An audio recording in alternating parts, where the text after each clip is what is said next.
Hey folks, how's it going?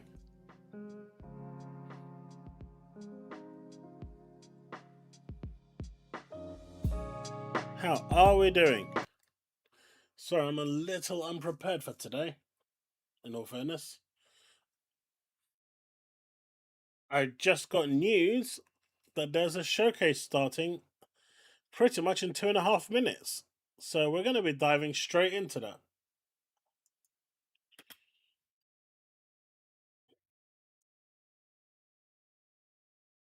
Oh, I don't think I've actually got up and gotten ready so quick.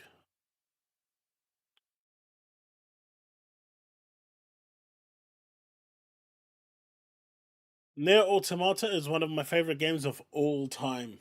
It's so good. It's the reason I like Stellar Blade.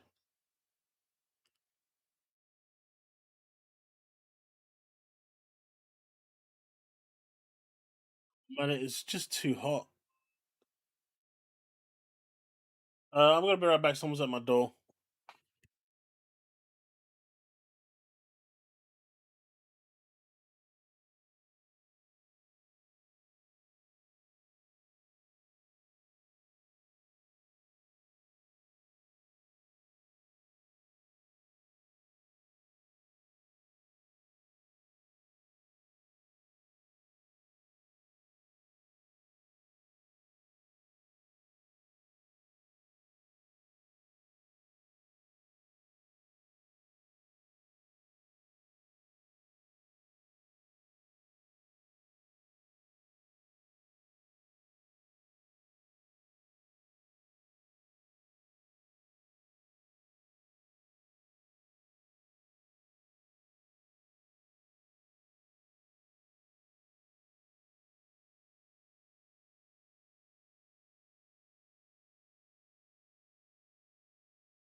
Sorry about that, chat.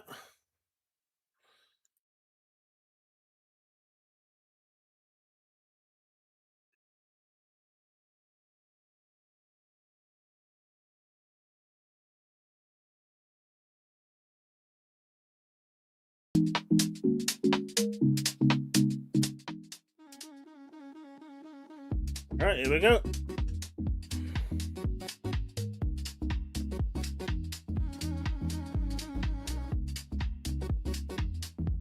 Let me know if it's too loud or not.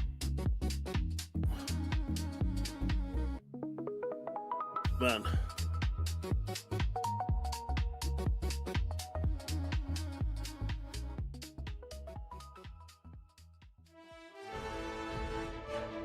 Why is that a void rat?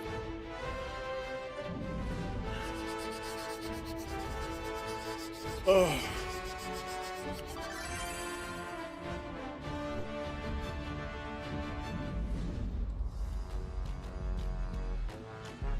Oh man.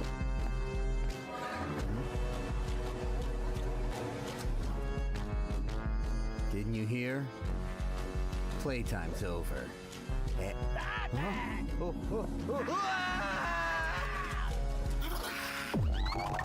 What the hell? Okay, look, graphically it looks awesome.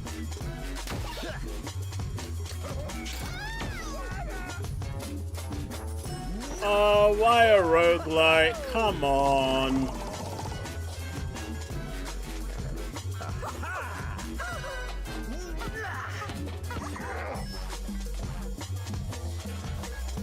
It was going so well until it was a roguelike.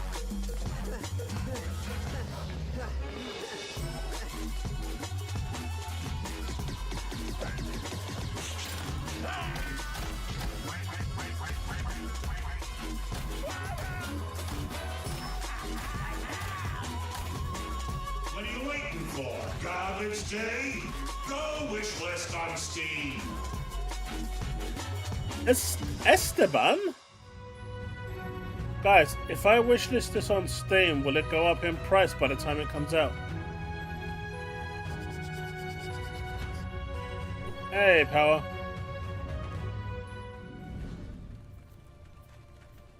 And I didn't even know this was on today.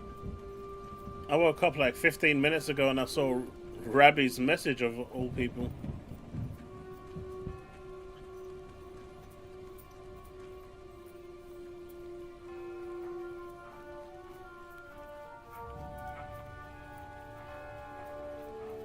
Boy, it does feel like that at times.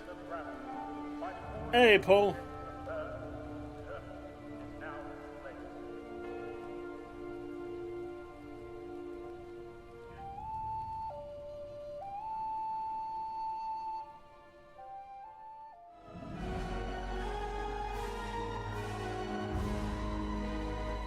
Hounded? They showed nothing.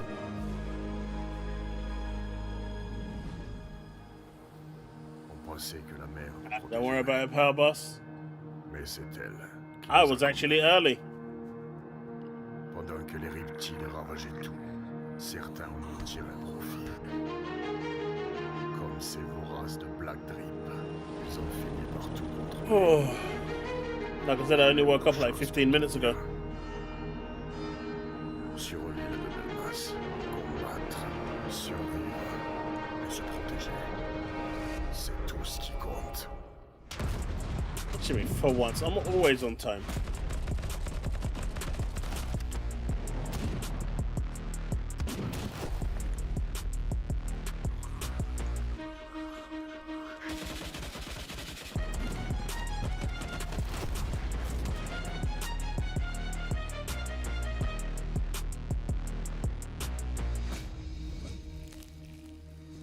Byron, it's about time.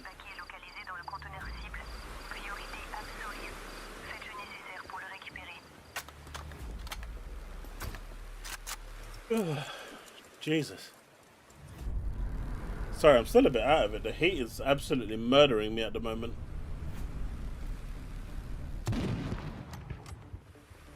Wanna play a zombie game?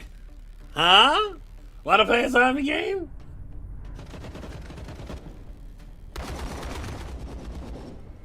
It just looks so generic.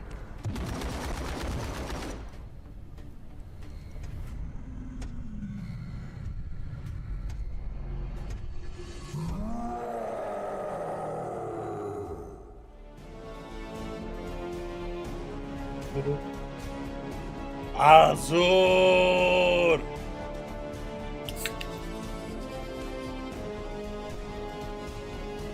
Surprisingly, the Muppets game looks the best one so far. It's made me really unwell today, Brandon. I almost called off the stream.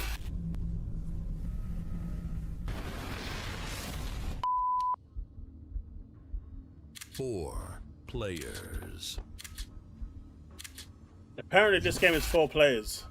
64 rooms. And apparently there's 64 rooms. One single exit. With 1 exit. Solve the puzzles to survive. Apparently there's puzzles you need to solve, or you might die. That's what my insiders are telling me.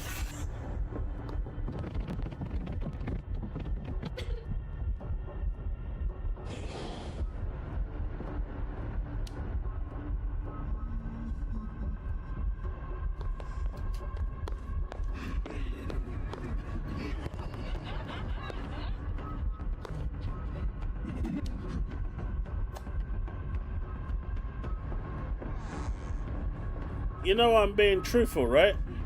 My legendary insiders. The game begins. You are going to die.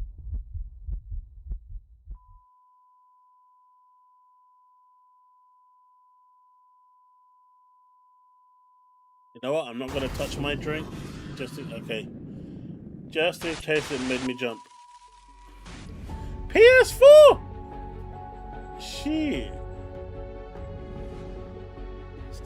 I did not expect people to still be making games for the PS4. How long has that console been out now? Oh my god, the clock is up! Oh my god, run!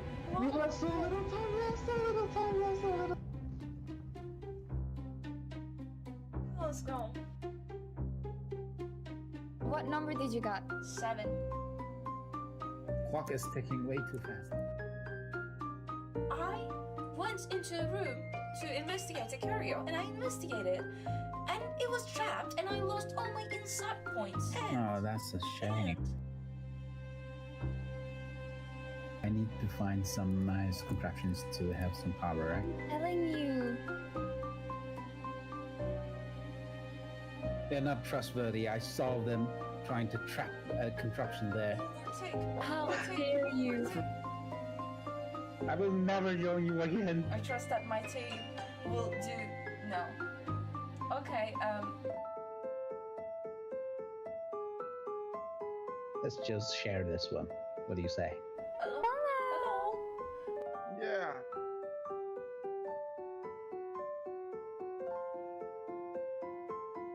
Oh, really, Byron? But at least we now have a clue. One of us is a spy. This is basically Among Us, but instead of killing people, you have to figure out who the spy is. As cats.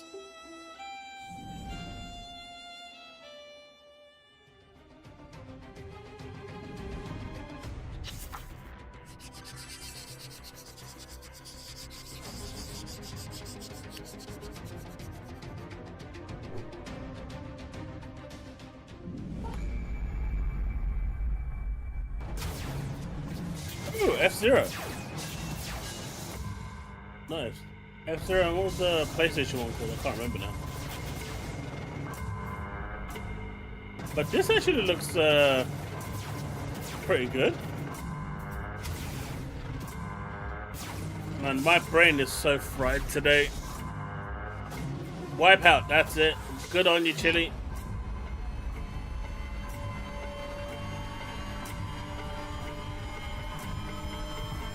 I knew this was called Wing Out. Hey boys, we got a Wing Out carbon copy called AGX.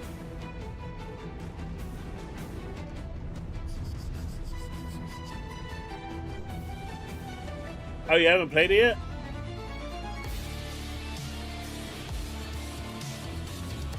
It's a good game, man.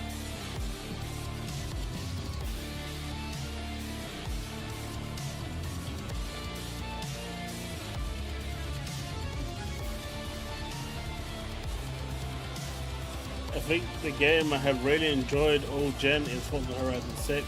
Looking forward to Diablo 4 that turned out to be crap on most other games. You're an older cynical bastard though.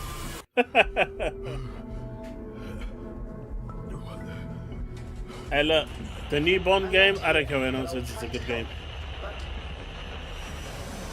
Hey, hello! Where did it go?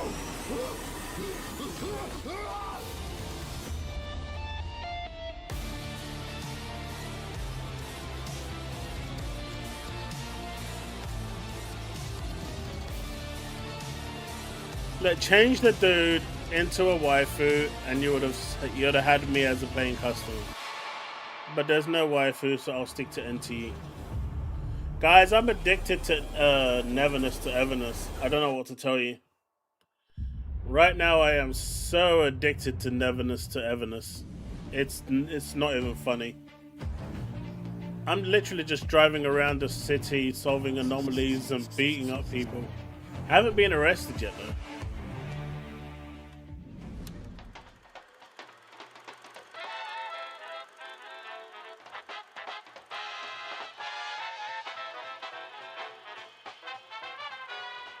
Chile, I want Hattori's outfit.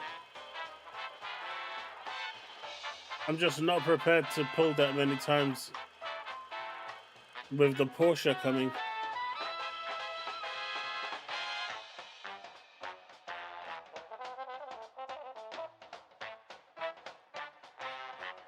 And here you go. This one's for the husbandos out there. Well, I should say furries, but husbando furries? This is the game you've been waiting for all your life.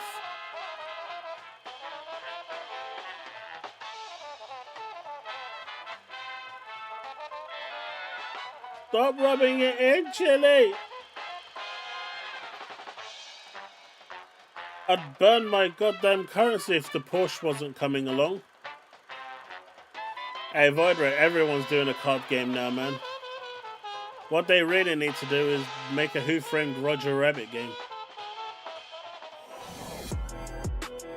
Ain't no one got balls to do that one.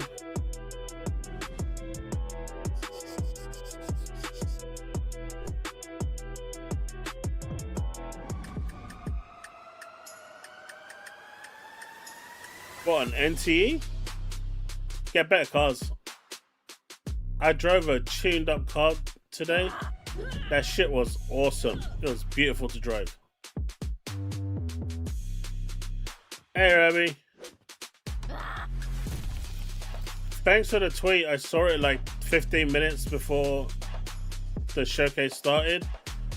I didn't actually know this was on today, so thanks for the heads up. How you doing today? Hey, Sinceres.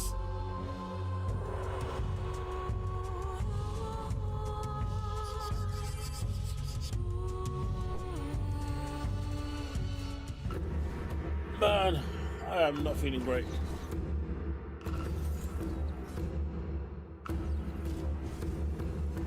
Got a bit of an upset stomach today, Rabbi. But I'm doing okay overall.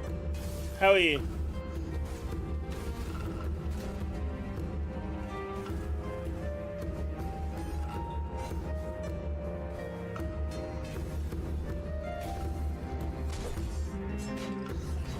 I know the Ubisoft CEO is in chat right now. I need you to go and tell Yannick to tell the team at UB Massive to make the Division 2 cross-save and to make that enabled by the end of this week.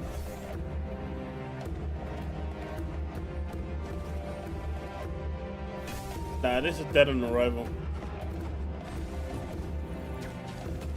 This is one of those games where it looks good on paper, and I'm sure when they were building it, they were having fun. But multiplayer games are generally fun with any, you know, when you're with your mates and having a few drinks. But it ain't gonna take the first one. I am loving the Destiny drama though. The Destiny drama, oh boy, we're gonna get into that in a bit. Because that is shaping up to be amazing. Oh shit, world premiere.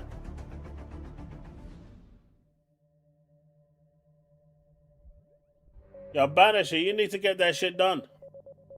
Get in touch with Yannick. I tagged him and he didn't reply. You're a shareholder with 99% of the shares. Go sort it out. Make it happen.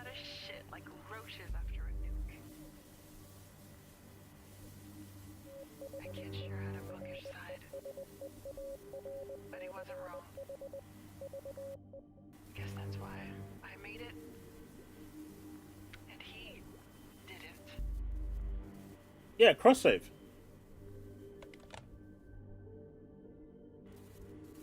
I love command and the war. I'm stuck on PlayStation and I want to move off it. Subs for scientists. It's quiet, peaceful, even sometimes. I'm not restarting. I can't do it. Too much effort. There's another thing Spunkmeyer used to say. No matter the amount of shit SOBs survived, how much radiation the roaches drank, no matter where they ran, eventually, the boot comes down. Unreal Engine 5 is like dog. Will run like dog. On what?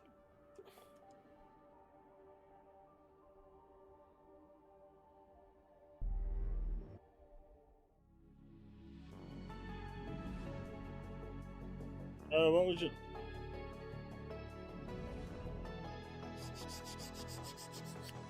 Rabbi, what was your question?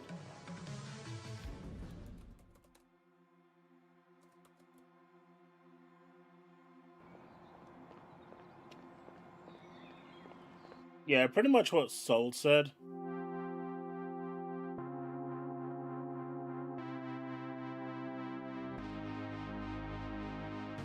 I was gonna do a video about Valve today, just 5 minutes of me laughing, but I've just not been feeling great today. It's just, the weather's absolutely murdered me, and my legs are gone. Mithra. I didn't pull Nanali.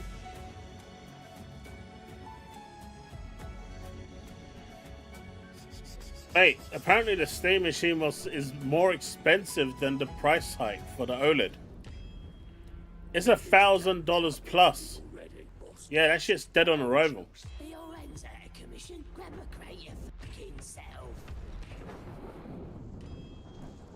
Balance is broken.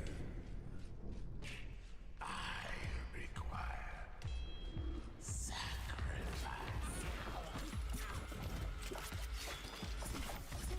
Leave none unled.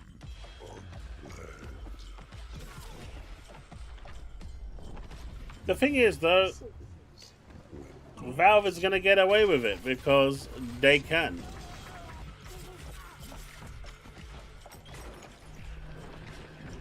I think it's going to be like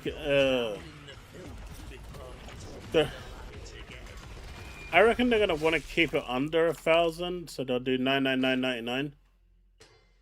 But it could be, you know, 119.99.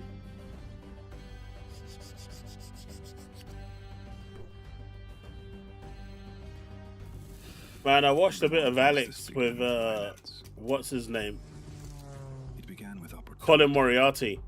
Man, that guy got triggered so hard. I don't think I've ever seen Alex get triggered so much. That guy was bouncing off the walls. He was so triggered. Guy was getting irate like crazy. I don't even understand why.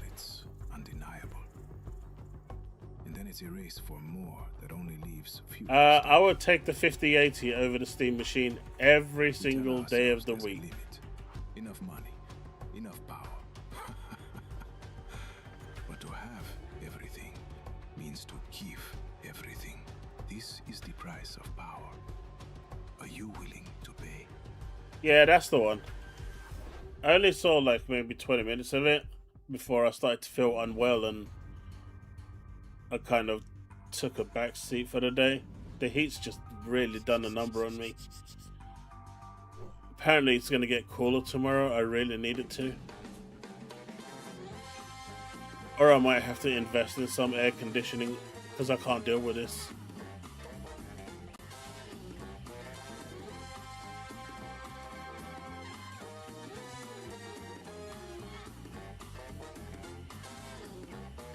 Hey look, Chili. It's a poor heist. Grab all the loot. How hot is it over here right now? It's like 32 degrees. Really humid, can barely breathe.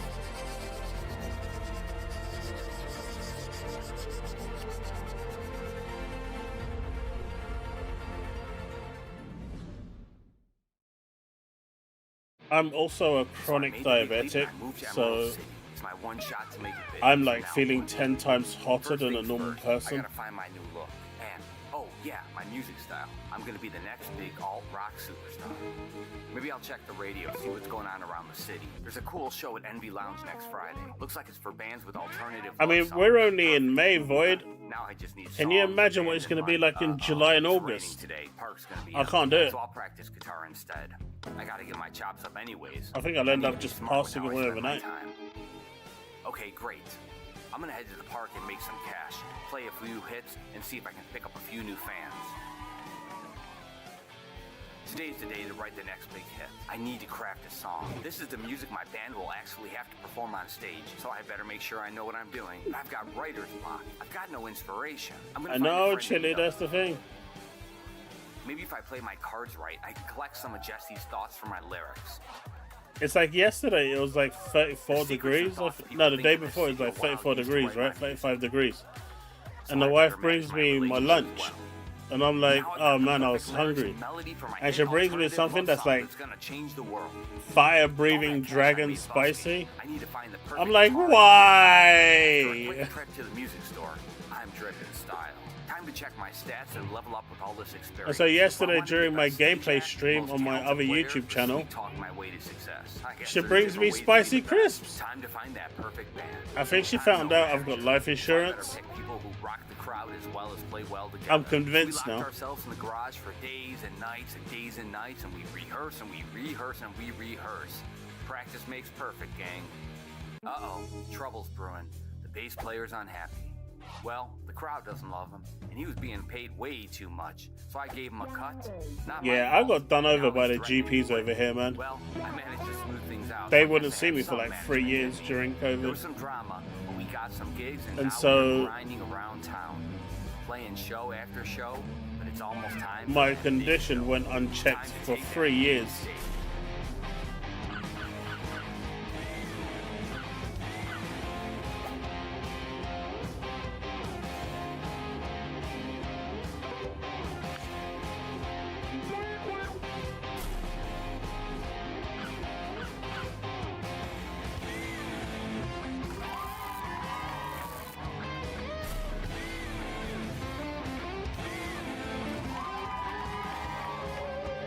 Killy, I'm the type of person that can walk out in shorts and t-shirt in December when it's like 0 degrees and still feel kind of warm because my diabetes is just too far gone. It's already hit my kidneys and shit, so there's not much I can do about it. So this heat is murder.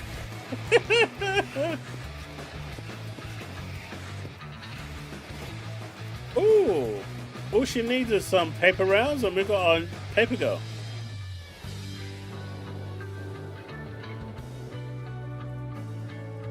Wayne's World, party time, excellent. How's it going, buddy? Long time no see. Yeah, the fan doesn't do anything after it hits like 28 degrees. It takes that hot air and blows it in your face. It's still better than nothing, but it's not really doing anything.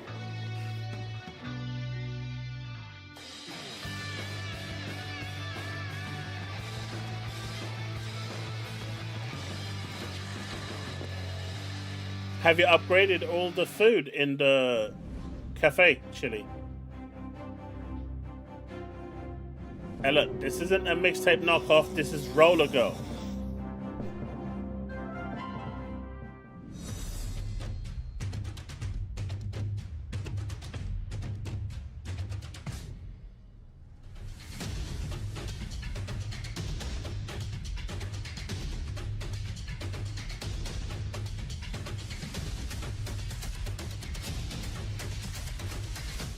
Are you gonna be pulling for the Porsche or Lacrimosa?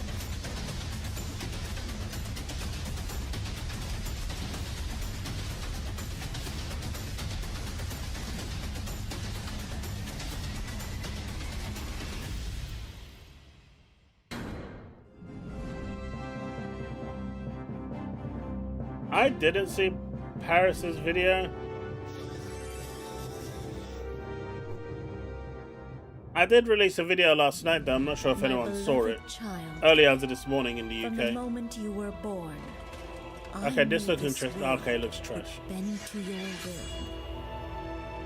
I saw those hands.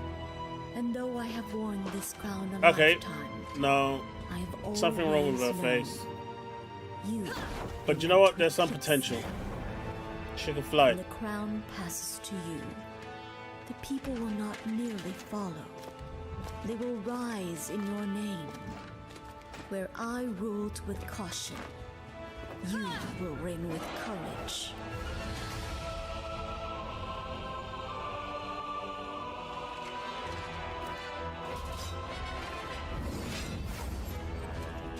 Hey, Void Red, that was the best time, man.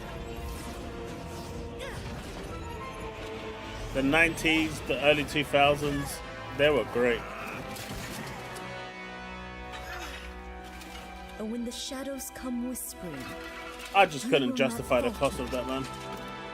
this Not when you can play the games in better form on current gen consoles. the great darkness will try to stop you. but the final blow will be yours. Pinball. PlayStation.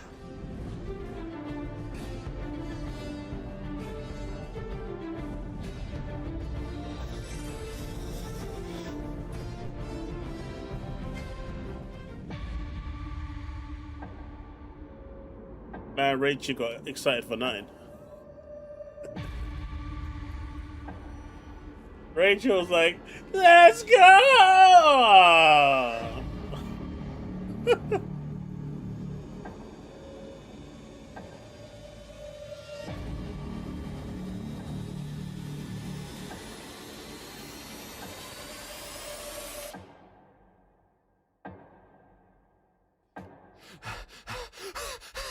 No, no, no! Projector Eclipsor, we show you nothing. Okay.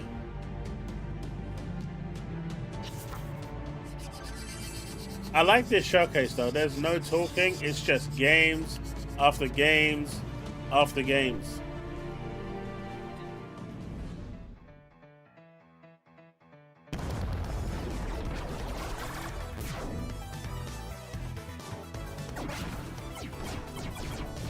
Hey, it's Mega Duck.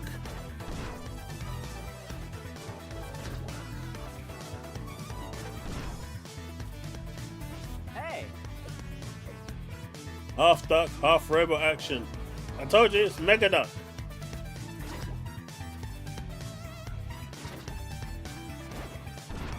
I wonder if Capcom will sue them.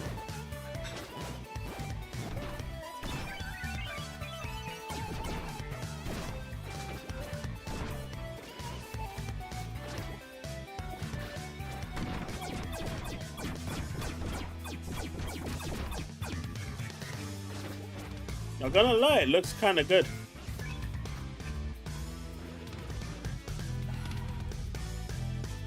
Wow. Never. Wow. It sounds like Mega Man music, doesn't it? It even has... Hey, isn't she from Mega Man as well? And there's Dr. Wily, just a skinnier form with brown hair.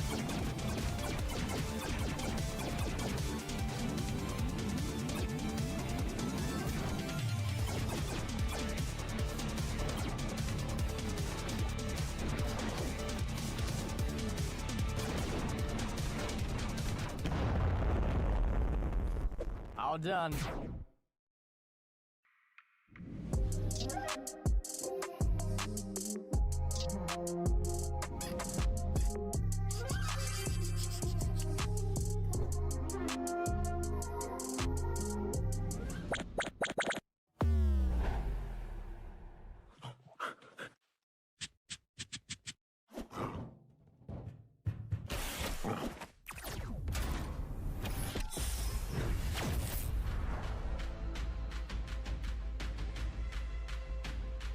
I don't understand how people come up with these games.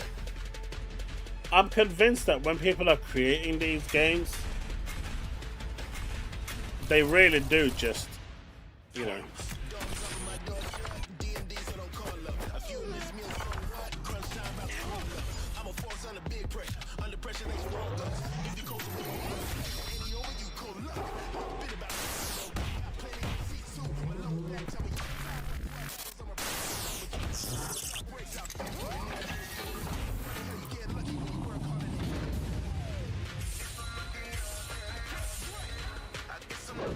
Chile, if it's close enough, they'll sue anyway.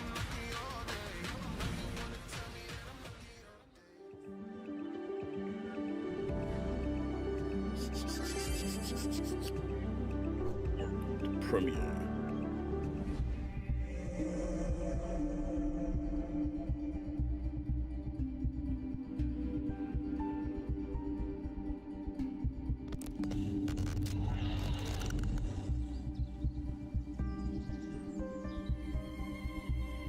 Yo, you labeled some big games there. I'm expecting big things from this trailer.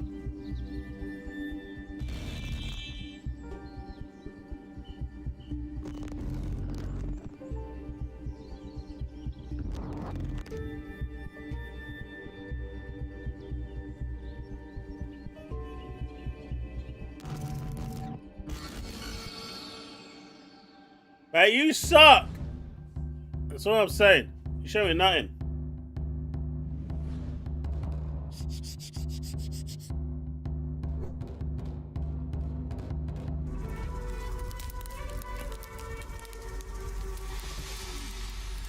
Hey, Ice Pick. Except, Ice Pick, NTE is better than GTA 6.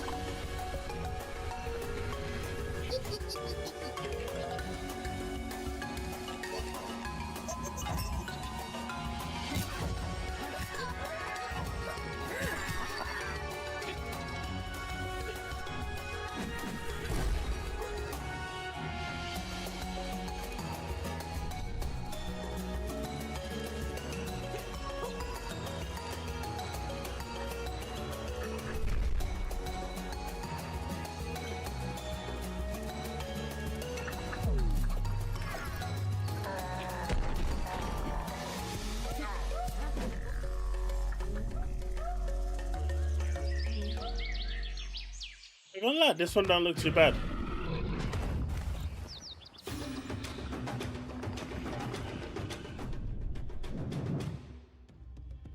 Follow us on Kickstarter, you know.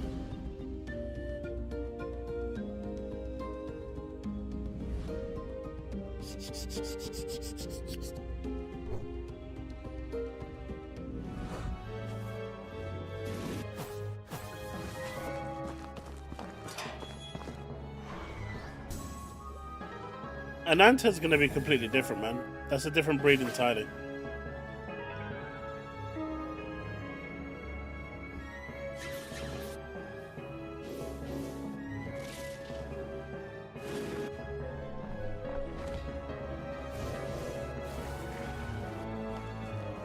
Oh, sorcerer.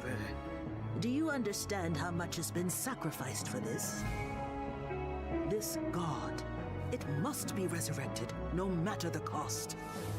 Complete the ritual, and return harmony to this cursed reality we live in. We're counting on you. Do not falter. I don't know, I don't have much faith in Ananta.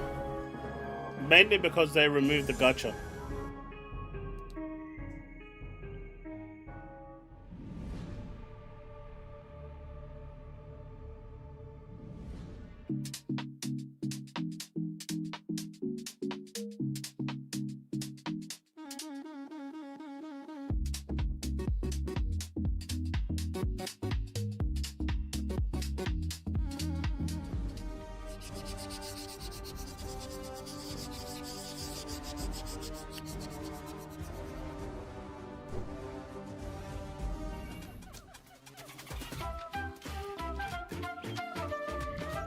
Who's right, Sefo?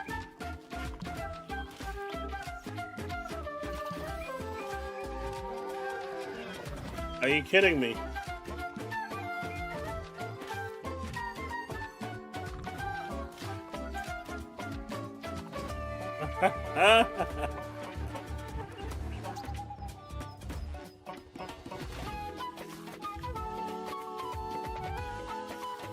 This was a game mode on Wuthering Waves during one of the events. Someone took it and made it into a full game. I'll be honest with you, I didn't enjoy that event then, and I'm probably not going to enjoy this now.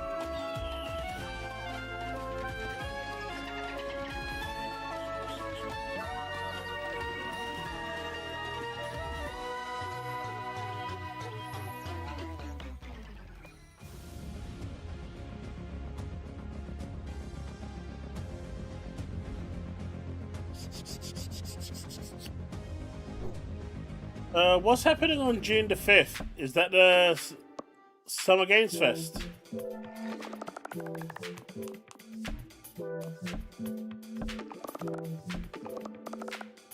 I am not Sin. I'm invested in too many other games at the moment.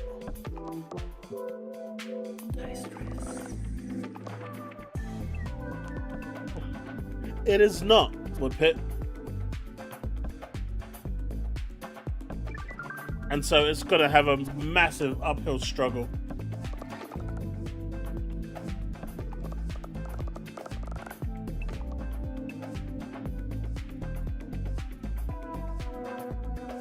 and I wish them the best of luck.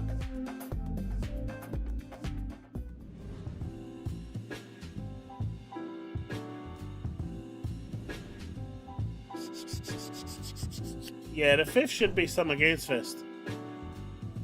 So next week, Tuesday, is every day brings a new story. Become the editor-in-chief. Sony. The Friday reach to new audiences while maintaining is high quality. Summer Games Fest. Saturday, Future Games Show. Sunday is the Xbox Show and the Future Games Show again. And some other stuff. Verify your leads, check your sources, ensure every error is fixed, and get the new issue to press on time. Yeah, sorry if I'm sounding a little bit out of it today. I'm just not feeling overly fantastic. You'll soon learn that success isn't just about the facts. It's about how you frame them. PlayStation is Tuesday. Understand your readers' biases June the and decide 2nd, exactly gaming. how to tailor the message. Make difficult choices. People will ask for favors, but you decide what gets published and bear the consequences of your choices. Do your job right, and let's hear some good news.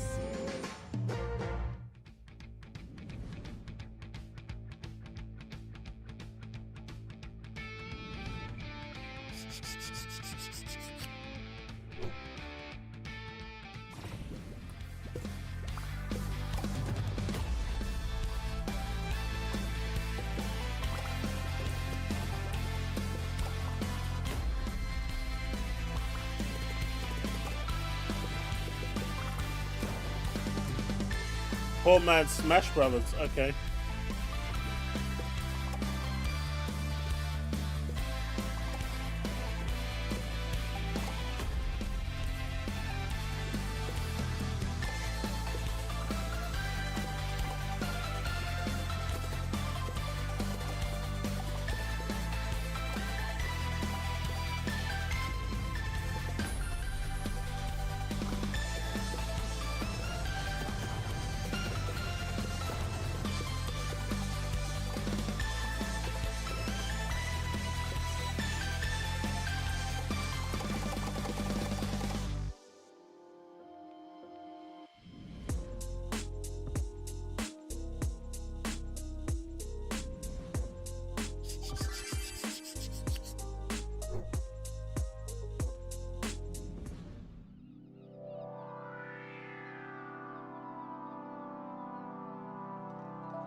Yeah, someone do me a favor.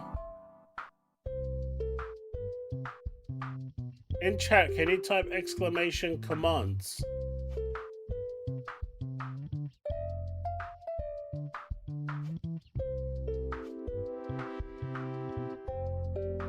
Hey, this showcase is amazing.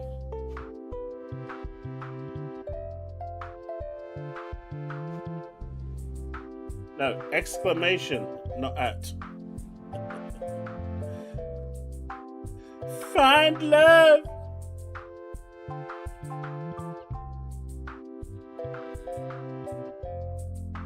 All right, it's working.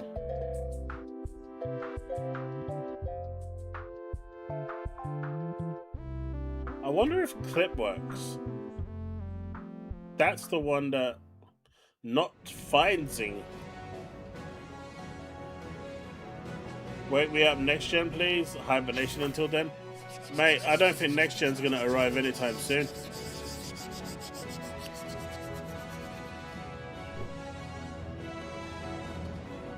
Project is moving on for now. It's not exactly sailing. Open door.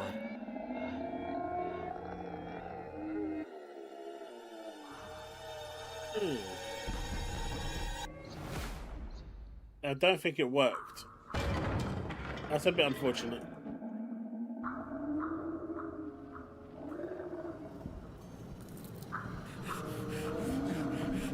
I mean, it should have.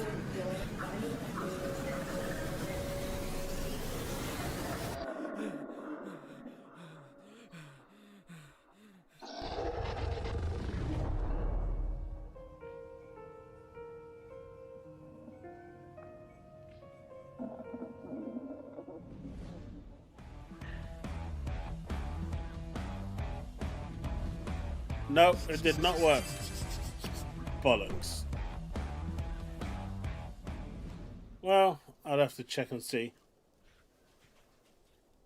Oh, Alice! Wonderland's been awaiting your return.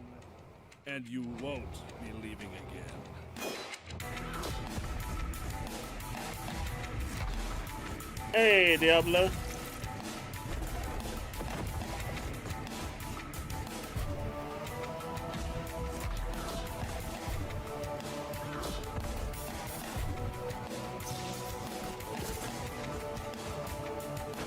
Yeah, I set it up correctly. I don't know why it's not working.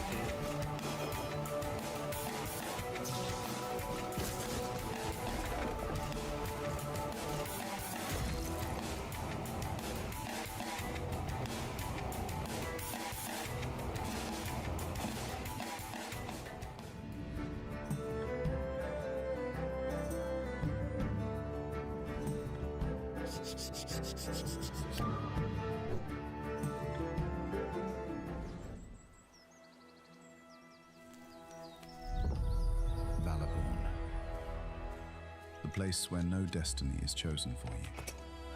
Whether you're lurking in the shadows or rising as a protector,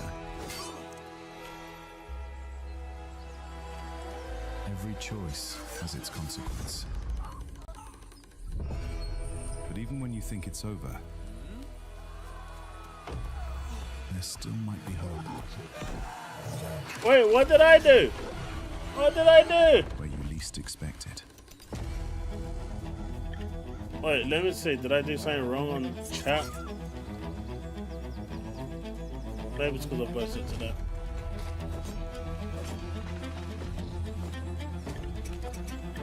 Can you see my text? My PC died on mobile night. Yes, we can see your text. Hey, who unsubscribed? You guys suck. Should have not subscribed. Yeah, that was not a waifu. What the fuck? Which path will you take? The choice is yours. Boy.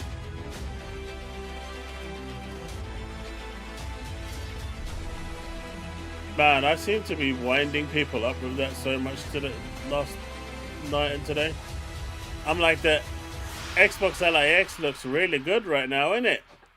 And they're like, yeah, until that gets a price rise. Yeah, but it hasn't, so it's looking really good now, isn't it? Yeah, but it's going to get a price hike, isn't it? Yeah, but it hasn't right now. This second. There's no price hike, so it's looking really good, isn't it? Yeah, but it's going to get a price hike, isn't it? It's like they're on a broken record. They can't admit that what Valve did was just sucky. In Monster Mercs, you are a mercenary of the Iron Ledger. But you're not just the run-of-the-mill brigand. Being employed by the Iron Ledger has its perks. Namely, I think you they were can just trying to transform insult into you. monsters. Design your merc. Choose your race. Pick No. your class. Oh. Build No a character trimming that done at fights all. your way. Go solo. Or team up with up to 3 of your friends to I form already a have. crew. Choose the contracts you want to take. Prep your crew. Gear up before you drop in to make sure you have the right tools for the job. Then venture into dangerous lands and face the monsters no hero would dare fight. Explore the depths of long-abandoned dwarven strongholds. Free isolated towns from the grip of the undead. Pillage the crypt of a necromancer. Or come to the aid of the forest folk in the Grimwood. Use powerful abilities, devastating weapons, and teamwork to survive brutal encounters. And when the fight turns desperate, don't just fight monsters, become one. Transform into the things of nightmares to unleash monstrous powers to turn the tide of any battle. But every contract carries risk. The greater the danger, the greater the reward. Survive the hunt and return with gold, weapons, and gear. Upgrade your arsenal, gather your crew, and take on even deadlier contracts. Because when the kingdom needs monsters, they hire the mercs. Monster Mercs. So did we now call you Power Harmon Boss? Is that how this works?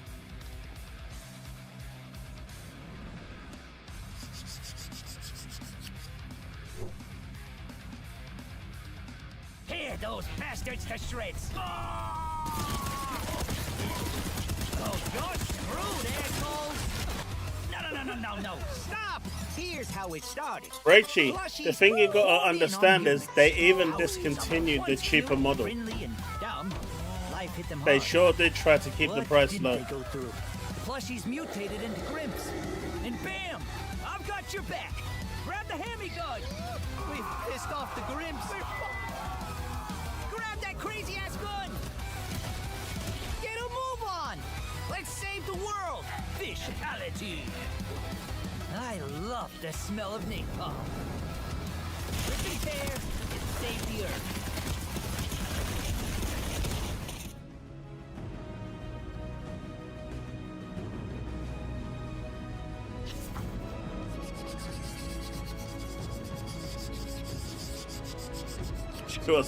Your dog wants to go back outside? My pup's outside as well right now. Mrs. took her out for a walk.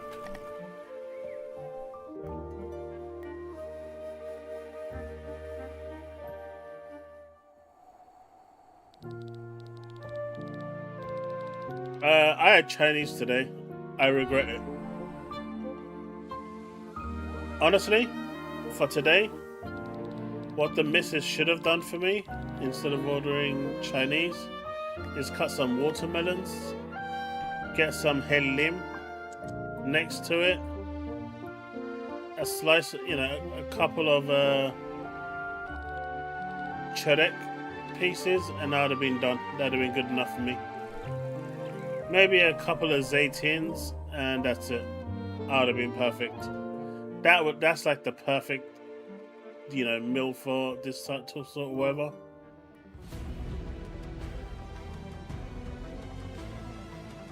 The sweetness of the watermelon and the saltiness of the hel lim really work well together. You should try it.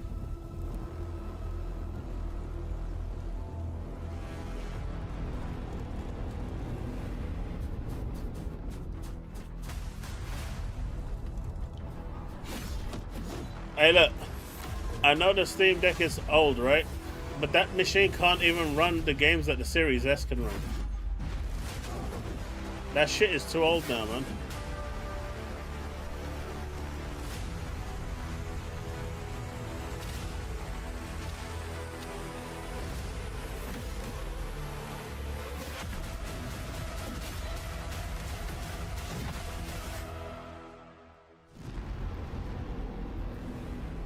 I will never lose aggro. I'm a floor tank.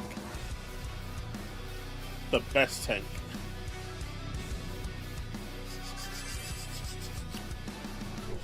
Where's all the waifus?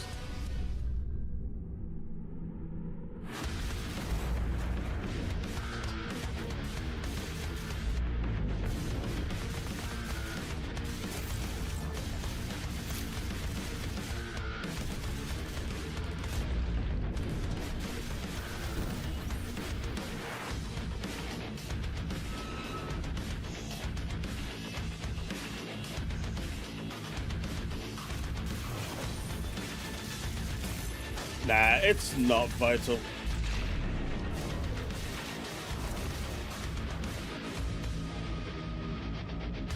And some of the newer games can't even hold 30 FPS.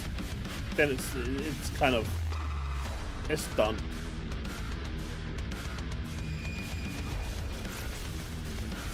Hey look, Rachie, we need more horny.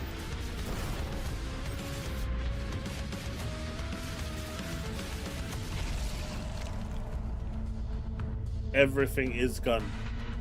I kind of had a feeling that gun was going to be in the name of the game.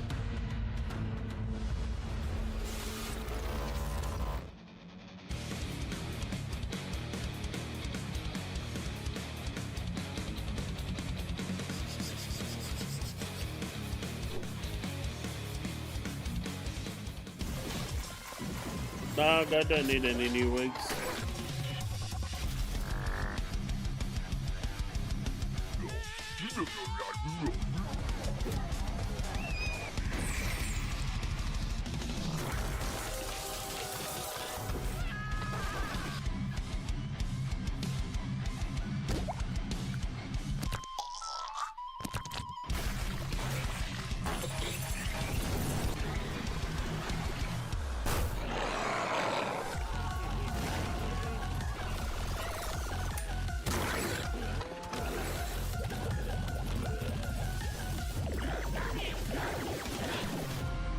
I just want to say that I'm the one that convinced Ghosty to pick up an Xbox LIX.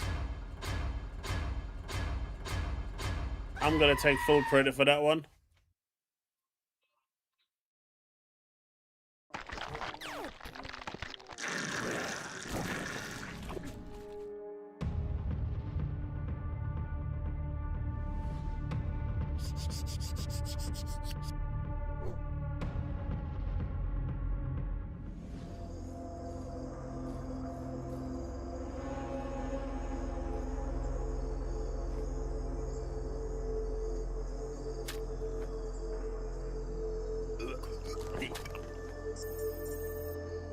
What is this, a No Man's Sky?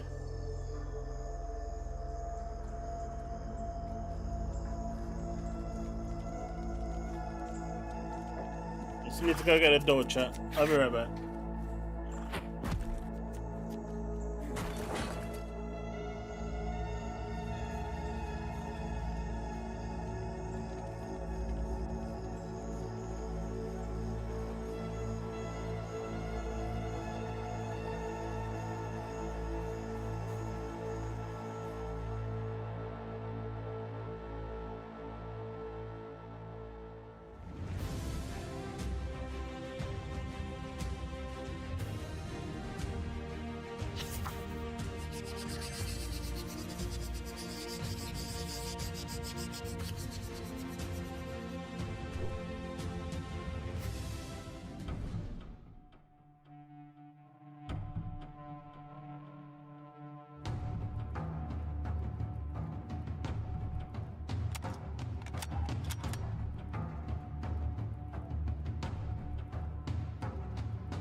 Luna is home! Luna is home!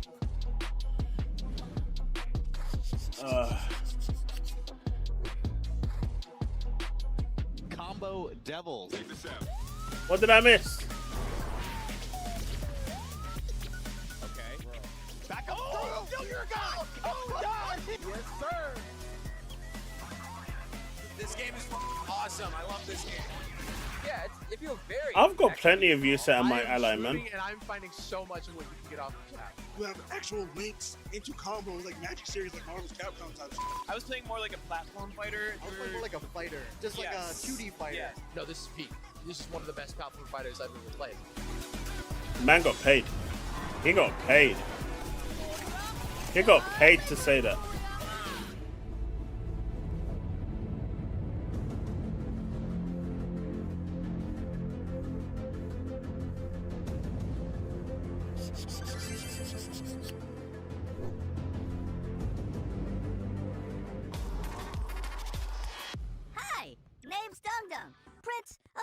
Kingdom, hero in training, student of Dung Fu, practitioner of Poo Jitsu, and world-class roller of, you know, Dung.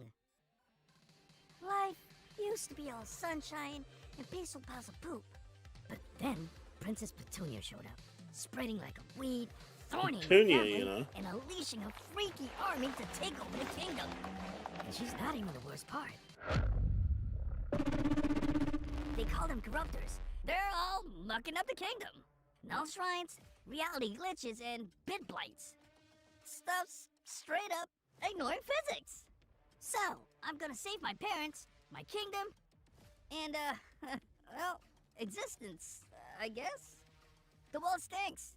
Lucky for you, I'm built for this. Let's roll! Me too, Vital.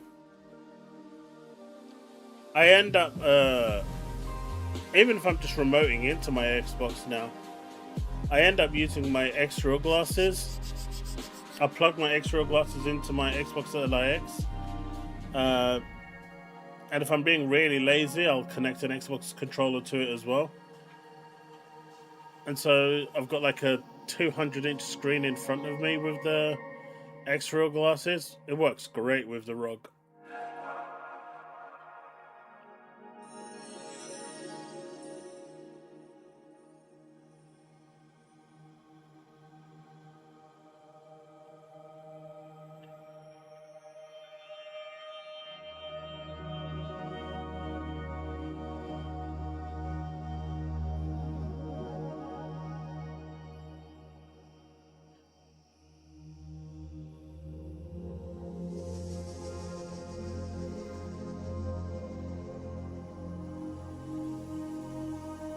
Take it easy, Void.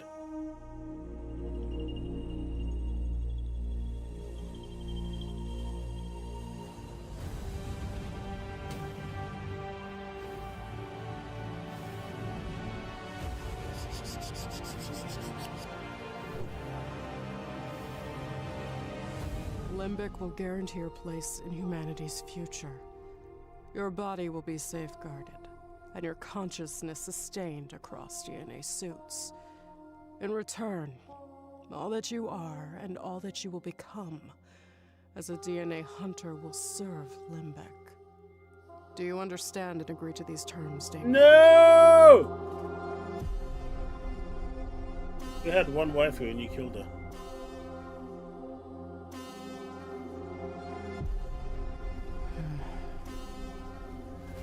You can trust me.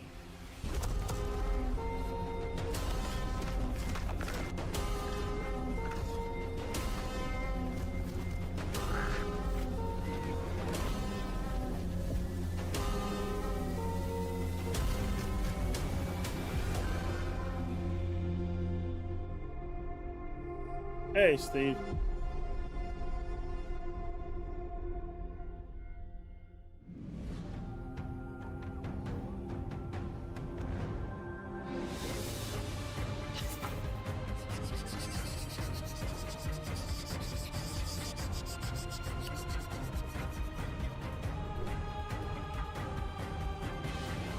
Oh, that feeling, Steve. Is driven by curiosity. We are never satisfied with what we have.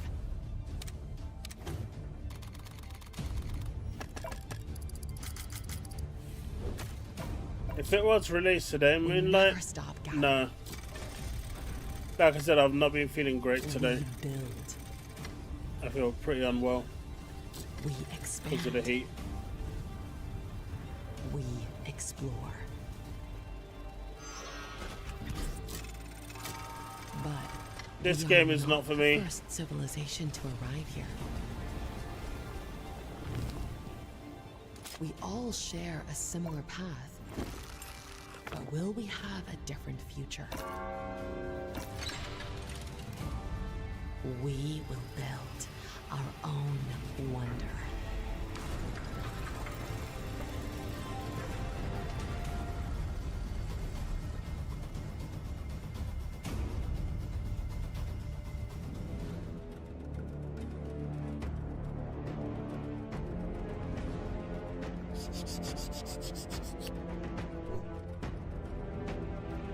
What happened? My home is in the city of Shenyang. It's beautiful. We'll check out the COD trailer I've after. always felt safe here, but that's all about to change.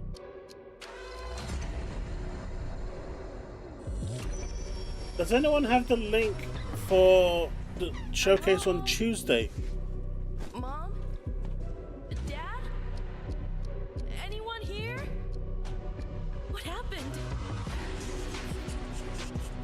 I need to find my parents. People here are scared and don't want to get involved.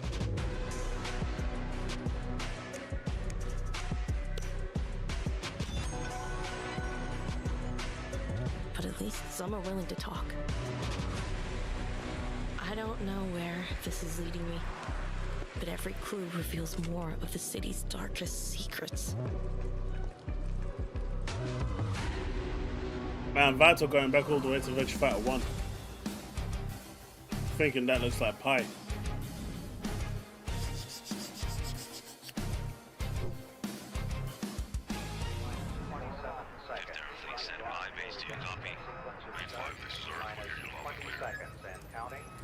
Terran Task Force, begin Operation Moby. Secure planet Virelis quickly and decisively.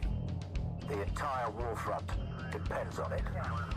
Asta, I don't need to remind you how important this mission is. Begin your assault drop now. We don't have AC here. We're a country of that's allergic to ACs.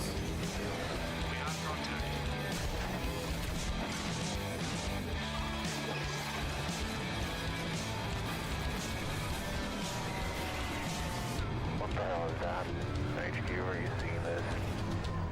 We are receiving a distress signal.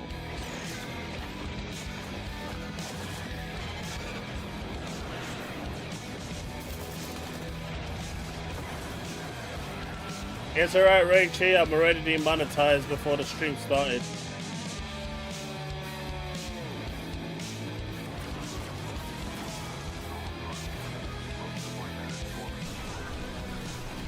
What is most important to you, Prefect Aster?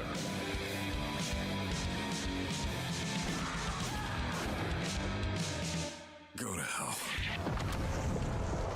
Aster, the tide Why has are you turned. fighting with the blade? We've always been the spear tip of mankind, but now we're the shield. We cannot fail again.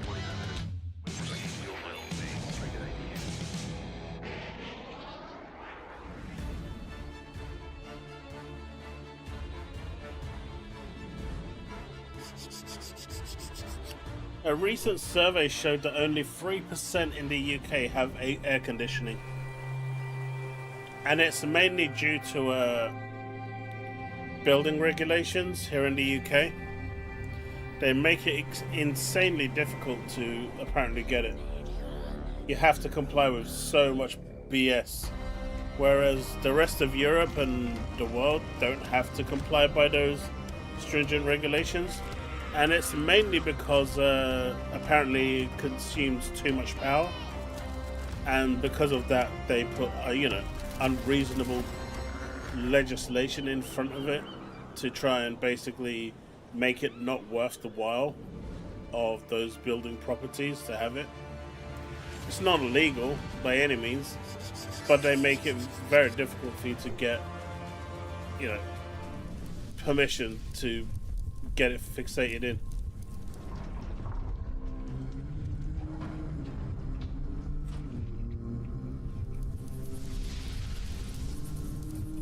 And then if the council sees it, they tell you to take it off, Steve.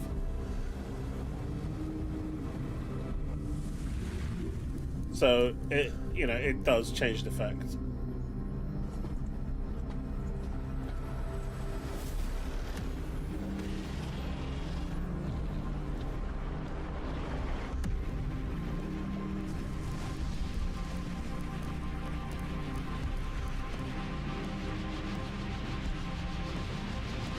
Banisher, that's what I was planning on doing. It seems like the best thing to do.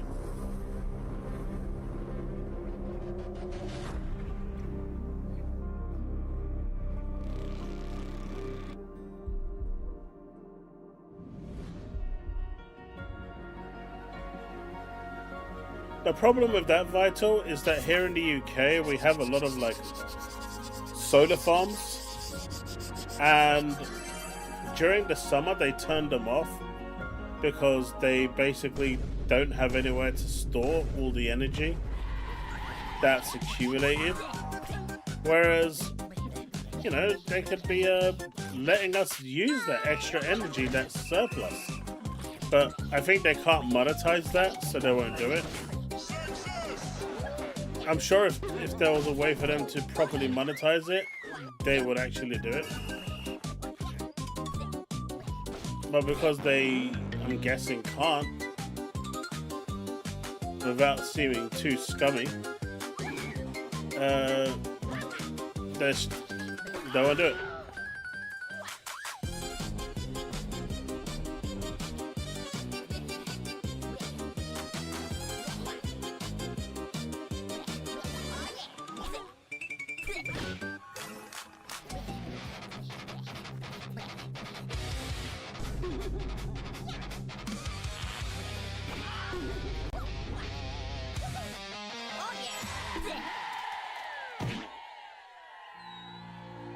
My local council, Steve. My local council is feeding me the information. So I will go by what they're telling me. If they're openly lying to me, that's fair enough. Hawthorne but is a sandbox they're RPG giving me realm of anthropomorphic the information, animals and I'm going with by the fairy tale information creatures. they're giving me. Play solo or co-op So as you recruit villagers and build a do with village that of what you will. NPCs. Defend against the elements. and against forest tricksters. Celebrate the season's traditions. Farm, craft, and explore an ever-changing world. No, for the most bigger part, than we're the alright, small places Raichi. we play. You know, Bringing this nostalgic it's world to nowhere life near has as been a bad as the long-term media, dream for us, you and know, we're thrilled in to the be doing US it is making it out alongside to our be. players. The Hawthorne UK is will fine. leverage our experience making some of the world's most beloved RPGs. To Are you establish a saying new I'm genre chatting bullshit, that blends the or emergent fun of the sandbox council's games chatting with a bullshit? charming simulation of Because I'm just regurgitating what they're saying. It's a fantasy home. I you mean, can the keep Labour returning Party is shit. But they're all shit. The different playable species have asymmetrical abilities and limitations. You, your friends, and your NPC followers must work together to complete jobs around the village. Differentiated species, together with our procedural storytelling, combine to make each player's story in Hawthorne a unique and enjoyable experience. We're a small team of experienced developers bringing Hawthorne to life as a true passion project. This game is independently funded to keep creativity at its heart. And now, with our incredible community, we have the chance to build something unique and memorable. Join That us on no this one is adventure. going to play. Wishlist Hawthorne on Steam today to follow our journey and to help us bring this nostalgic joy to life.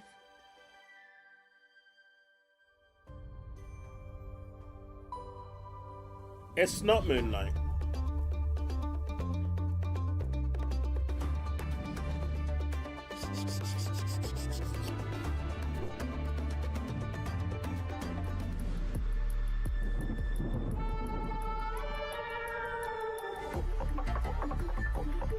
Like I said before, you know,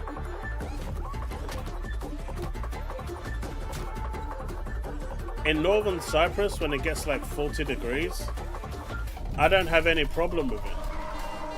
We're out and about, out on the beach, you know, out in the markets, and I don't have any issue with the temperature. It's fine, it's bearable, it's not a problem. It's the humidity here in this country that makes it so difficult. It's not just the heat. It's, you know, the collection of other factors that make it much worse. Like 32, 33 here in the UK is way worse than 40 degrees in Cyprus. That much I can My tell you. first time in the landing pod and I'm going to the moon.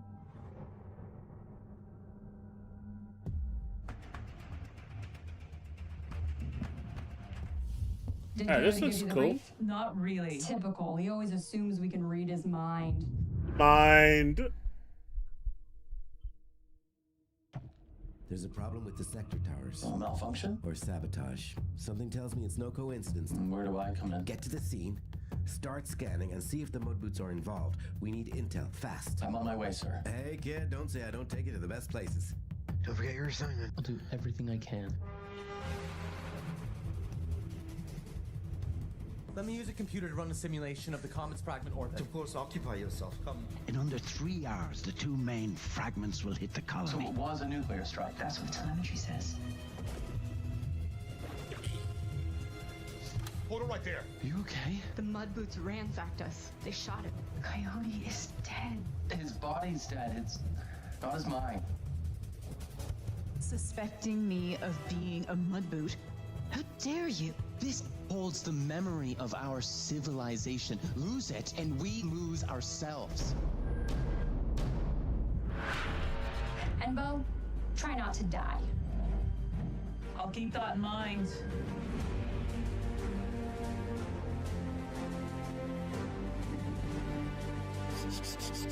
Exactly, Ghosty. There's just other factors here.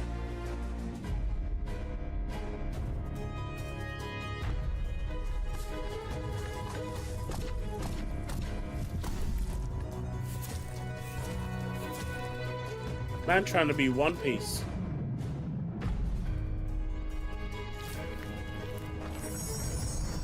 Oh, learning the ways of the Pictomancer.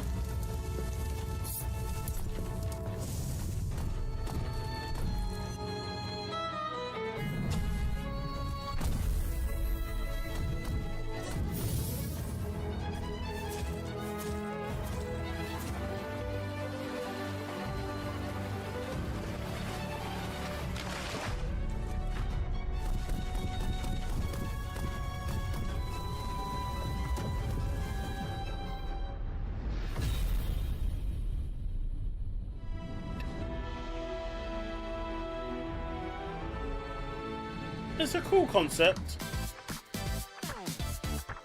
I think we're done. Is there going to be one more thing?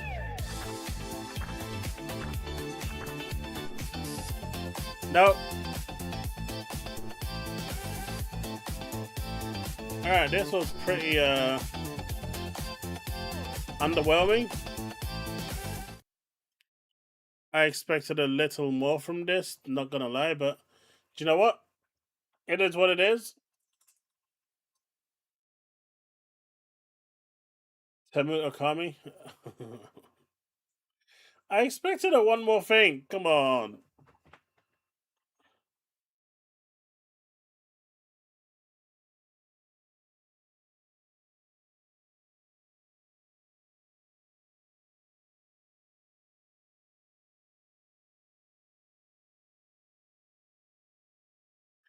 All right.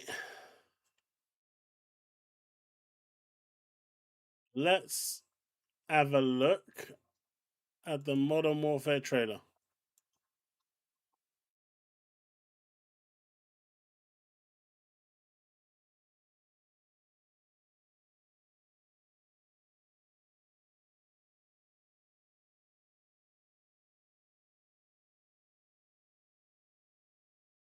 Guessing it's this one here.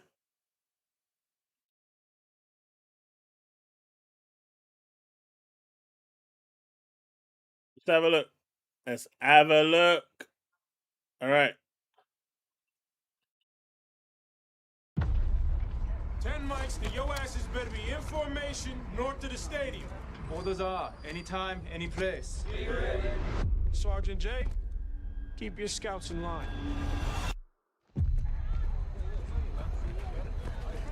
Can we make a pit stop at the Komatu? The new guys. Man, can you believe it? We gave up Call of Duty and it became good. Who's that? A K-pop star? The new supreme leader of North Korea. No shit. I mean, that dude looks younger than I am. You guys heard that?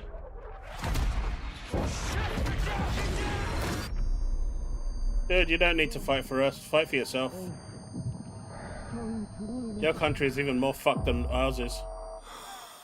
No offense.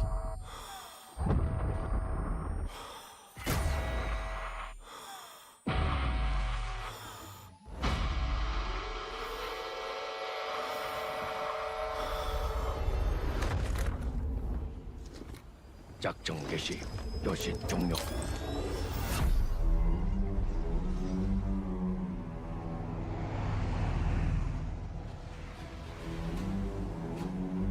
Take it easy, pal.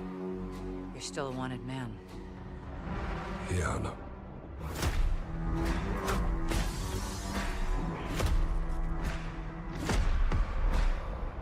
What did you do? What I had to. We make our own rules of engagement now. You are moving a weapon of war. The kind we deny exists. You do what you need to. Because you know I will. 재반자를 찾아내라. 그 마을을 불태워서라도.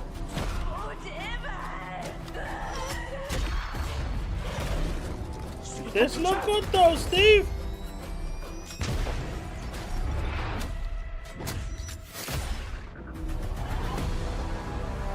Let's go! We are not ready. We could all die tonight. We don't even get a choice.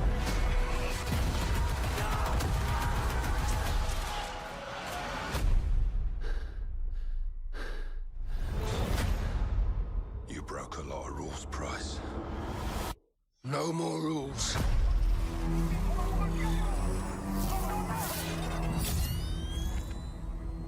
October 23rd. Not on Game Pass.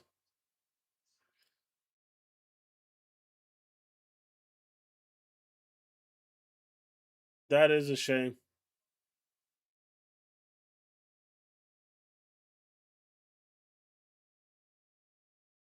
It's a shame.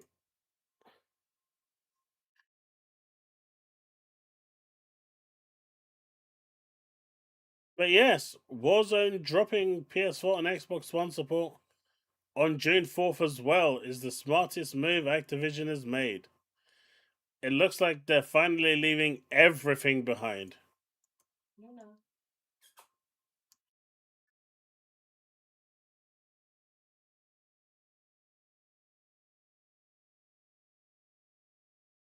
You'll check it out, Holiday 2028.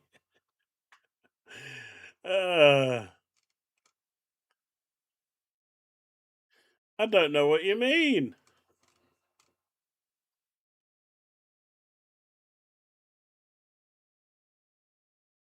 Let me see if I can find that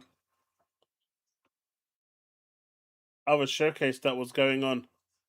It had like a pixel showcase or something to that effect. I think I posted it in my Discord on what it was called. I think I might put it in the announcement section. Let me have a look. Bit Summit Punch. We missed that on Tuesday. Let me see if there's actually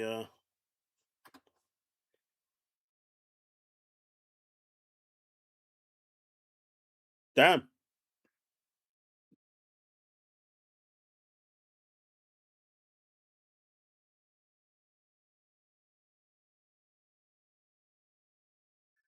Alright, we could check that out. And let me sort out the timing for it.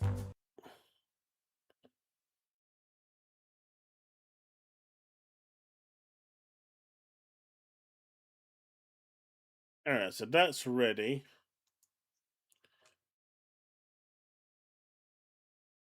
So put that to the side for now.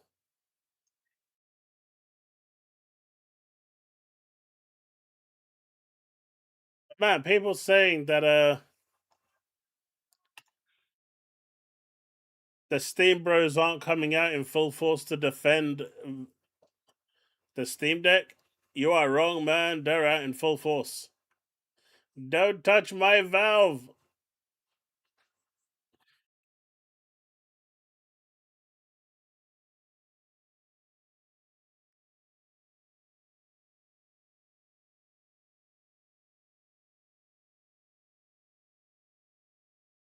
Yeah, Steve, you know they're all gonna buy it.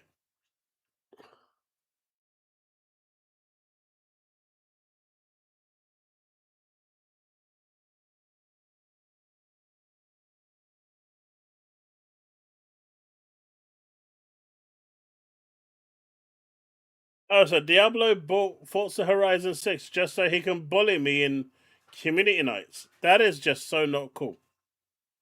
I mean, I appreciate the hustle, but what did I ever do to you, Diablo?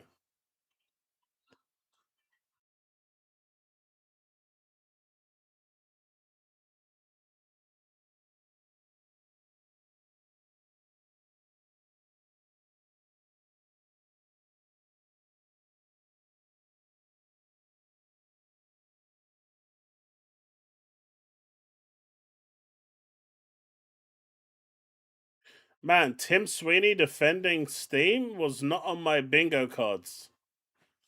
Jesus.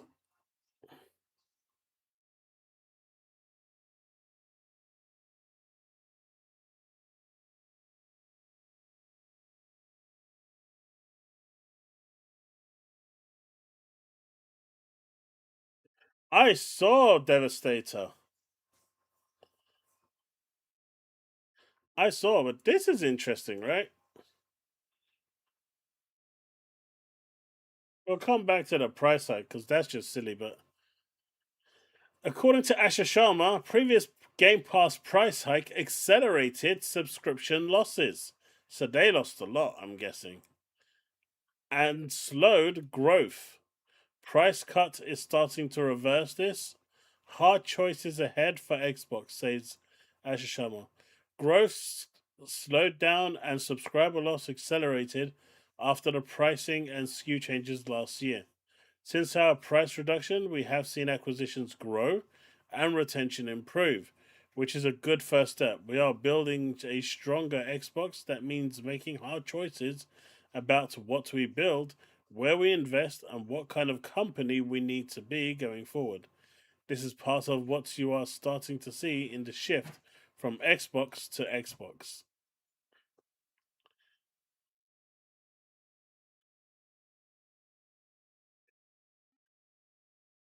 That's not true. His line there. My driving skills were unprecedented.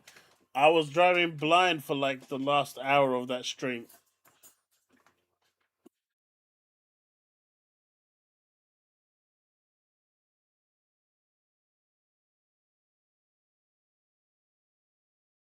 An 11-year-old predicted I could have.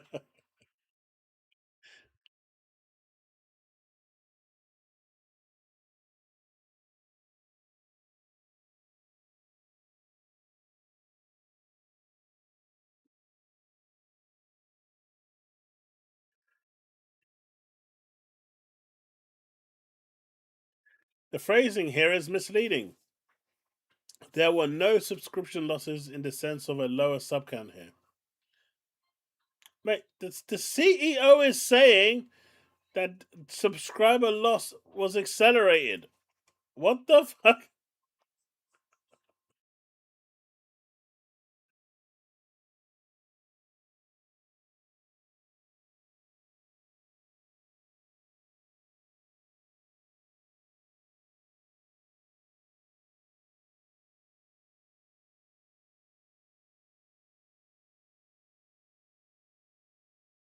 I know, but according to Nerd Propellant, there was no subscription losses.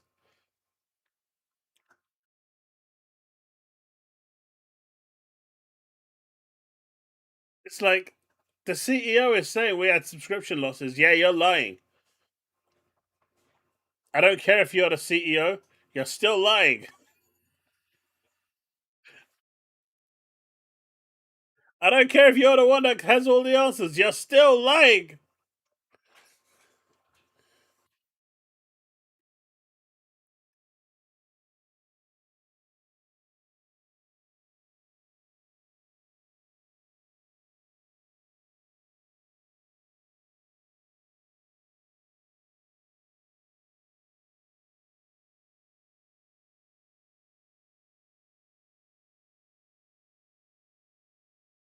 Look, my driving was excellent.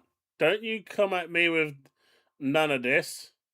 I chose the quickest route from point A to B. It's not my fault that there were trees in that path from A to B. It was quicker.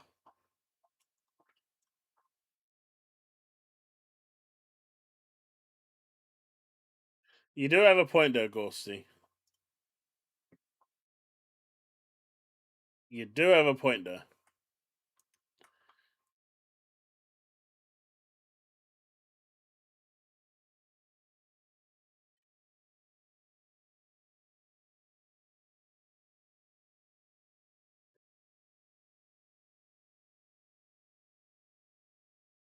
Hey, I like leisurely drives. Leisurely drives are awesome.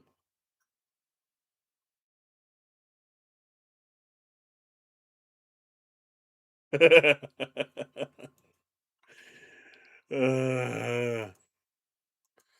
let's see.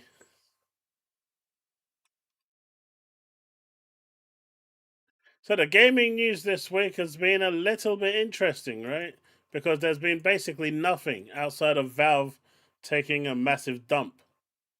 Now, what's interesting here is that apparently Clockwork Revolution might be shadow dropped on the 7th of June. It's a big possibility.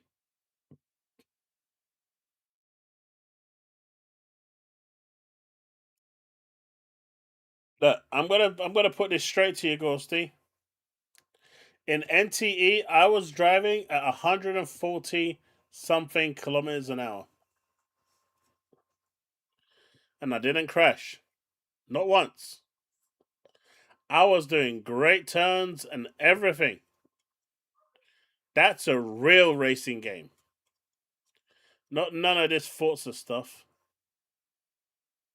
That's proper sim level stuff. that you need a steering wheel for and the full works. So let's keep it real.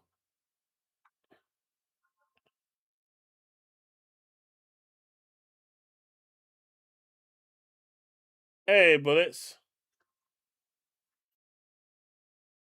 You was hoping Halo would shadow drop? No, I don't think they'll do that with Halo.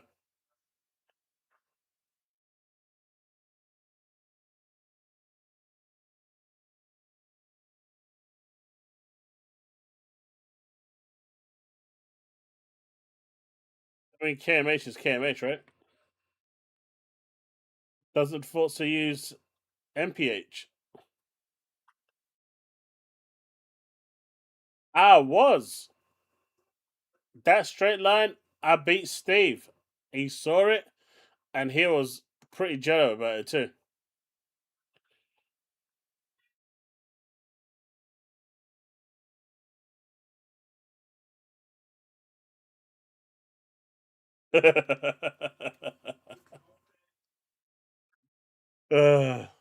But yeah, as you can see here, Clockwork Revolution is coming soon to Game Pass. These ones are imminently coming out. So it looks like Clockwork Revolution will potentially be shadow dropped.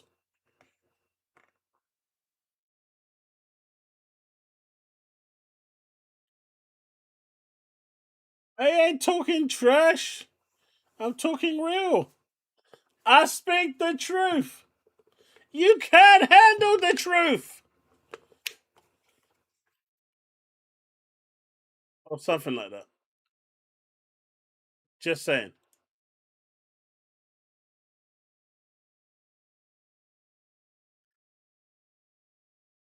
So, has anyone heard of a game called Mina? I mean, Fable's due to land soon, right?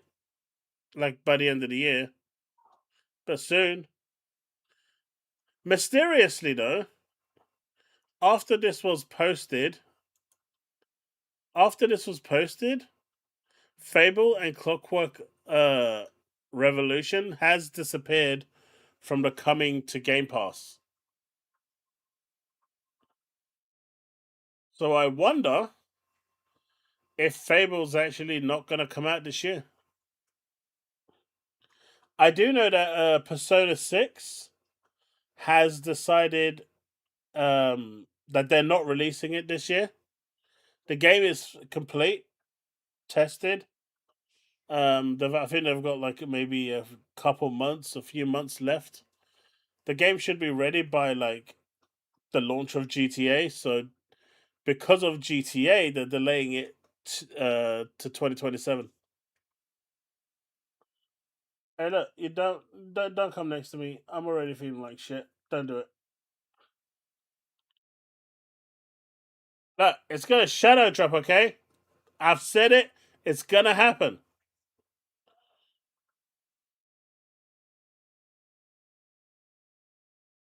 Kind of sounds like no faith in game. No, if they release their game alongside GTA, it is suicide.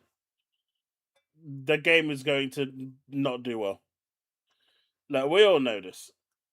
We've seen it time and time again. You don't release your game next to a big game. You just don't do that. Especially at the size of GTA. You will cannibalize yourselves like crazy.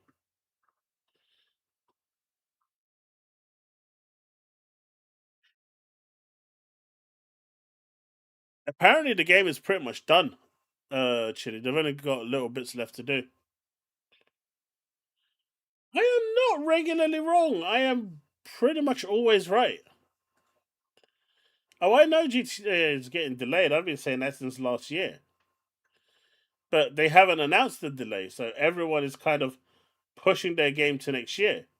But what's going to happen is the moment GTA gets delayed, you're going to see a lot of these people say, hey, our game's ready now, push that shit forward.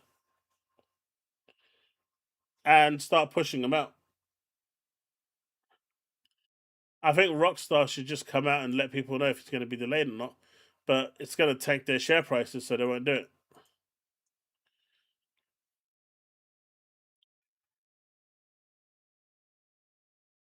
Me being regularly wrong. The cheek.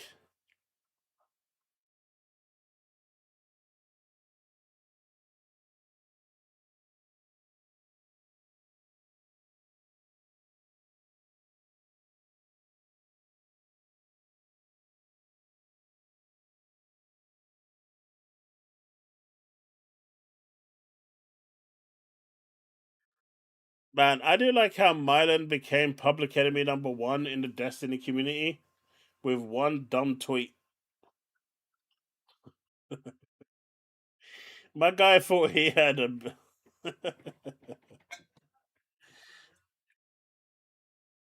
When Glad is even mocking you, you know shit's gone wrong.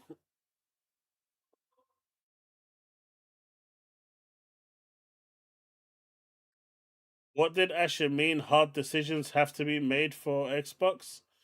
Uh, my guess with that gaming is that it's either going to be on the basis of do they stay fully multiplat or do they go and start doing exclusives? At the same time, they need to see if Game Pass is working. They've reduced the price of Game Pass. If it doesn't grow, then they may consider that it's just not worth holding on to and they'll get rid of it.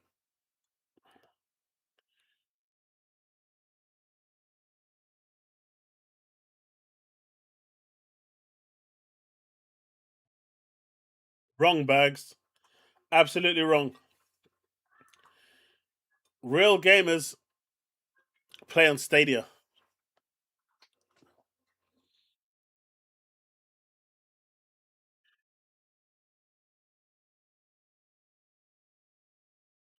Uh, PC players don't really spend much time in the game, so it's not really that big of a deal for PC.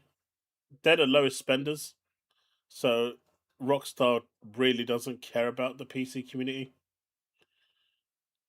Even Xbox gamers spend more money than they do.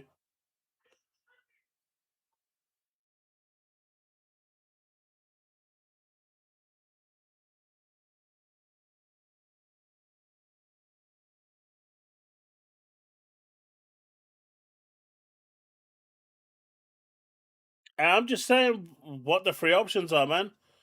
If Game Pass was to, I don't think they'll completely get rid of Game Pass, but it would just be the day and date, right? That would be the one that would probably be affected if that's what they're talking about. When she says hard decisions have to be made, there's only three things it can be: exclusives, multiplat, or letting go of day and date. Although my suggestion in my video early this morning uh, could work, right? With the whole pre-ordering or buying the deluxe edition to gain early access. It worked for Forza Horizon 6, and as long as they have the same level of marketing and hype, who knows? It could be a trend.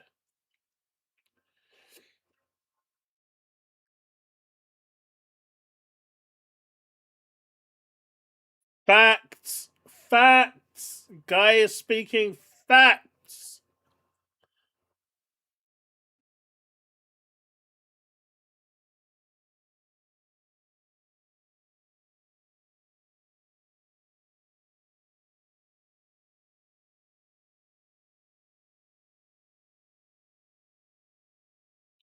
Because they're salty that Xbox gamers get a good deal.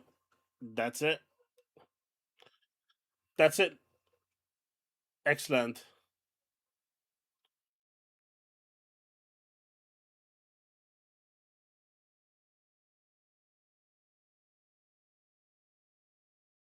Well, that's part of what I was saying, right? It's one of the three options.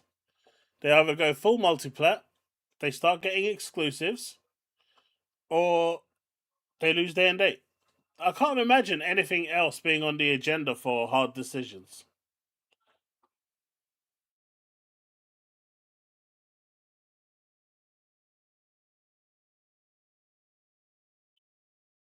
They will just look at the two successes that they did have Woodpit and justify it based on those. Sea of Thieves and Forza Horizon 5.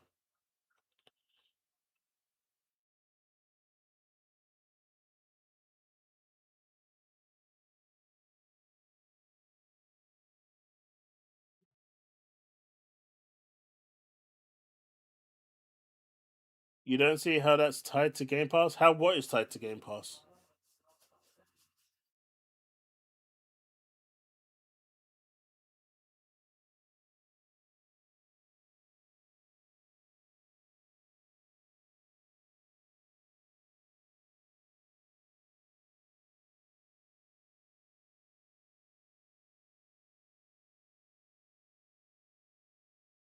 I keep buying small indie games lately. I got no time to play them, but at £3 a pop, I can't stop buying them. It adds up, and my catalog of playing games is getting retardedly stupid. But it's a thing.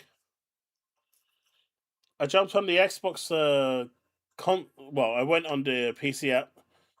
Apparently, you can't add stuff to your basket, so I had to go to the website and put like 4 or 5 games in there. I think I paid like what, 20 quid for like 5 games, and I was like, "That's a good deal. I'm happy with that." Bought a bit of Shantae and a bit of something else. I looked up a couple of other games that I was looking at. They didn't get favorable reviews, or it just didn't sound great. So I stopped. But that's how I'm pretty much doing my gaming now. Exactly, and if they're rethinking the entire strategy, Diablo, it has to be one of the three things that I'm saying, right?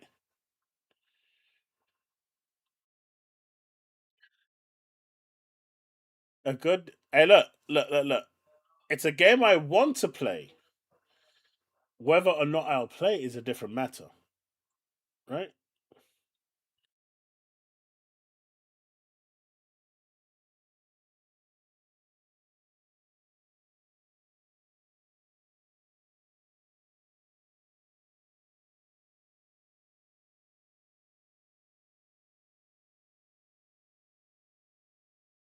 I mean, I'm not quite sure about that, Steve.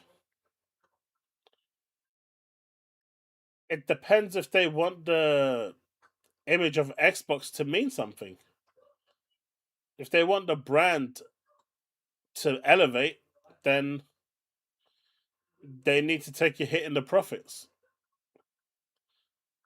And it looks like they are kind of pro I want brand image. So it's not that simple, buddy. But yeah, Sapphire, they don't release numbers. They haven't done so for a long time.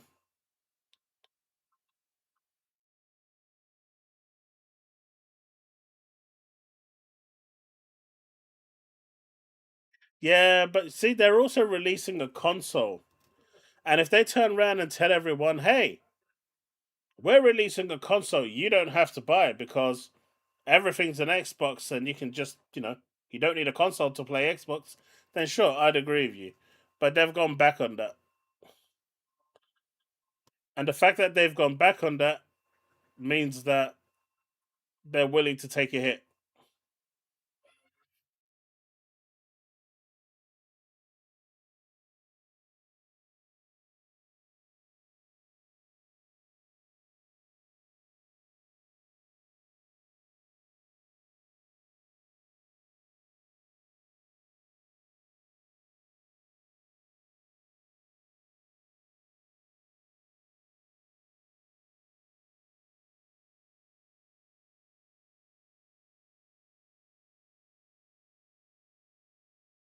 I think they're going to release two consoles, Steve. They have to.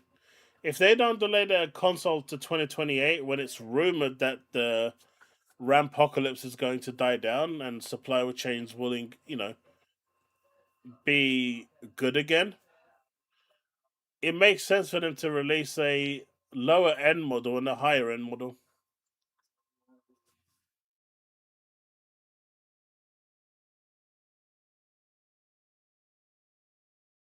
Use cost, yeah.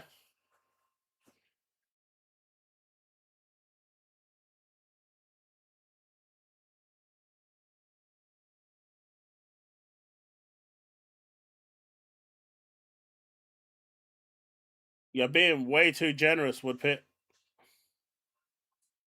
You don't know Steve at all, I take it.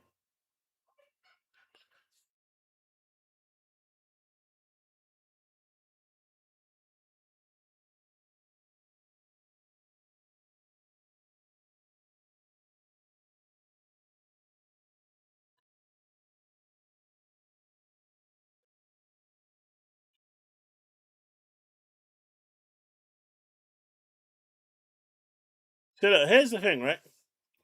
Gas says actions speak louder than words. but she sounds like she has a lot more conviction than her predecessors. The answer, however, is simple: exclusives.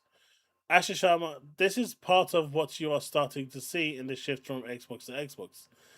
It reflects the decision to be deliberate in how we show up for the players who care most about this brand. Now, here's my thing. As you know, I'm for exclusives, but Xbox can't have exclusives. What they can have is games excluding PlayStation.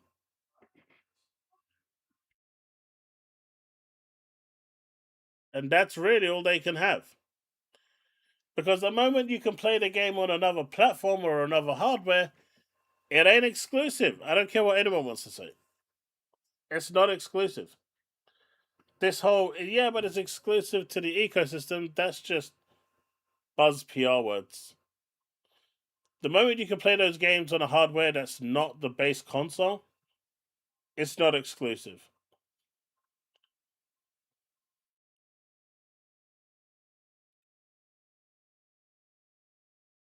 So I don't really know what people are fighting for with exclusives. I mean, I want exclusives, but not in the form that it's going to be in.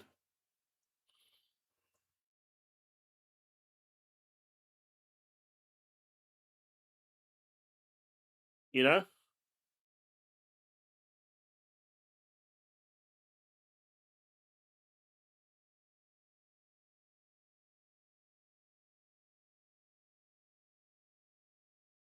Well, apparently it was Sarah's idea, right? To go full multi-plat. She's the one that wanted it because of her success with EE. And she thought she could replicate that, and it didn't really work.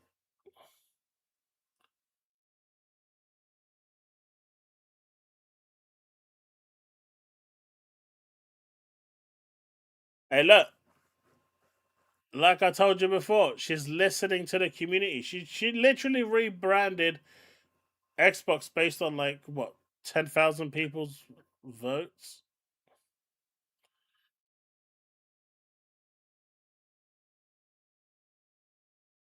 Nah, it's not exclusive for Sony either. I mean, Astrobot, for example, is exclusive, right? The only place you can play that is on PlayStation. But games like Horizon and Uncharted, they're no longer exclusive. They're on PC.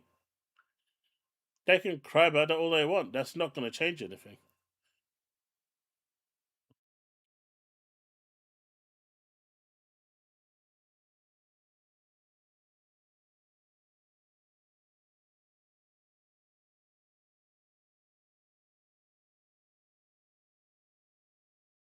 Yeah, with Diablo, are we talking about the Atari 2600 or the 5200? Because there's a difference between the two in era.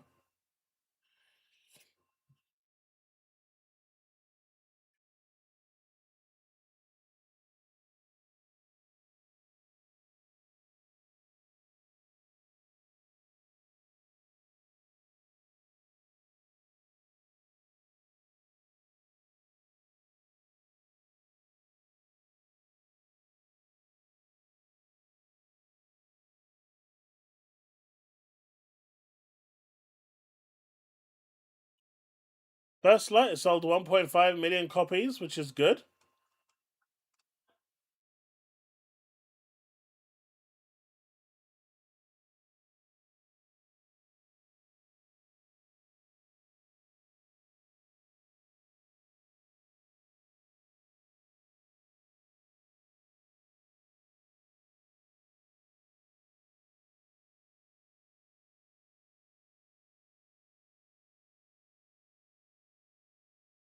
You've never understood the console wars? The console wars are no different to sports tribalism or anything else. You know, you've got your American football in the US. I mean, just look at how many people turn out to those games week in, week out. We've got football over here, which is, hundreds and thousands of fans. So it's no different. And it's absolutely. I mean, for example, Steve is he loves Alienware. Don't ask me why. I think it's not a very good brand, but he loves Alienware and he won't buy anything else for his gaming setup outside of Alienware. It's tribalism.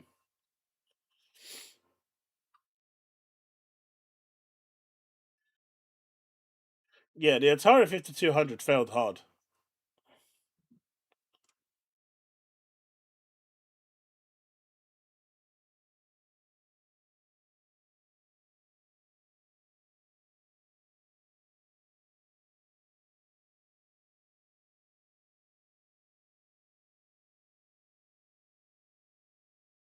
Yeah, you see, I don't get that at all. I think that's just dumbing it down to the point where it makes no sense.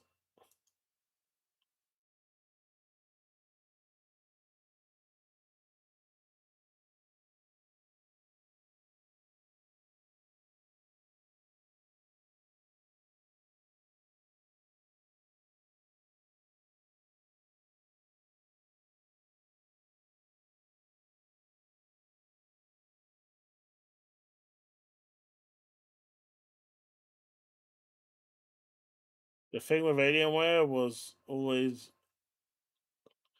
cool case, not much anything else. I know.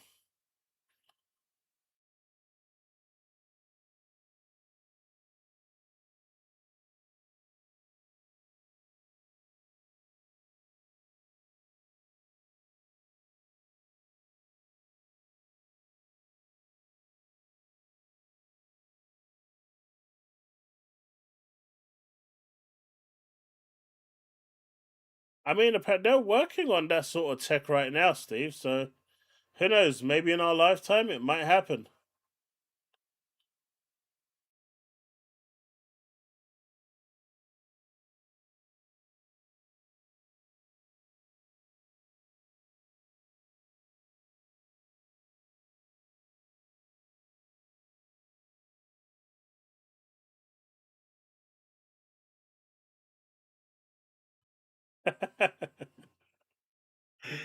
uh,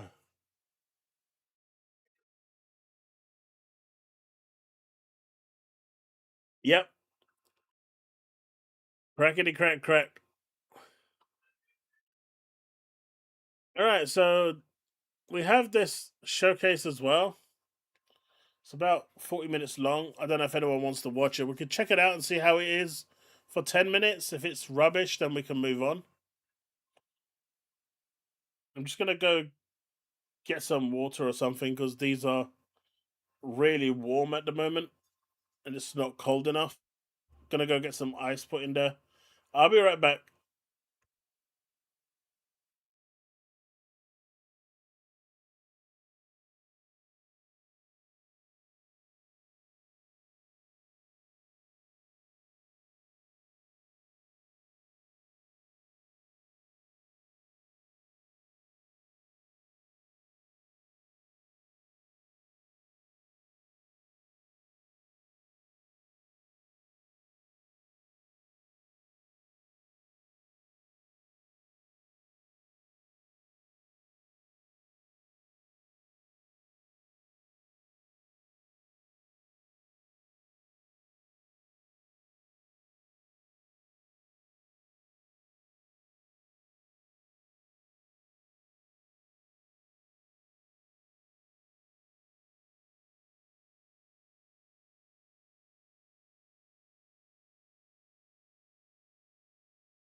Sucks to be you. You left it open. Huh?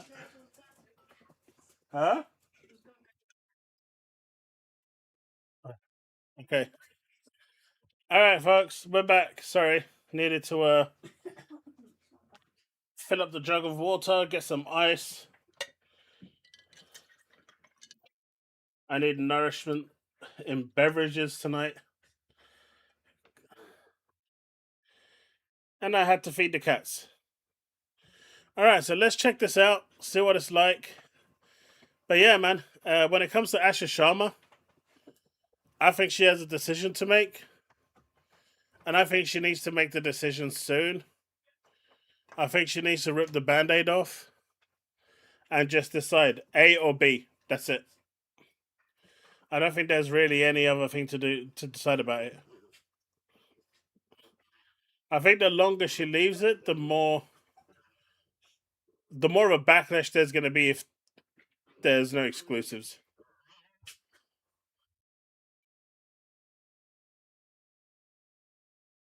By the way, has anyone played a game called The Call of the Sea? It was £4, so I picked it up. It reminded me of a game like Call of Cthulhu, the Cosmic Abyss. It looked similar to that, and I kind of do enjoy those type of games. But does anyone really know what type of, if it's a good game or a bad game?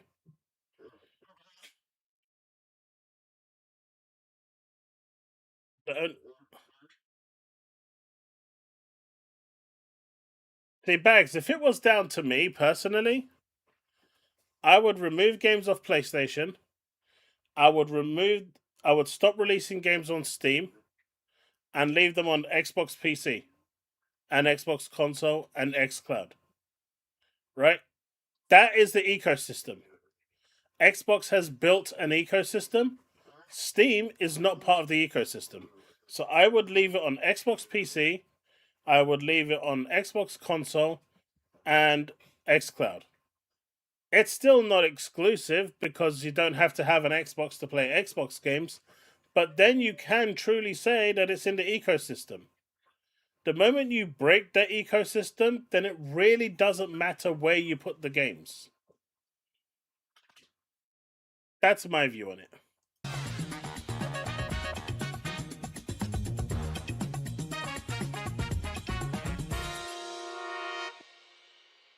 Well, let's in case people are getting a lot of ads, this shit's gonna be. Hello everyone and welcome to the Bit Summit Punch Mixtape in association with Games Radar. I am your host Jules Gill, and today I will be shining a spotlight on the coolest games and coolest game devs from last weekend's Bit Summit Games Festival in Kyoto, Japan. I'm coming to you live from the most Japanese place that I could get to on the bus, London, England. And for the next hour, I'll be walking you through some of the hottest world premieres, trailers and reveals fresh from the festival. We've got something for everyone. Whether you're after survival horror or RPGs that are stuffed with narrative or games about dating supernaturally ginormous women. And I know that you are after that last one. I've read your emails. They were vivid. But don't worry, you don't have to just hang out with me here in London. They can stop releasing games on Steam anytime they want, Moonlight. You're not going to remove the ones that are there. Games and expense a heroic just future titles. They can do that anytime they want. They're legally allowed to. Check out what they were up to. There's no legislation telling them that they have to release it on Steam. Ohayou gozaimasu! Hello everyone, my name is Jaimon the Game Enjoyer, coming to you live from Bit Summit in Kyoto, Japan. The biggest indie game show in Japan. You will see 2D FPS. You know what? Weird controls. This is literally on my bucket list to go to Japan. Fill everyone's needs or cravings. I hope I get to do it before I kick the bucket, as they say. This is one thing I really want to do. I am not joking. You will see the worldwide indie games and indie games from Japan. So look forward to that. Thank you again, and back to you in the studios, Jules! ありがとうございました! You know what? This is literally on my bucket list to go to Japan. This is one thing I really want to do. You will see the worldwide indie games and indie games from Japan. So look forward to that. Thank you again, and back to you in the studios, Jules! ありがとうございました! So, what say we kick things off with a bang? Our first game of the night is a bona fide world premiere, and it dares to ask, what if a load of really, really horrible stuff happened to people in space? Yo. From developer Simon Lukashik, here Yo, Gorsty, is I have a Copernicus. question for you, right? Are you still there, Gorsty?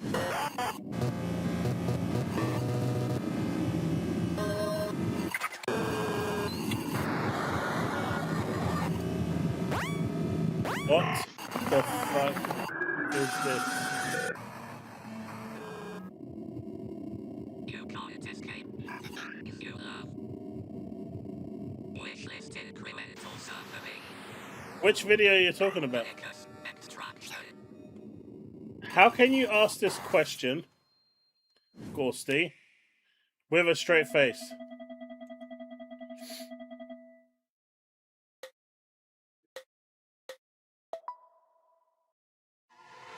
There's just no shot you asked that question.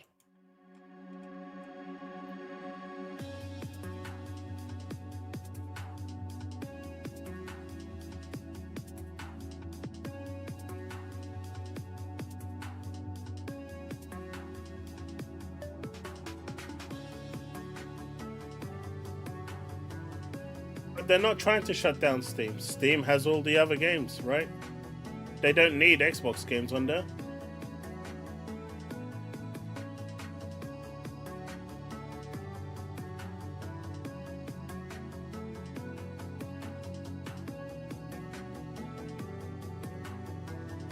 You release a number of, you know, Game of the Year contenders, Ghosty, and people will look at other platforms.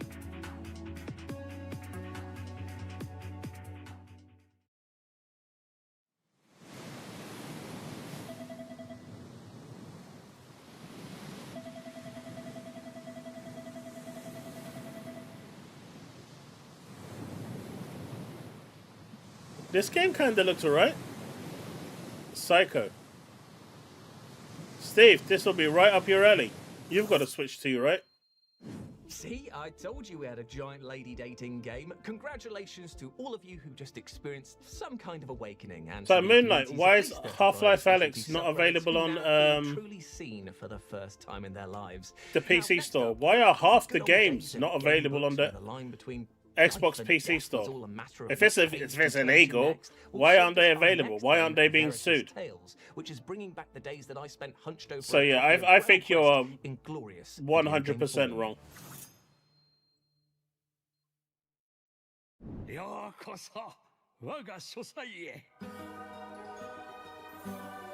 It can't be okay for one as the market leader and not okay for the other one who isn't the market leader. That literally makes no sense.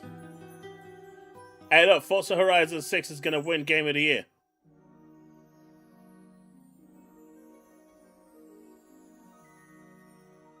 What financial loss are you suffering? The game just isn't available on your platform. I don't understand what you're saying. If I don't want to release my game on your platform, what financial loss are you suffering?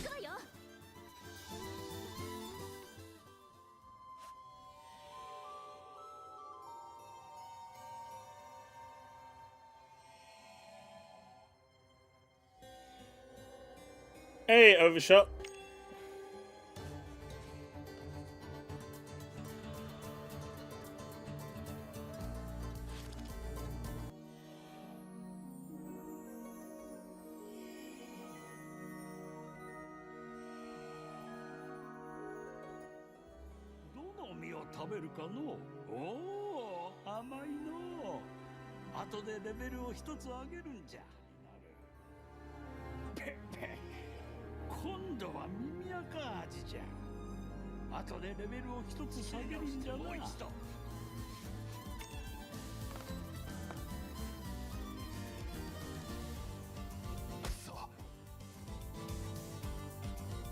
Dude, Epic Games are literally doing exclusives. What are you on about? Alan Wake 2 is an exclusive to the Epic Games Store. Half-Life Alyx is an exclusive to Steam. Hell, I think Counter-Strike 2 is only available on Steam. Having exclusives is nothing new, man.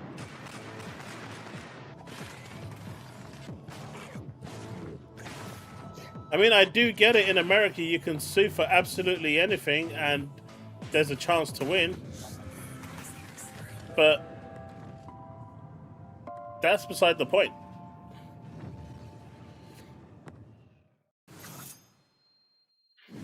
Nightmare House takes the classic survival horror experience of a beloved mod and turns it into a fully fledged and fully terrifying game. Almost as scary as my first year uni halls. Now that house, a Nightmare House, 800 quid a month.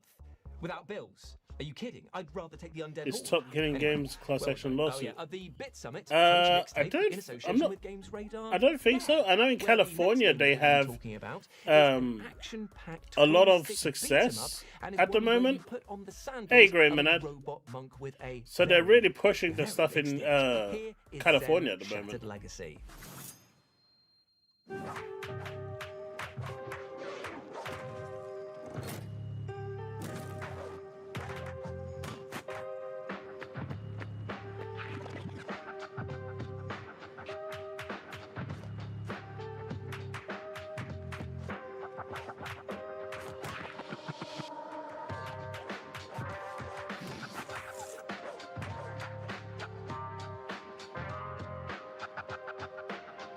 Yeah, it's pretty much as Steve said.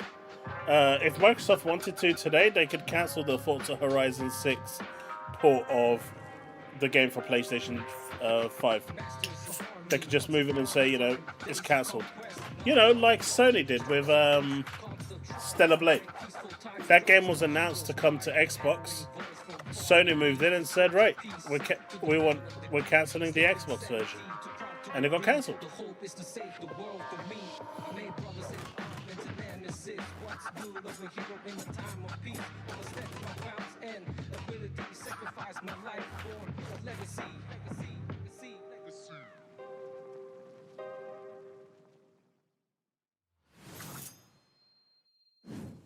Let's check in with our boys on the ground.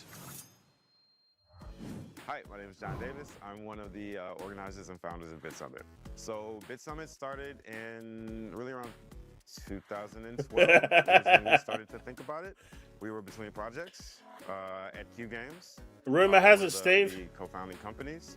Doing super chats is that, you know, and our producer could make it happen. We had about 200 people, about 50 developers from around Japan. For the first few years, we didn't have a lot of sponsors. Graciously, Sony there's a good chance it's getting announced. There in Kyoto, Kyoto Prefecture on the 7th. But the bulk of the show was these small developers that would, travel out, and we'd give them a table for free. Like, hey, just show your stuff. We want everybody to get together. And so we were on the first floor of this building for a few whatever years, the heart desires. And we went from 200 people to 2,000 people to 5,000 people and it just kept growing and growing and growing. When we came back from the pandemic, it was 50,000. Everyone here, all of our sponsors, we love them so much, but they make all of this possible for us to bring these smaller developers here. People come to Bit Summit and then, they say, I want to make a game. And then, they come back 2 years later and they exhibit their game at Bit Summit.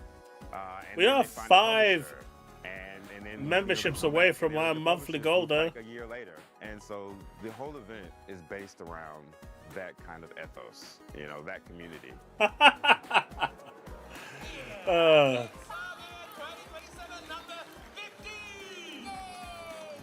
So we're incredibly proud to be able to provide this space for indie developers to thrive here, and we can't wait to see what the future of Bit Summit brings. Stay tuned.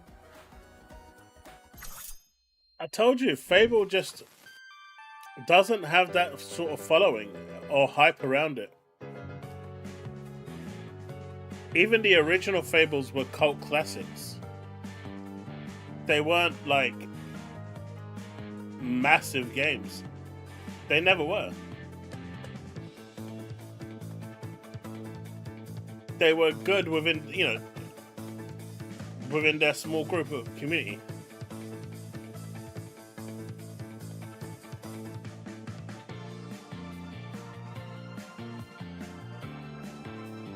The warrior who became a doll.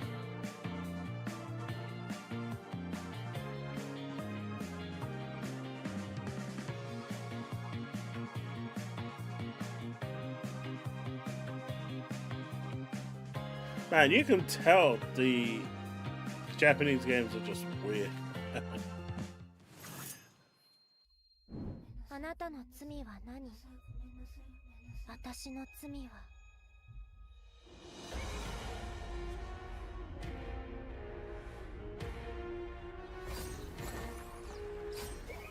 I think it will be good. I'm not saying it won't be good, Bold. In fact, Fable could get like a 9 out of 10, but it's still not going to change what I'm saying.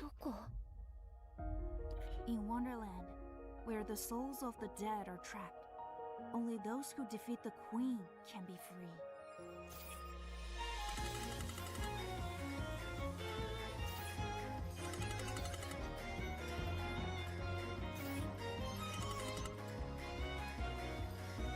OnlyFans overhyped, like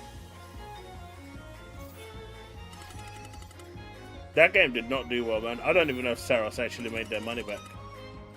Although it was number 9 in the top 10 charts. Skill cards to enhance your skills.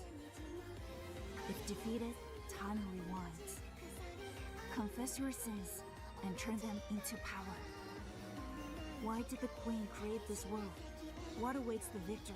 Salvation or retribution? クライムライト。ウィッシュリスト登録して一緒にワクワクしよう。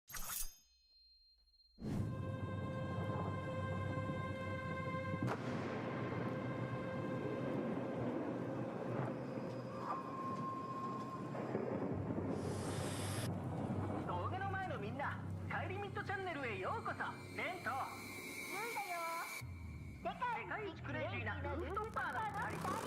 Yeah, because in California, they have to state that you're basically getting a license for digital products.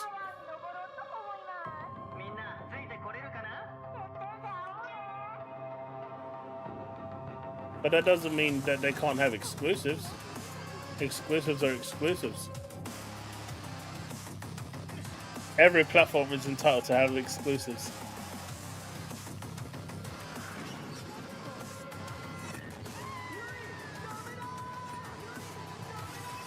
Hey, Paul. Good night, man. I know, Paul, it's too hot tonight. It is too hot.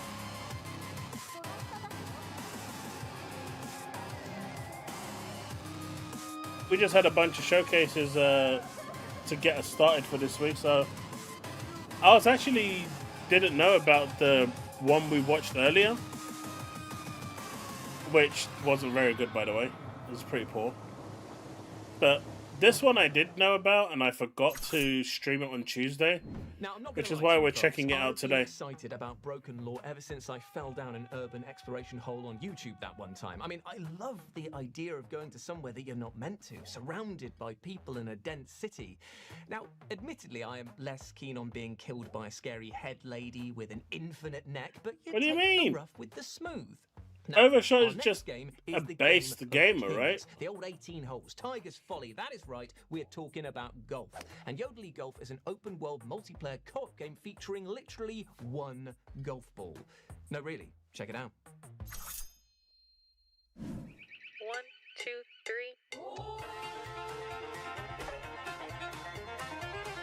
Yay! There is no law saying you can't have exclusives.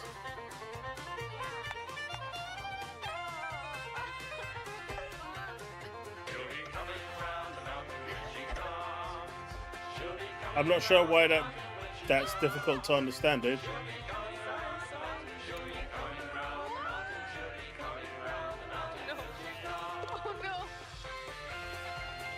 Banned until... I think occasionally you'll see like 4 people signed into Concord, but they can't play. I wonder if it's the devs still playing, like 2v2 or something. He is Ghosty.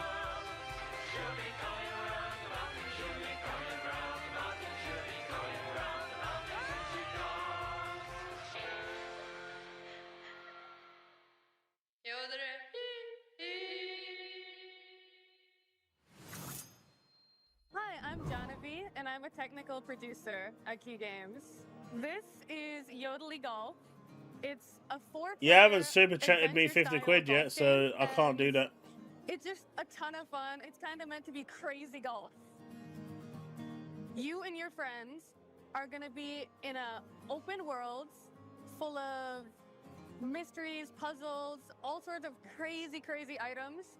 And also, you have a single Yeah, golf that's ball. never gonna happen, So Steve. you have to play golf and get it into the hole. Never gonna happen. Bolt, You say tell Steve that that's is never going gonna to happen. Come to life, and you're gonna see all the words of every player.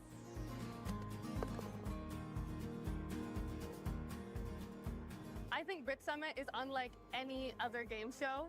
Being a part of an event with these creators who come from every part I of the mean, world, just look at Naughty really Dog. indie They haven't creators who are released a single game this making the most generation. innovative Not titles, one. and I think this That's indie crazy, man. mentality is why. And I'm just really grateful to be able to be a part of it. I think it's so validating as the team to see that the game you've worked so hard on for so long, I do. like, gets such an amazing I reaction do. from the fans. And I love, like, hearing what Like, they say. Some senior people have management amazing will take some design blame. It's gonna ideas, take, like, amazing, like, you know, input on our games. quite a bit of the blame, right? I think But the it's so creative fun just to be able to people talk to everyone who designed the and kind of characters, just be a part of, like, the those are energy part of the Brit dev team. Summit. They're part of the design, right?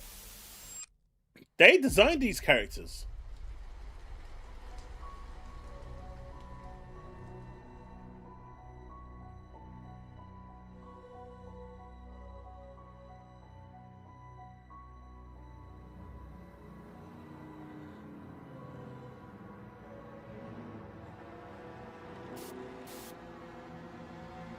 Hey, little boo-boo! Come here. Come here. Come here. Come here. Come on, upstairs. Already, you ran away. Luna? Come here. Come here. Up you get.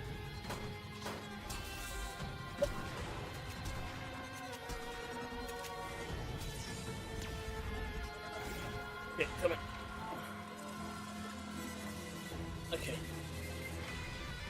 Alright. Hey, what's up, Sanchez?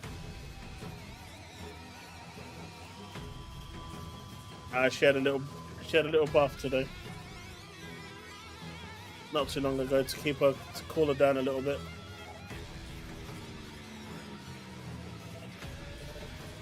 You want to go back down again? First you want to get up and now you want to get down? You know I can't keep my arm like this, right? This ain't happening.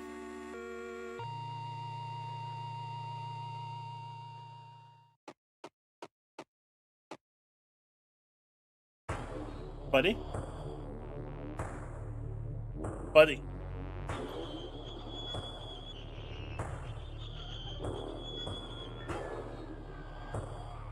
Okay, you need to make a decision. Do you want to get down the stair or thing? What the hell is this game?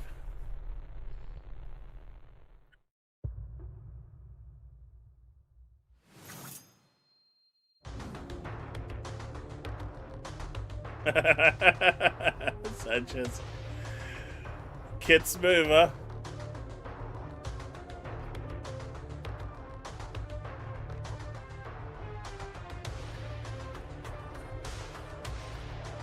So do you want chat to just see your arsehole? Alright, you wanna go down? Okay, let's put you down.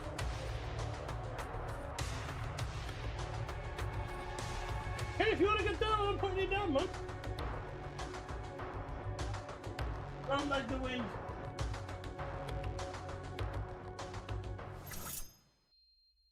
Hey, I'm Dave. I'm the head of New Blood Interactive, and we're here at Bit Summit 2026 with Dungeons of Dusk and Tenebris Somnia. Dungeons of Dusk is a turn-based dungeon crawler, classic dungeon crawler, based on and taking place in between our 2018 first-person shooter Dusk. everybody knows Dusk, right? Dusk. There's was, just you so know, much the- more the creativity start in the Japan, boomer man. shooter renaissance, right? And we've done some spin-offs, and we always really wanted to make a dungeon crawler. You know, a classic step-by-step turn-based dungeon crawler based on our favorite dungeon crawler, which was actually a mobile game, Doom RPG. So id Software, they had spun off a couple of mobile games, Doom RPG and Wolfenstein 3D RPG, Shut up, Bullets. as well as Orcs and Elves and stuff like that. No, And those Diablo, were- you're supposed to be they're on my something- side. People remember them really fondly. They're not as complicated as, say, something like a Wizardry, but like they're just Yeah, they're Bold. so much fun to It pick was up and pretty much play. a And government we funded thought that Dusk game. would lend itself But I really really well to enjoyed it. that style. I really Like, enjoyed plus we just Mixtape. always wanted to make a blob I of think it was a turn-based good game. dungeon crawler. We're happy to be here But it in resonated Japan, with showing me. it in I think if Japanese it for the doesn't first time, because resonate we with know the you, Japanese you're not going to audience, enjoy they it. love dungeon crawlers. If We know you Wizardry don't kind of, especially is huge in Japan. I couldn't you know, be happier feel to that have, vibe of you what know, it a is, dungeon because crawler in Japanese I kind of in lived Kyoto through that, in what they 2026. were going through. On two occasions where I had to say goodbye to friends. Pretty much indefinitely, as one of them moved over to Canada, and the other one I just lost contact with entirely.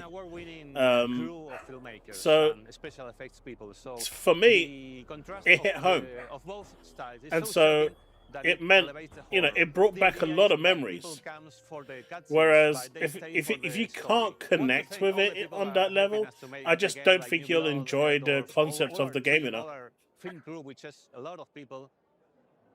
And also Dave Oshry. And, you know, Tenebris Somnia as well, being able to bring Andres all the way here from Argentina and bring Don't be Erdo, jealous the now, creator of Steve. Faith the Unholy Trinity, here to Japan. Oh, shit. To show off Tenebris Luna, Somnia. get back We've got the inside. props from the game. We have a recreation I'll be right back. of one of the bedroom Luna. cutscenes from the game right here that has been replicated. We know the Japanese audience is really going to appreciate that stuff. We know you guys love your horror games. We know you guys love your old school FMV games. So we've got that. So it's again, it's just seeing the reaction from people of the Japanese fans has been, you know, that's why we're here. That's why we do it. The game is inspired by many Japanese games, like Dino Shokutaku, Silent Hill, Biohazard. So it's crazy to be here in Japan where it all began. And it's also really special to meet fans here because here at New Blood, we're all about making games with our friends together. And so when we get to meet people who enjoy our games like in person, they get to be our friends, and we're making games as friends so we can all enjoy games together, and it's a really special feeling. Man, I cannot believe that we got to chat to Dave Oshry, and I can't believe even more that we didn't have to bleep anything out. Anyway, big news, ladies and gentlemen. I'm getting word that, yes, it is time again for another world premiere to blow your socks off and add a new game to your heaving, swollen wish lists. From Black Tower Studios, here is a game about how you can do anything you want if you just believe in yourself, including back alley surgery. God damn it, she's barking at everything. She won't come in.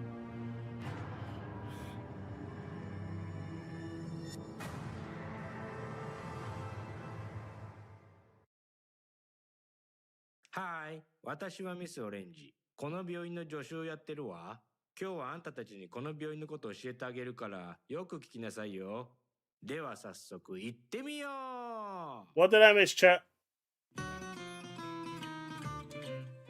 ここはマフィアが経営する病院。残念ながら君は借金のせいでここで働くことになってしまった。しかし君には何の知識も経験もない。でも大丈夫。治療は簡単。まずは患者さんの話をよく聞き、よく観察し、書類をしっかり確認しよう。患者さんの情報と君の推理力があれば必ず病気を特定できるはず。 Do you know what? Close the door. There's a massive dragonfly somewhere there as well. You can dispose of that too. 欲を言えばちょっとしたオペができればもう完璧。心臓マッサージや脳の交換手術とか。でも簡単な患者さんばかりじゃない。例えばたくさんの病気にかかってる人や10秒で死んじゃう人、強盗も来るし、ショップはもちろんのこと。 裏切りの提案なんてのもある。 Ram, she needs to stop barking. You need to get her. 適当に対応しよう。日中真面目に働いたら毎 Mate, what is this 借 game? 金を返していこう。いつか返済が終わる日ま Okay, でね。 Luna is in the house. Recovered, safe. 時には返せない日 Now も I あるよ just ね。 need to keep an eye out on where the bloody dragonfly went. 辛いけど、そんな日は取り立て人から殴られてしまうんだ。でも運が良ければ当たらない。パンチを避けて生き延びよう。 Yeah, Splinter Cell's great, man. Splinter Cell, Metal Gear. It's a shame we don't get those games anymore. Hitman, to a certain extent, is a little bit like that. I mean, not Hitman, the new James Bond game. Hello, I am a combat demon, or humans call me Layla. We cannot operate your machines, and you cannot survive without us. That is why we maintain the reservation zone. In exchange for our protection, Nice, Sanchez. Is it any good? as sacrifices. Outside the walls, there live demons who exist only to kill. We hold them back as best we can. Look, Steve, as long as they leave me alone, I leave them alone. If they don't leave me alone, I don't leave them alone. It's an easy understanding.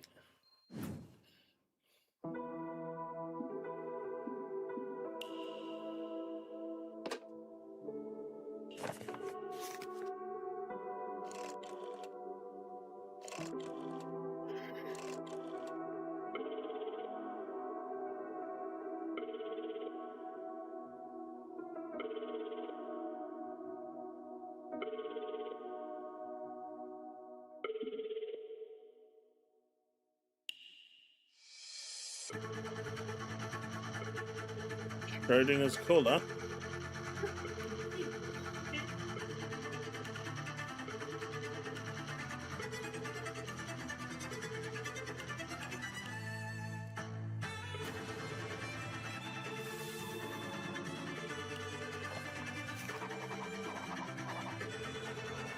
Except Shadows, Steve. Shadows is better than Crimson Desert.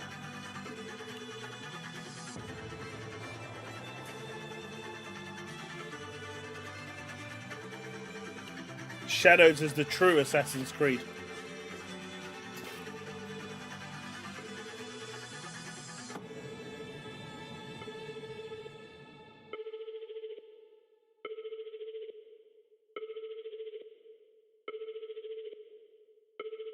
But this game is about making a phone call and no one ever answers, huh?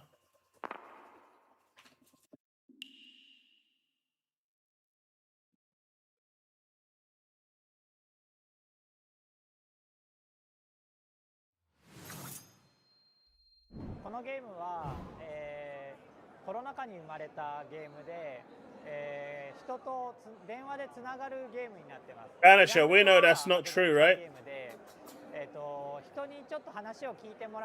Don't worry, I'm on your side, Banisher. You can pay me later.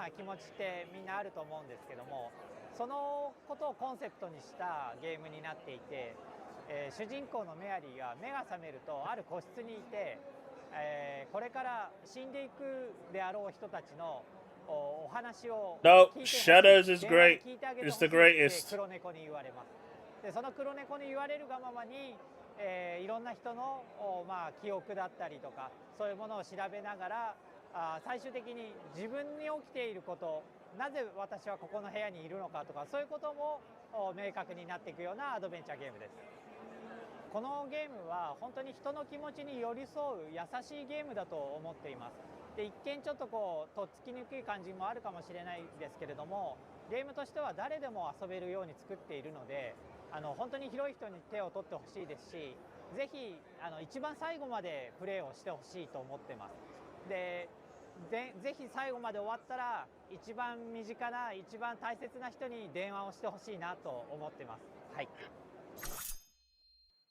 Schrodinger's Call is a game about conversations with lost souls and how the choices we make in life continue to echo after death.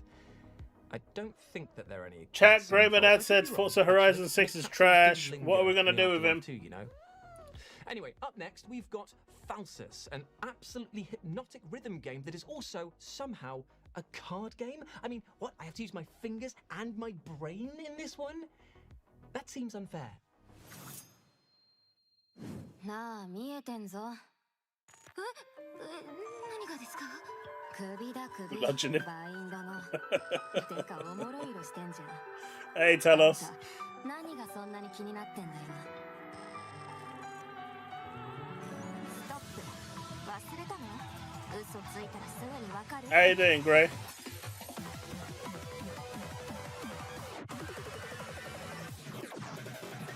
落ち込んで立ち止まったままなんて。もういい加減動きたい。みんなあなたの力になりたいって思ってるよ。自分から逃げない。楽観に甘えんな。分かってんだよ、これからの私らの未来も。いつか落ちるとしても私たちは繋がれてるの。あの空に。違う。あなたは間違ってる。 Some corporal punishment. Man, they're coming for you, Gray. 天使だっていいよ、やってみやがれってんだよ。大事なんでしょ。そんなこと言わないもん。 Hey, this game looks easy. I could do this in my sleep. 心が動揺し始めてる。このまま畳みかけるよ。お前にどう思われるかとか私が気にすることか。インファルサス。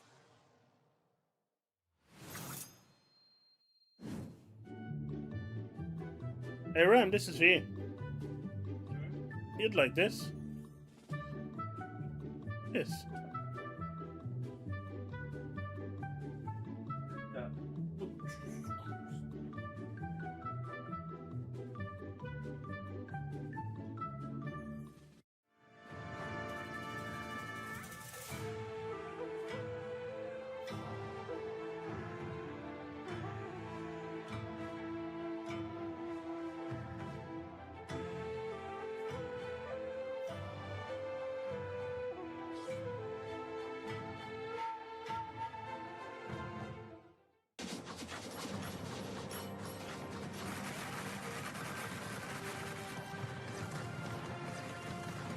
Yeesh!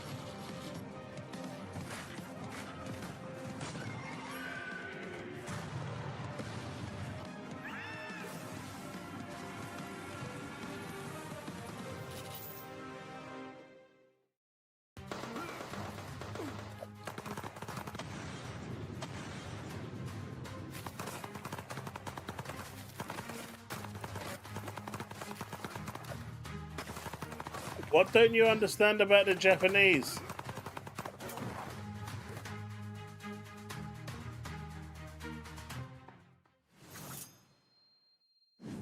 We bring 8 games to the summit this year, and including Soden's game. HUD looks really good. 1.5 million copy sales this year. And Now that it's actually really good, it's not on Game Pass. we're friends in the summit and to connect with many players who love us during the summit this year. This is the 8th year we have joined the summit, and we think Japanese market is very important for us because like Japanese You shouldn't cover all that, many that's players really got hard. a lot of our games, and we think that is No, she done very it. thankful for that. And also we think this summit is a very I mean, important it's what they do. That's what they like to do. connected to many of our partners, and also this is a good chance for us to let other Japanese players to play our games. The new donkey shampoo on her. Now, I might be biased, friends, but what other showcase is going to hit you with the 1, 2, 3, 4, 5, 6, 7 hit punch of Dark Fantasy, Magic, Survival Bullet Heavens, Metroid? Hey, she tried to bite your face off. Alchemy, Eerie Walled Cities, and my favourite, Chinese fantasy daughter raising sims, all in just under 2 minutes. Nowhere. That's where, and we're not done yet. They are If any ghosty. of the games that you've seen today tickle your fancy, and how could they not, then don't forget to wishlist them by heading to the link below. Now, don't go anywhere, folks. We've still got some surprises right up our sleeve before we call it a night. Tonight at 6, what is reclusive tech billionaire Tom Ballinger's new secret project?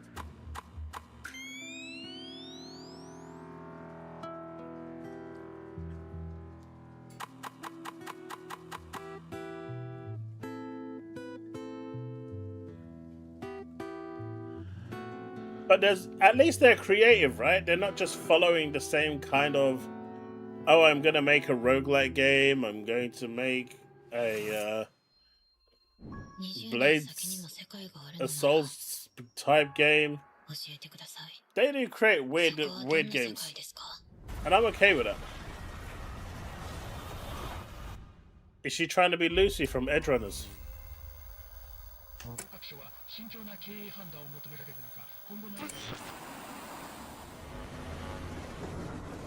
Wait a minute, this could be the one, chat.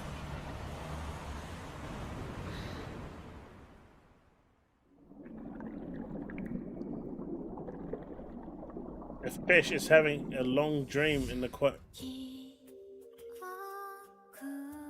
What the fuck?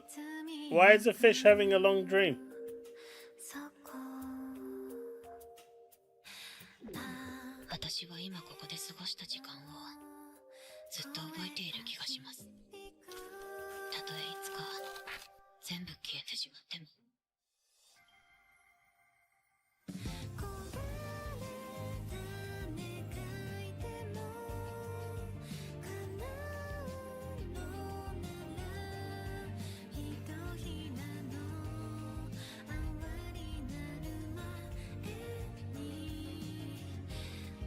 This actually looks good.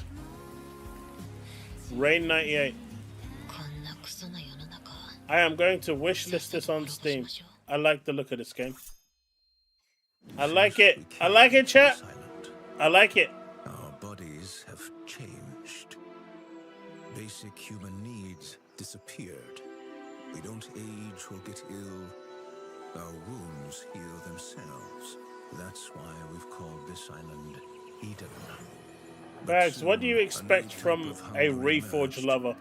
We became prisoners to ambrosia, a rare fruit that only some of us can acquire. Those who don't shortly fall into madness. There are cruel creatures dwelling in every shadow, appearing from nowhere. By slaying them, we take over their power. But we need to watch out for our frantic companions too. This hellish place shouldn't exist any longer. We need to put an end to Eden.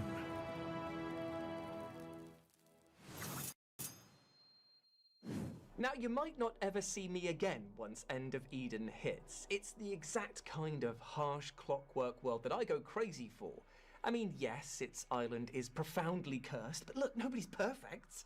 Anyway, coming right up, we've got a game with a simple question. If things started subtly changing around your flat, would you notice it? Like, really notice it before it's all too late? Well, you better hope so, because you've got 7 days to think about it.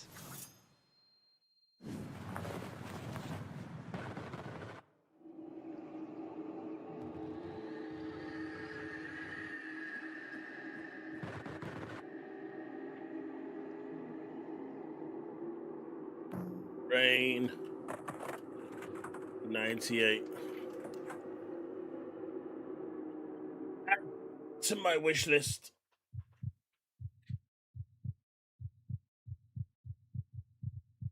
Apparently it releases this year.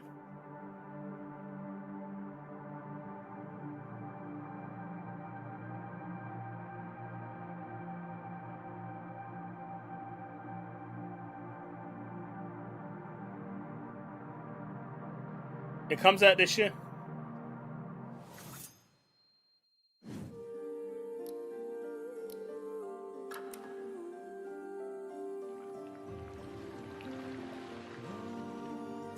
Have a good night, Overshot.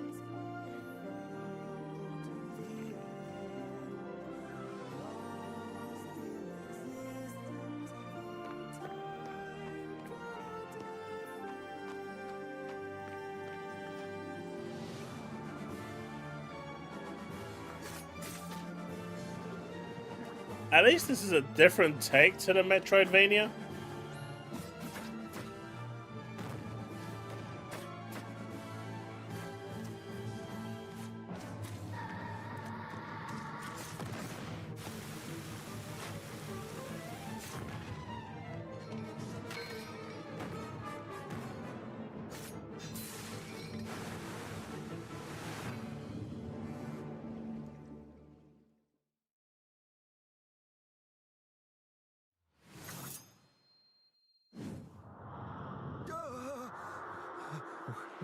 Oh, this was a game that I've been looking forward to.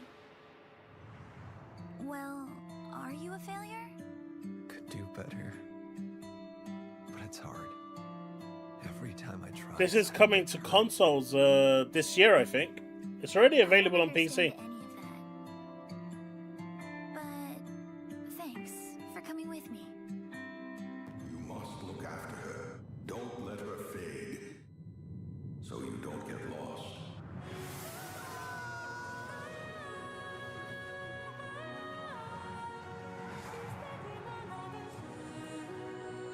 Come on, friend. Follow us. We won't let you lose your way. Anyone you photographed is a friend. Let the spirits guide your path forward.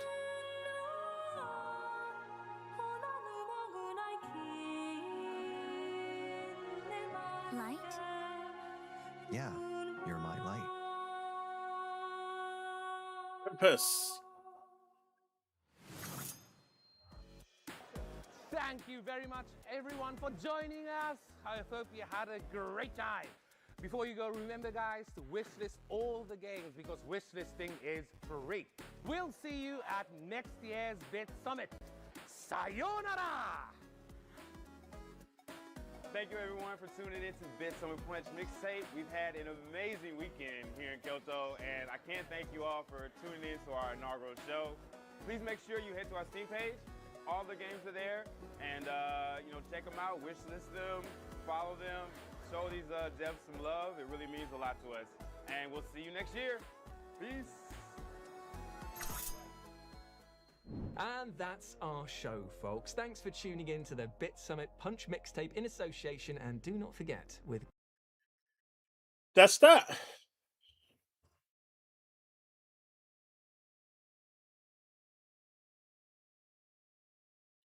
Now the last thing I wanted, well, the other thing I wanted to check out was there was a Dragon Quest thing, right?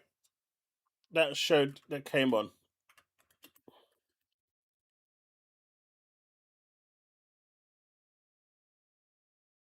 It's only 10 minutes apparently.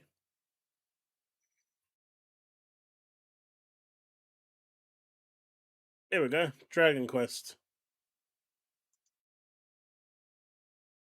Apparently people were upset about this.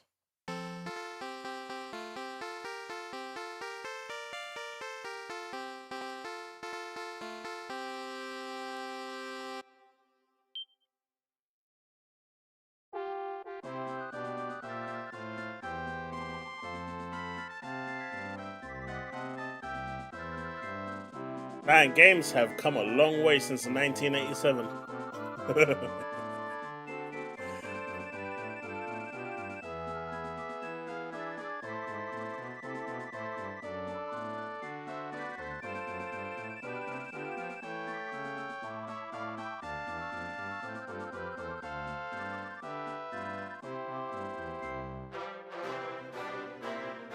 I can't believe people were upset about 007's intro. Apparently watching the guy do press-ups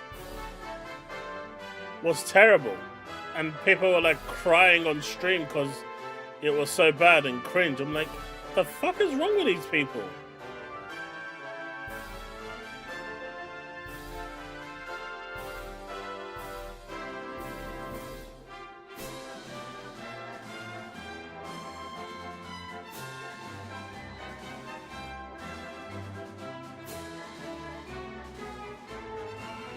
Bold Alpha. It's Toriyama, who designed the Dragon Ball characters, designed these characters. May he rest in peace. It's the same artist.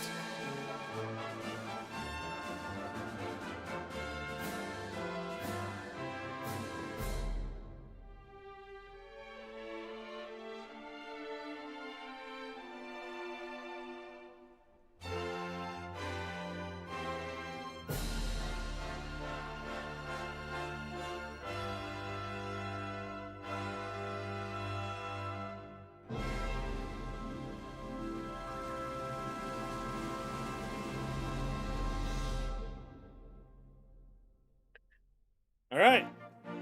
皆さんこんにちは。ドラゴンクエスト12エグゼクティブプロデューサーの斉藤です。どうも Dragon ゲ Quest ームデ 12. ザイナーの堀裕二です。ちょうど40年前の今日、シリーズ1作目の40ドラゴンクエスト years. が発売されました。40年という長い間、シリーズを愛してくださったファンの皆様のおかげでこの日を迎えることができました。本当にありがとうございます。これほどまで長く続けられたのは、ずっと遊んでくれたファンの皆さん、そして支えてくれたスタッフたちのおかげです。感謝の言葉しかありません。ありがとうございます。本当であれば今日はドラゴンクエスト40年の歩みをですね、堀井さんと1時間でも2時間でも話したかったんですけど、ただ大変長い間お待たせしていたドラゴンクエスト12についてお話をさせてください。ドラゴンクエスト12は現在も開発を続けています。しかし開発体制を変更してリスタートしたため、発売まではもうしばらくお待ちいただきたいと思います。当初開発していた Wait, a wig like what? 選ばれし Who's wearing a wig? シリーズの最新作としてさまざまなチャレンジを続けてきました。その中で I don't see any wigs. 重ねてドラゴンクエストのナンバリング作品 But we're doing some more bomb tomorrow, right, chat? 新しい体制でドラゴンクエスト As long as I don't feel dead tomorrow, because 今も開発を I'm 続けて feeling いま like す。 shit right now. とても大変な決断ではありましたが、より多くのファンの皆さんが楽しめるドラゴンクエストの最新作としてふさわしいものをお届けできると確信しています。そういった経緯からドラゴンクエスト12はサブタイトルやロゴも含めて一新いたしました。本日は開発中の映像をご用意しましたので、どうぞご覧くだ All さい。 right, sneak peek. Man, I'm drinking everything.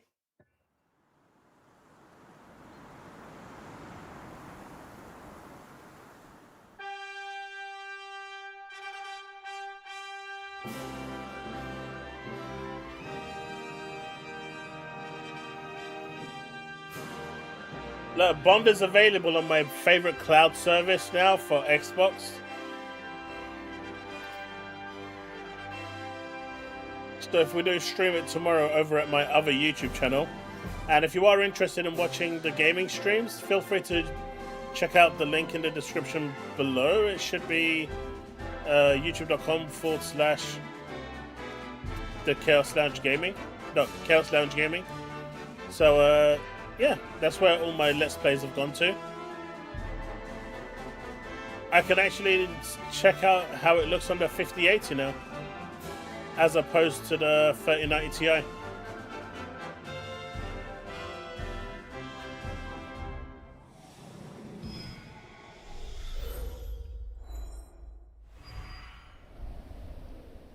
Dragon Quest 12 has changed the name to Beyond Dreams. Let's go.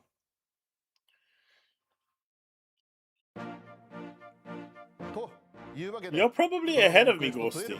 夢の彼方へ、この度初公開です。わー、やっとお披露目できましたね。できました。堀井さん、はい、少しだけでいいんで作品の内容を。How are you not ahead of me? そうですね。じゃあ今日は少しだけ。今回は不思議な夢が見えてしまう主人公の冒険を描いた物語です。夢の彼方にはきっとダークではなくて明るくワクワクするような世界が広がっていると思いますよ。以前発表した12から変わりましたが、皆さんに楽しんでもらえると思います。めちゃくちゃ楽しいお話になったんですけど、今話しちゃうとちょっと怒られるかもしれないんで、私からはこのぐらいにしておきます。はい。そして今作も I still need to play Dragon Quest 11. 先生のキャラクターと重山先生の音楽とともにお届けしますよ。まだまだ同じ線ですが、今日ここまで。非常に良い出来になると思いますので、続報を楽しみに待っていてくださいね。堀井さん、ありがとうございます。今日お伝えしたのはほんの少しですが、今までのシリーズにはなかった要素も取り入れ、より進化したドラゴンクエストとして頑張って開発を進めています。ぜひご期待ください。Don't they know it's そんな sacred? わけですが、なんと今日実はもう一つお知らせしたいことがあります。多分こっちが先に出ると思いますよ。それでは映像どうぞ。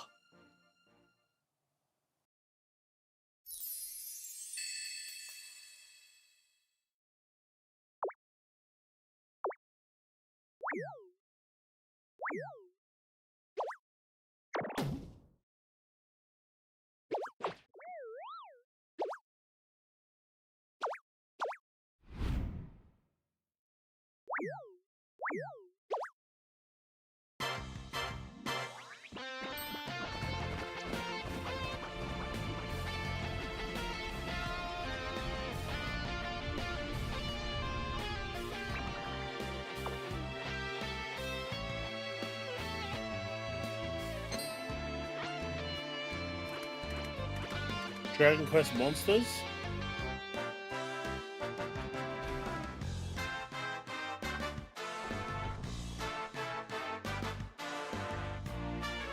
I know, right, Ghosty?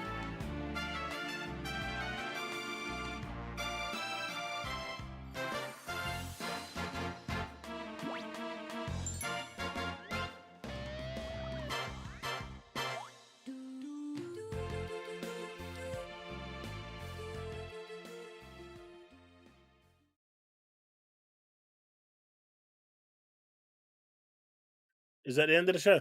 It is. All right. Let's see. What else was there on me to cover today? News has been really dead, right? Like, there's been nothing going on out there. It's just there's this game called Mina. I'm not sure if you guys have heard of it. But Mina at the moment is doing crazy. Mina the Helloer? It's got a 93 Metacritic. The highest rated game this year, I think.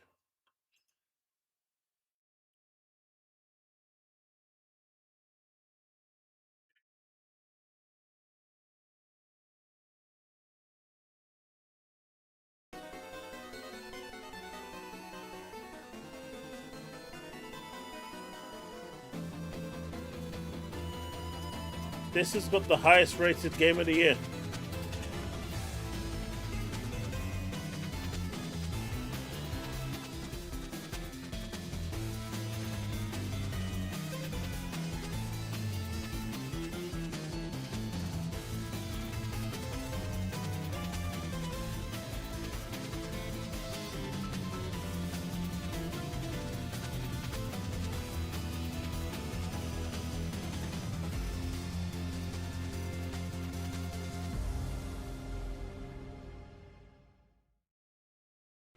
Oops. What do you guys think? Highest rated game this year? Ah, for fuck's sake. You see, this is what I said. Let's do that again. Look, someone said I'm buying it day one. Who was it? Who was it? Who was it? Who was it? Who was it? Yes, day one for me. See, Taz said day one. I thought you guys could see it.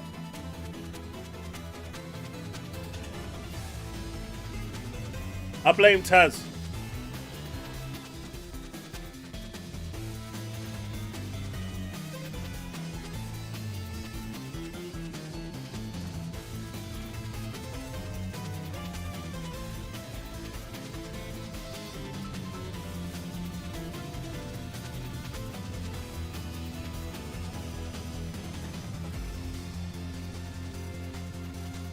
I mean, it ain't a secret.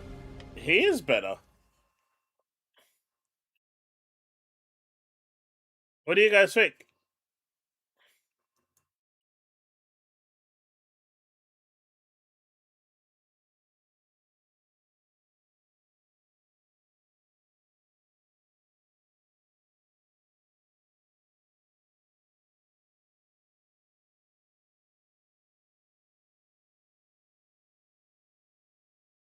Got 93.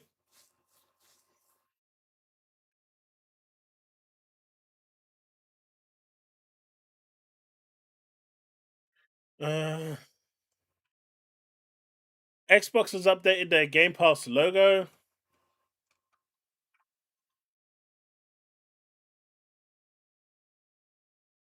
Looking snazzy now. On brand. Dragon Quest 11 is coming to Switch too.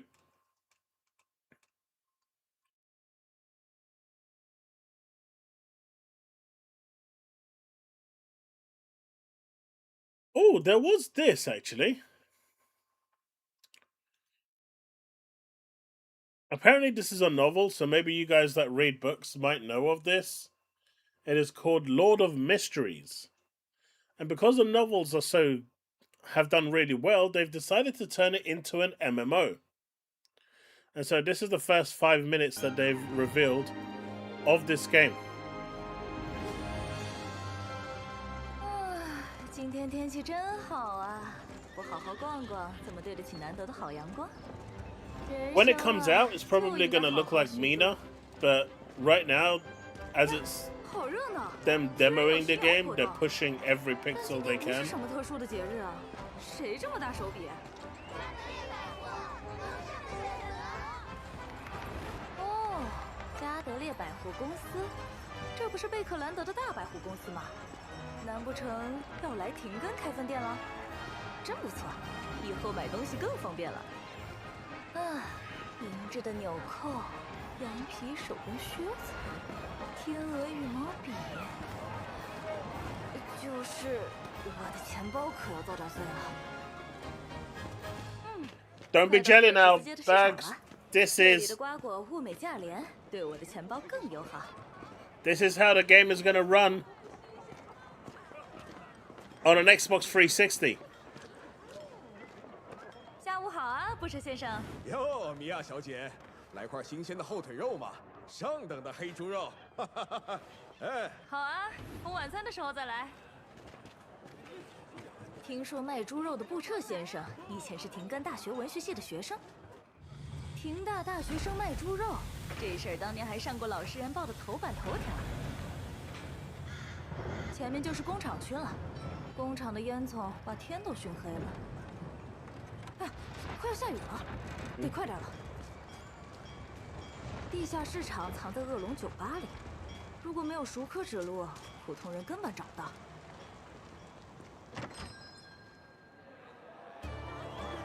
恶龙酒吧以黑啤酒和拳击闻名，每次开赛擂台前都坐满了人。真搞不懂这种野蛮活动有什么好看。It'll be up. 下午好，是米娅小姐啊，进去吧。看门人汤姆，看着5大3粗，其实是个妻管严。之前喝醉被老婆拿羽毛掸子追到铁十字街，被我救了下来。从此我进地下市场就方便多了。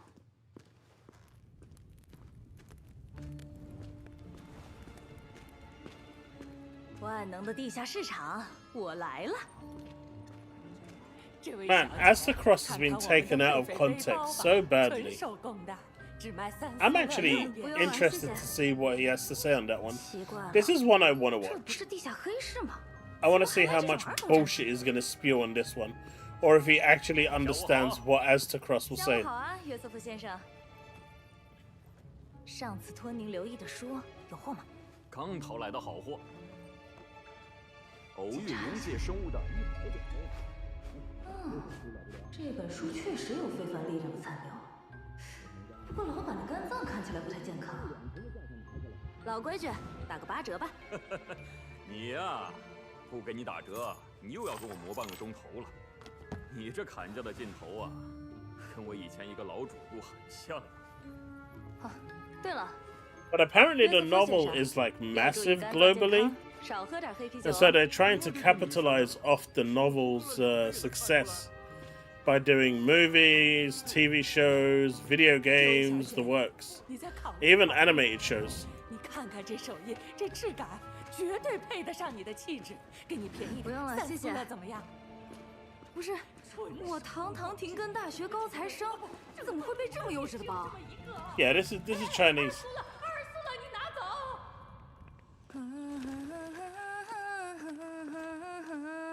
啊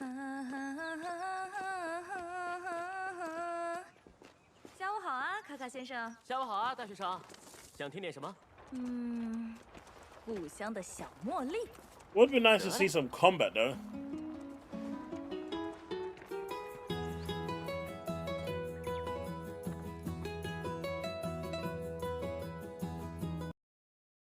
That's it. It looks impressive, right? At least I thought so.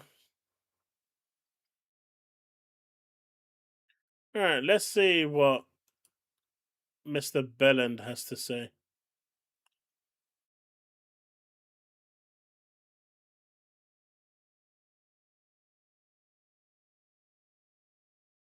Hey there, gamers. Dreamcast Guy here. Today we're talking about Marathon, about Destiny, because the biggest Bungie YouTubers are now saying they are going to actively kill Marathon. I'm actually seeing people say they'll literally refuse to talk about Marathon. They're going to starve it. They won't play it. They won't stream it. Even I've seen some of the biggest Destiny YouTubers straight up saying that if Bungie approaches them, if PlayStation says, hey, we want to do some sponsored videos, they'll turn down thousands of dollars because they literally at a point where they just want Marathon to die. Okay, so Astacross didn't actually say that. So this guy hasn't even fact-checked what he's talking about. Astacross said in his stream that he knows that by him taking this stance, it's going to cost him his relationship and potential future sponsorships with Bungie. But at this point, he doesn't care. If he, for him, if the death of Marathon means the revival of Destiny 3, then so be it. But he is not going to support Marathon with Bungie and Sony killing Destiny 2. That's what he said. So the guy doesn't even check his information. So badly. And a lot of this comes down to a very active anger. The fact that now Bungie is just about to have these massive layoffs. Bungie is about to practically be shut down, and the only developers left, they're not going to be working on Destiny 3. They're not working on new live service projects. They're only going to be Marathon. They've gone from this massive studio, something that made some of the best games of all time, including the original Halo games, to now being a Marathon maintenance crew. And a lot of people are pissed. A lot of people are really putting this on Sony themselves and saying that, I can't believe that Sony is just too cheap. According to the leaks, specifically, Sony said that Destiny 3 isn't worth making, but somehow Marathon is. Let's take a look at the anger, because there is a clip from literally the biggest Destiny YouTuber on the planet saying it's time to murder this game. Let's get into it. Hi, hope you're having a great day. If you could please give this video a teaser trailer for Season 2 of Marathon. And I gotta admit that I feel very conflicted about Marathon. I've played 100 hours of it. I don't actually think that Marathon's a very... I did not believe that for a second. Very good game. I'm in this weird spot where I kind of am morbidly fascinated by it because this is such an expensive project. Hundreds of millions of dollars. I think the game visually is absolutely gorgeous, and it looks like this next season is going to have some sort of like maybe zombie players to it where sometimes people will die on the map and come back. That's cool, but people are like, okay, unironically, Bungie, people say that they've lost their soul, that Marathon is bad. Meanwhile, they're putting out trailers like this. This game is objectively beautiful. In my opinion, I think this game is absolutely gorgeous. I love it, but it's just not fun to play. An extraction shooter, it's just not a genre worth hundreds and hundreds of millions of dollars, right? But there's this. They also announced today that they're trying to do a free-to-play week. It really is very obvious. The player numbers are so bad, they're pretty much begging you on your hands and knees to give it a shot. The player numbers for Marathon are so bad that even though Destiny has pretty much had no content for the past 6 months, it still has a higher player count than Marathon, which is a new game. Let that sink in. Destiny 2, which hasn't had new content for 6 months, has a higher player count than Marathon. They've also announced recently they're going to try a full PvE mode this season. I feel like I'm curious to see if anything can salvage even the player base at all, but now people are actively working against. And that free weekend, or that free week mode that was that they're doing, it's actually his suggestion, Astacross is. What he suggested was that Bungie should basically create one map that's free to play, just one, so people can, invite their friends in that don't have the game, that haven't purchased it, to try it out. And whatever they can retain from that is profit. It's only one map, and it won't really hurt the bottom line. And so they took that idea and basically said, yeah, we'll just open it up for a week. But his idea was actually spot on, in my opinion. So, this guy, Axon Cross, this dude, Axon Cross, is like... Axon Cross? Where's the N?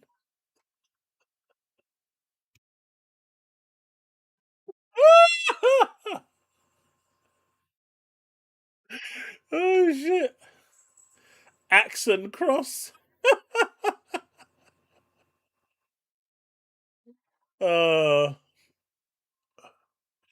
Shit.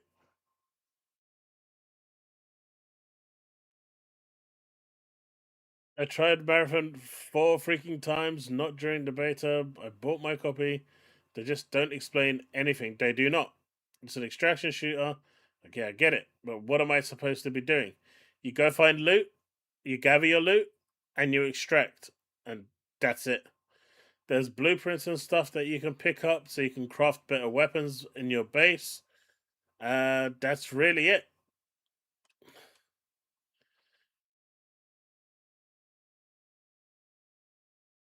No, I appreciate that, Safo, that you gave it a shot. I think Marathon is actually a pretty decent extraction shooter. It's just stuck between a rock and a hard place at the moment. Casuals are leaving because it's too sweaty, and the sweaty are leaving because Bungie continue to threaten to make it more casual friendly. And now they've decided that because they've got no one playing the game, they're going to segregate the community that is actually left over in a hope to bring in more people. But if it doesn't, it's going to probably be the death knell. But they have a year at least. They have the whole of season two to basically see throughout.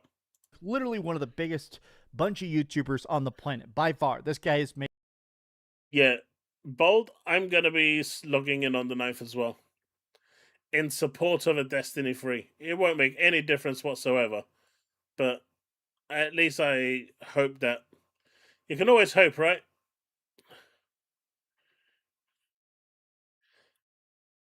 Destiny just hasn't made any money over the last couple years.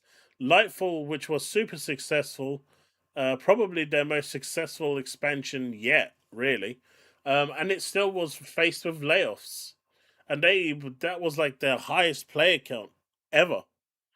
So it's weird, but Lightfall was absolutely shit. Like, there's no two ways about it. If they just deleted Lightfall, no one would notice. It was really that bad. But the final shape was amazing, and it was the perfect send-off. And really, they should have just finished Destiny 2 there and said, right, it's going into maintenance mode. We're working on Destiny 3. We'll let you know when we have any updates. And that's it. And just left it there. But they decided to start this whole new storyline with Lodi, and there's where the story is left off, they're supposed to be going to old Chicago. But now the story's never going to finish. It's stuck in limbo. And that expansion that was coming ain't coming. So it's a really shit way that they've done Destiny 2 fans dirty. Made like hundreds and hundreds and hundreds of videos about every weapon, every talent, every raid, everything in Destiny 2. And this dude, for weeks, was very open-minded to Marathon. This is not a guy who refused to play it. This dude is actually one of the top Marathon players on the planet. Like, literally competes in tournaments and wins. He said he's going to actually play him. And he is now saying it's time to kill Marathon. But let me start by listening to this, because honestly, some people are literally pissed about this. I want to take a look at the angry reactions to it, but let me start with this, right? Okay. I know a lot of people that are not going to be playing Marathon Season 2 or Season 3 or whatever. I know a lot of people right now that from since last week's announcement have essentially completely walked away from Marathon. I don't want to play Marathon. I'll play it maybe seasonally. I may jump in a few weeks. But I want Destiny. I want Destiny 3. I want this universe expanded. And Marathon, if I have to fucking bury you myself to send that message, I shall. I will do everything I can to destroy you, piss on your corpse, and light you on fire afterwards. To send even the smallest of messages to Bungie leadership and Sony. I know what I'm saying right now won't bode well for me in the future. Believe me, we have Sony partnerships, sponsorships, and I appreciate playing those games and having those relationships. And from this point on, well, probably not going to be good in that aspect. But I want Destiny. So this is a personal decision. Probably not a good overall decision, but it's a personal decision. And I only got into this thing because of Destiny. So. Yeah, there's a lot of cut there. I think that's a fair statement, right? It's a fair statement. He's clearly got, he's got his view and he's got his point. And, I think that's fair. I don't see anything wrong with what he said. He wants Destiny. And at the end of the day, he's not going to support a game that he doesn't want to support. Because that game was chosen over thing. Show the source video instead. Let me see if I can find it.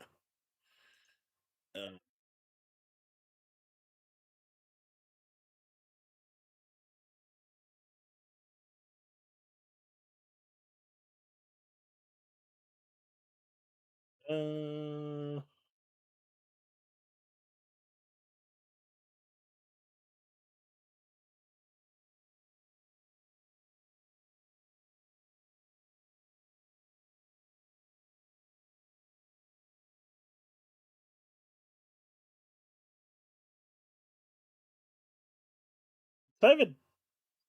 No, this is exclusives, I think. I think it might be this one, but it's really long. I was supposed to be gone this morning. I kind of just wanted to get on here, have a face-to-face with you guys. I'm sure you're seeing the news. And like I told you guys yesterday, I'm pretty much always the last to know about everything, at least in the creator space. And now I get why, I get a lot of things now. I get why Dado was as upset as he was yesterday. I get why Paul has probably been holding this shit in now for a couple months, maybe, or at least a month. And so I kind of read everything yesterday. This Destiny 2, every end is a new beginning, and I left with a bit of optimism that we were going into the direction of a Destiny 3. And obviously it was a bit of copium, right? But the more and more I just kept reading this first section, I was like, this really sounds like, to live beyond Destiny 2. Like this made me feel like we were going in that direction of something. Do you guys further. understand? But I can tell you, when we ended yesterday's stream, I said that if news comes out that layoff,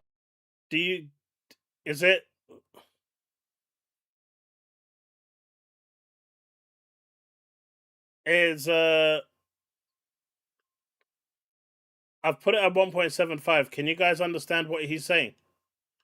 Or is it too fast? Were going to occur. And that pretty much seals it, guys. That pretty much seals it. So, actually, not that long after our stream ended yesterday, Jason Schreier actually drops the news that Bungie plans layoffs after ending Destiny 2 developments. And Jason, I don't know what his batting average is, but it's up there, man. Normally when he's reporting on something, it follows through exactly how it follows through. And he's also called it the last few times that there were layoffs. He's very accurate. Long story short, guys, I don't think we're going to get another Destiny game. I think June is probably going to be it. I don't think we're going to get a Destiny Classic. I don't think we're going to get a Destiny 3. I think we're going to play this last update, and I think this is truly Bungie's send-off. The folks that have been working their ass off to try to throw everything they can into this June expansion. This is their love letter to us, and their goodbye. And I think this is probably going to be it, boys. And I know that sucks, man. That sucks on so many levels, and I can't even, not even a single stream, not even a single day, can I just consolidate all my thoughts and feelings on what Destiny and what you guys and what this community has meant to me over the years. This is something that, we're going to be talking about probably for quite some time, until one day no one will really remember what Destiny was. It'll just be like, oh yeah, that game. Oh yeah, that game. I will say where I am at is I'm actually fucking angry. And so it's probably good that I'm leaving this weekend, because where other people were rightfully upset and they're processing their feelings in other directions, I'm fucking pissed. And we'll see by the time I get back Monday where our headspace is going to be at that point. I do want to, for those that are just wanting a little clarity on this, with Destiny 2 gone, no Destiny 3 is coming. This is from Paul Tassin. This is probably following the news of everything else that has been brought to us in regards to layoffs. Destiny 2 players were stunned yesterday when Bungie said it was ending development on the game after a final update. While long term, this may have always been coming, so far as the player base knew, at least 2 more expansions were on the way alongside another year of content. Not so.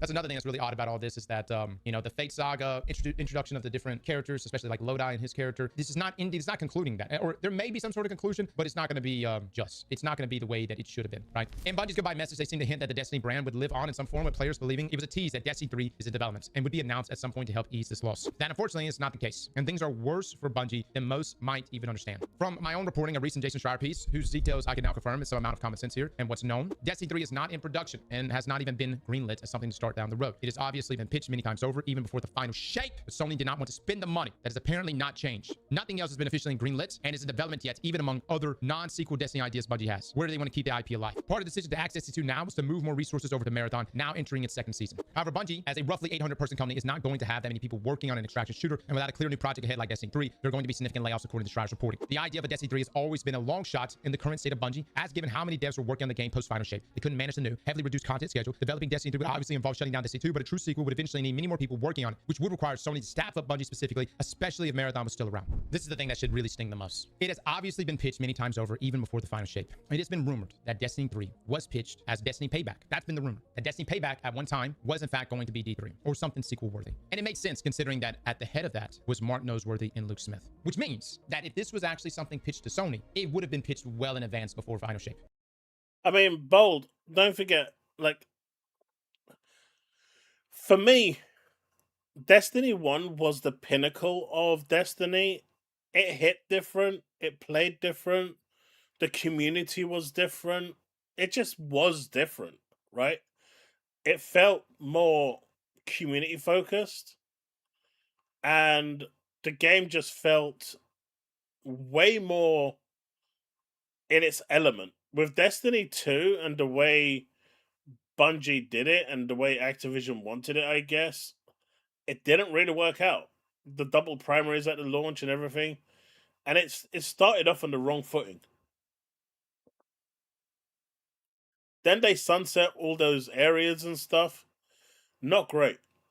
But, like, I've got amazing memories of Destiny 1. I've got more memories in Destiny than I probably have in most other games. The only other game that would probably rival it is Final Fantasy 11, where I spent, 7 years playing that game as an MMO? 7, 8 years? But, that's the only other game that will rival, like monumental moments. Like, there's, like, so many moments in games where you had to be there. Everyone, for example, will remember when they got their first Galahorn. It was such a big occasion when you finally got your Galahorn to drop. And everyone remembers it. The first time you went into a raid and cleared the Vault of Glass and stuff like that. These are, like, really, really good memories. Long friendships were made. And so for them to just turn around and trash it into the bin, it's become more than just a game. We're talking like probably as early as Lightfall. Still very late, but pitched nonetheless. And it seems like Sony has denied it every single time. Now, Marathon has not helped anything here because Marathon was... Steve, that's why I said after Final Shape, they should have stopped and went to a new Destiny 3. The Final Shape was the perfect place to stop. They had their send-off of Cade. Everything was done. The Witness is gone. It was thing. The worst part with Destiny 2 right now, if you were to go and buy the complete edition of Destiny 2, you cannot play the whole of Destiny 2. You're not playing the Red War. You're not playing the Tangled Shore. You're not playing any of this.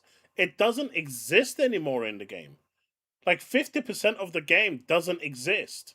If you go and buy the complete edition of Destiny 1, you can play it from the very beginning all the way to the very end and experience the whole story.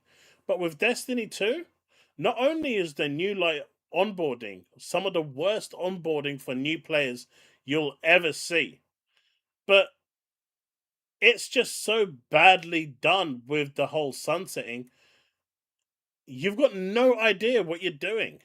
It just throws you into the game, and then the first thing you see is like 9 different battle passes for you to buy. Like, I don't know what Bungie was thinking or what they were smoking, what the leadership was, doing at the time. Well, I mean, Pete was too busy worrying about his cars, right? But they really screwed it over. But ultimately, I will still blame Sony for this, because the buck stops with them. They're the one that paid $3.6 billion for this company, and they let them run it into the ground. Like, there's a reason why Activision wanted to part ways. There's a reason why Microsoft wanted to part ways. There's a reason why Microsoft turned around and said no to them the second time before they went to Sony and pitched to sell the studio. At the end of the day, Pete Parsons and co just couldn't run the company. Supposed to be out way before it came out this year. Marathon was supposed to be out in 2024. It wasn't. And now it's out. And I'm gonna be quite honest, Marathon ain't cooking, dude. You know, I've seen the Marathon community, you know, as if thinking, That's oh, where this is Steve great. Boyce Let's from. consolidate all the resources on us. Look, man, I could be wrong, but I don't think Marathon is going to be the flagship game that Sony or Bungie Death is. Stranding 2 was What's amazing, even more man. disturbing about all of this is that it's rumored that Destiny 3 has been continually pitched by Bungie to Sony, and it's been denied every single time. And this is my issue. This is my problem. I told you the worst thing I feel like that can happen from this is that Sony would ice the IP. You've seen it before. Anybody played Bloodborne here recently? For whatever reason, I feel like Sony could potentially just sit on Destiny forever, and ain't nothing we can do about it. Without a doubt, the people who should be faulted the most for all of this is the people that are no longer even at Bungie to even fault. Pete Parsons being arguably the biggest one out of all of them. They took a company that had a very good game, that had very good revenue, and they decided we were going to balloon everything up to make us look as appealing as possible. And in that process, that resulted in Destiny suffering. The only game that actually materialized from that was Marathon, and you see the state of Marathon. And where are these individuals? Doing well, man. Golden parachutes. What happens next is figuring out how much Sony is willing to trust Bungie on future projects. They are dangerously close to 0 for 2, having been sold on a company that was going to keep printing money with a healthy Destiny 2 and launch Marathon as a big new multiplayer hit. Neither of those has happened. With Destiny 2 now lobotomized just a few years after the deal, and Marathon struggling to find a player base. You can see the problem here. There are no Bungie projects greenlit at all at the moment. Marathon is their only ongoing game, and even the biggest Marathon fans would acknowledge that it's not going to be enough to sustain a Bungie anywhere near this size. And if things don't change, Bungie may not be able to be sustained at all. By the way, guys, for those that are like, I believe me, I feel like I've been the king of copium now for years. But those that are like, don't worry, Sony and Bungie, they're gonna hire everybody back. They're gonna bring all that talent back to make a D3. That's not how it's gonna work, man. Those individuals are going to, you can only get burned so many times, right? Those individuals are going to go to the studios. All that talent that was the you know, even the original design, especially the people that left at their final shape, they're not coming back, man. And then the other side of things is there's not gonna be a back. There's potentially not going to be a place to return to. Bungie, as you know it, Bungie as a studio, might not exist this time next year. I think the thing that hurts the most out of all this is I believe that there was a future this whole time. I believe that there was a path forward and that things would evolve and we would ride off into the sunset for a Destiny 3. But now that's obviously not happening. No more contest day ones. No more a lot of things, man. No more, you know, I give Destiny a lot of shit, but hot damn, has this game been such a wonderful, chaotic, this is one of the key things that a lot of people think. Like, my fire team that I had for Destiny 2, they quit because of what Steve just said here. They should have never vaulted paid content and replaced it with shitty trailers. My whole fire team, well, almost whole fire team, Taz was still playing at the time, but the other 4 players, they outright quit as soon as their paid content got deleted. And why are we seeing McDonald's pictures? The community is memeing the 3 big content creators, saying now that Destiny's dead, they're gonna have to go and work in McDonald's. They basically photoshopped them into McDonald's outfits now that Destiny 2 has been announced dead. But yeah, that's the big thing, right? Like, my fire team, they quit. The moment sunsetting happened with paid for content, they were gone. They said they're not spending another penny on this game. And though Bungie didn't really have a choice to do what they did because their engine just hit max capacity, it got too big for what it is. The engine could only hold a certain file size before everything crumbles. The Tiger engine is just not very good. It sucked. But at the end of the day, there should have been a better way to do it. Not just outright delete it. Like the Red War, which is the start of the game where you start off, the tower gets attacked, you lose your light, you spend a good portion of the game with no powers, no nothing, trying to regain, figure out what the fuck's going on and why, who's attacked you and all this and whatnot. You will never get to experience that, even if you played that today. It's all gone. And that content is never coming back. And so, for that reason, a lot of people got really upset with it, and they left. And for good reason, right? For good reason. Perfect piece of shit that I've sunk thousands of hours into day after day, year after year. Holy hell, man. What a wonderful game it's been. Can we trust Tassie? First up, Tassie's reporting on what Schreier's reporting on, and yeah, you can. I mean, look, you can get it right here from, if you want to go get the Bloomberg article here from Jason Schreier. This was written yesterday. Sony's group core Bungie unit is planning a significant number of layoffs as it ends development on the long-running online shooter game Destiny 2, according to people familiar with the studio's plans. The company doesn't have a new project lined up for Destiny 2 development team after the game comes to an end next month, according to the people who asked to not be identified because they weren't authorized to speak to the press. Bungie doesn't plan to immediately enter production on a Destiny 3, they said. The number of job cuts was not known. Literally can't do it if you don't have people to do it. You know what I mean? On Thursday, Bungie confirmed that the upcoming June 9th update of Destiny 2 will be the final content for the game. The studio promised that it will remain online for players to access. While our love for Destiny 2 has not changed, it's become clear that after the final shape, we have reached the time for our shared worlds and Destiny to live beyond Destiny 2. Bungie wrote in a blog post. Bungie staff are looking to pitch and begin development of new projects, including in the Destiny franchise, but none have been greenlit. And there's no guarantee that any will move forward in a challenging market that has led companies like Sony to raise prices and cut costs. Headquartered in Bellevue, Washington, Bungie is one of the more expensive studios to operate, given the cost of paying tech-savvy workers in suburban Seattle and the longevity of its staff. Bungie is also investing more in the extraction shooter Marathon, which has not met sale expectations since its March release, but which the company hopes to expand its player base over time. The studio has moved some staff from the Destiny team to Marathon in recent months. A representative for Sony didn't immediately respond to requests for comments. Destiny was once one of the most popular games on the market, generating more than $500 million in revenue when it launched in 2014 and inspiring countless imitators. In 2017, Bungie put out a sequel, and after parting ways with publisher Activision Blizzard Inc., the studio decided to continuously update Destiny 2 with new content expansions rather than release further entries in the franchise. The results were mixed, but millions of players stuck with the game, which became free to play in 2019. In 2022, Sony purchased Bungie for $3.6 billion, and in subsequent years, the studio laid off hundreds of employees and canceled several projects, including Payback, a game set in the world of Destiny that was envisioned as the future of. What bit? They did, but they just kept on adding content on top of content, and they thought they could get away with it. But in the end, it turned into a Jenga tower, where the slightest just nudge and the whole thing was collapsing.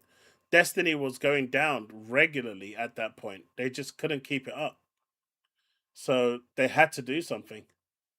Unfortunately, the Tiger engine is just crap.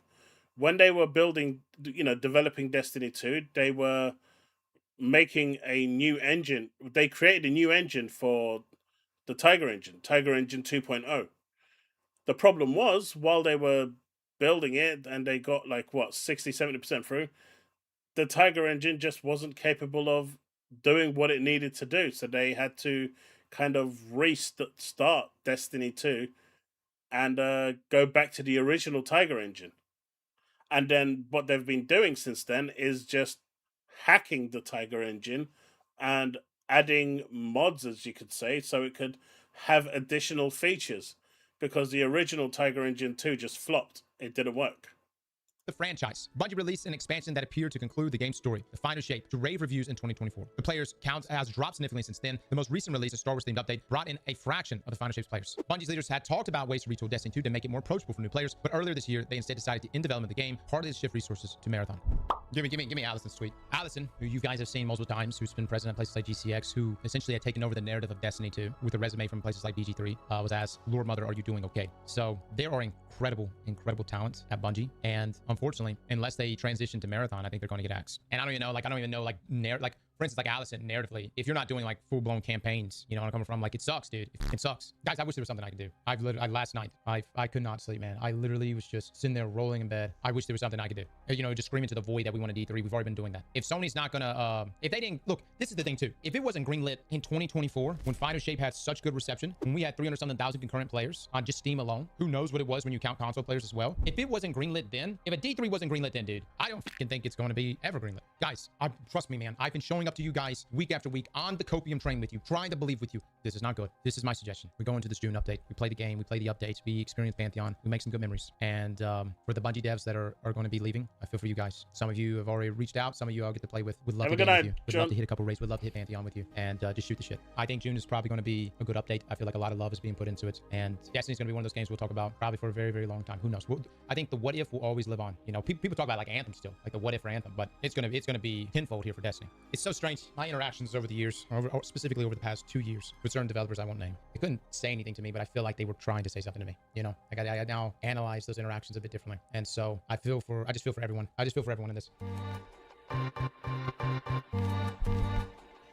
All right, I am back with a Destiny 2 video. I suppose it is appropriate. It is thunderstorming right now where I am. We are in the wake of the announcement that Destiny 2 is ending. The June update will be its last one and is full of loot and quality of life changes, but no real ending for the game. There's the whole saga planned, and it's just not happening, and it seems it's going to wrap up with some lore tidbits. This is going to be sort of a harsh reality check thing. I know a lot of people accuse me of doom posting and you know, whatever. That but gaming. like this is serious business time. Whether we want to Well, hear it that's what or I not. said. Or send it to Xbox. From yesterday, from my own reporting, and then Jason Schreier had his own piece with some new information. I went back and I can confirm everything he said, though I always trust his reporting. And this idea that people have that, well, this must be happening because they're all going to go work on Destiny 3, and you know it requires shutting down Destiny 2 to do that. And they hinted in the blog that you know Destiny will live on, et cetera, et cetera. The reality of that, at least for right now, is pretty bleak. And the main headline here is that Destiny 3 is not happening, at least not anywhere remotely close to now. But it's not even just because they're starting and it takes 5 years to make a sequel. Like Destiny 3 is not greenlit. It is not in production. It has obviously been discussed over the years because obviously you would imagine that the logical next step of the Destiny franchise would be a third game. I'm telling you, dude, I know everybody's got NDAs up the ass right now, but there's going to be some stories that are going to break after all this shit goes down. You hear me? There's going to be some stories that are going to break. Point. But I mean, this has been discussed even before the final shape, but fundamentally, at least, you know, to date, Sony has not wanted to spend the kind of money that it would take to make a Destiny 3 now that it is under their umbrella, and that has kind of only gotten more true in time, I think, especially after seeing the big fall off after final shape, even though everyone knew that was obviously going to happen, and then there was no good post, you know, final shape plan that really gave anyone assurance that the future was going to be manageable. And then, I mean, they had this like reduced content plan, and then given the resources they had, they couldn't even get a full year of that out. Like we didn't even make it a full year to the next expansion here. Nothing has been greenlit at Bungie so far in terms of what they're going to be working on next outside of Marathon. That is very bad because this is at least like an 800-person company, and if you have nothing to work on, nothing like in production to put people on, there are going to be layoffs. Schreier's report said that, quote, significant layoffs are coming. This is very sad. It is also not a surprise given the situation. You may recall that the final shape was this big make or break moment for Bungie.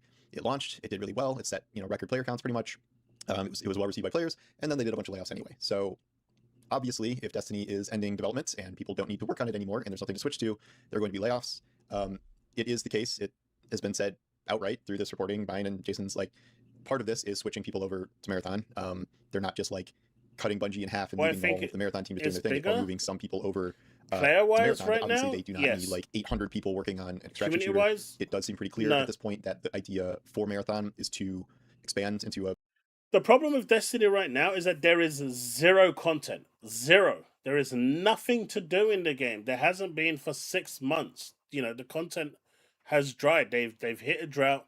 The content, the update was supposed to release like 2-3 months ago, and it got delayed. And the problem with that is that 3-month drought that they were kind of just making through became 6 months. You know, people aren't just going to sign in. It's not like a gacha game that, you know, you kind of have to sign in on a daily basis to do your dailies and stuff like that, and then that distracts you to go do something else.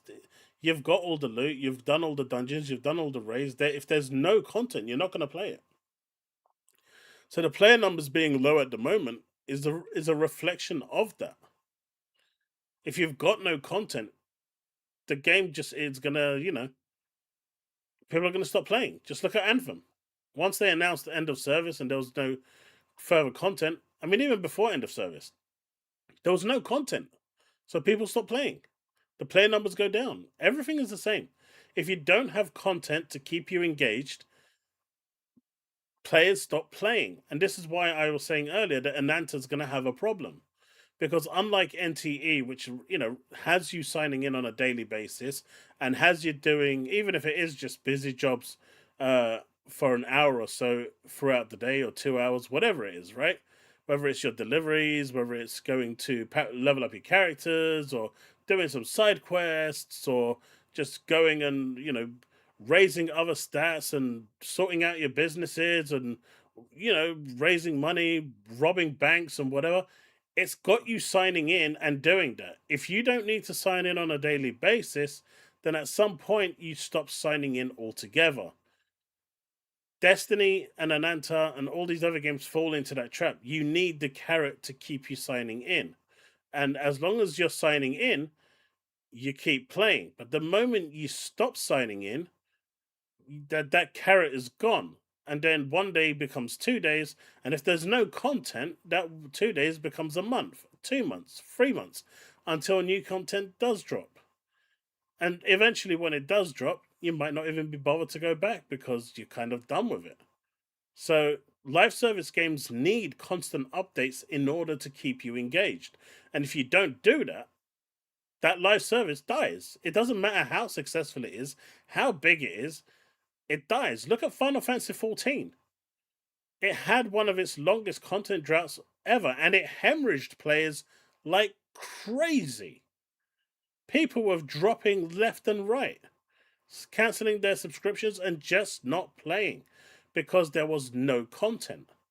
Now, Yoshi P has said time and time again, if there is a content drought, unsubscribe and come back later. The problem is, though, people tend to not come back when you do that. And so you have that problem. It's a big risk, but you have to have pretty big balls to turn around and say, unsubscribe from my game, and when you want to play it again, resubscribe. I'm pretty sure he had some stern talkings to when he finished saying that in an interview. But, you know, live service games are just like that, right? You need it. Can't they add waifus and dates with NPCs? In what? Ananta? Or NTE?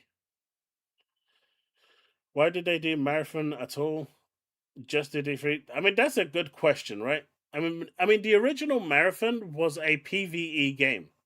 Why did they go from a PvE experience with marathon to an extraction shooter? I think that's the bigger question, right? They took a PvE story-based game and turned it into an extraction shooter. You know, that to me is the bigger one. Hey there, is this... No, we're just chatting with the chat. You're free to ask whatever question you want in chat, though.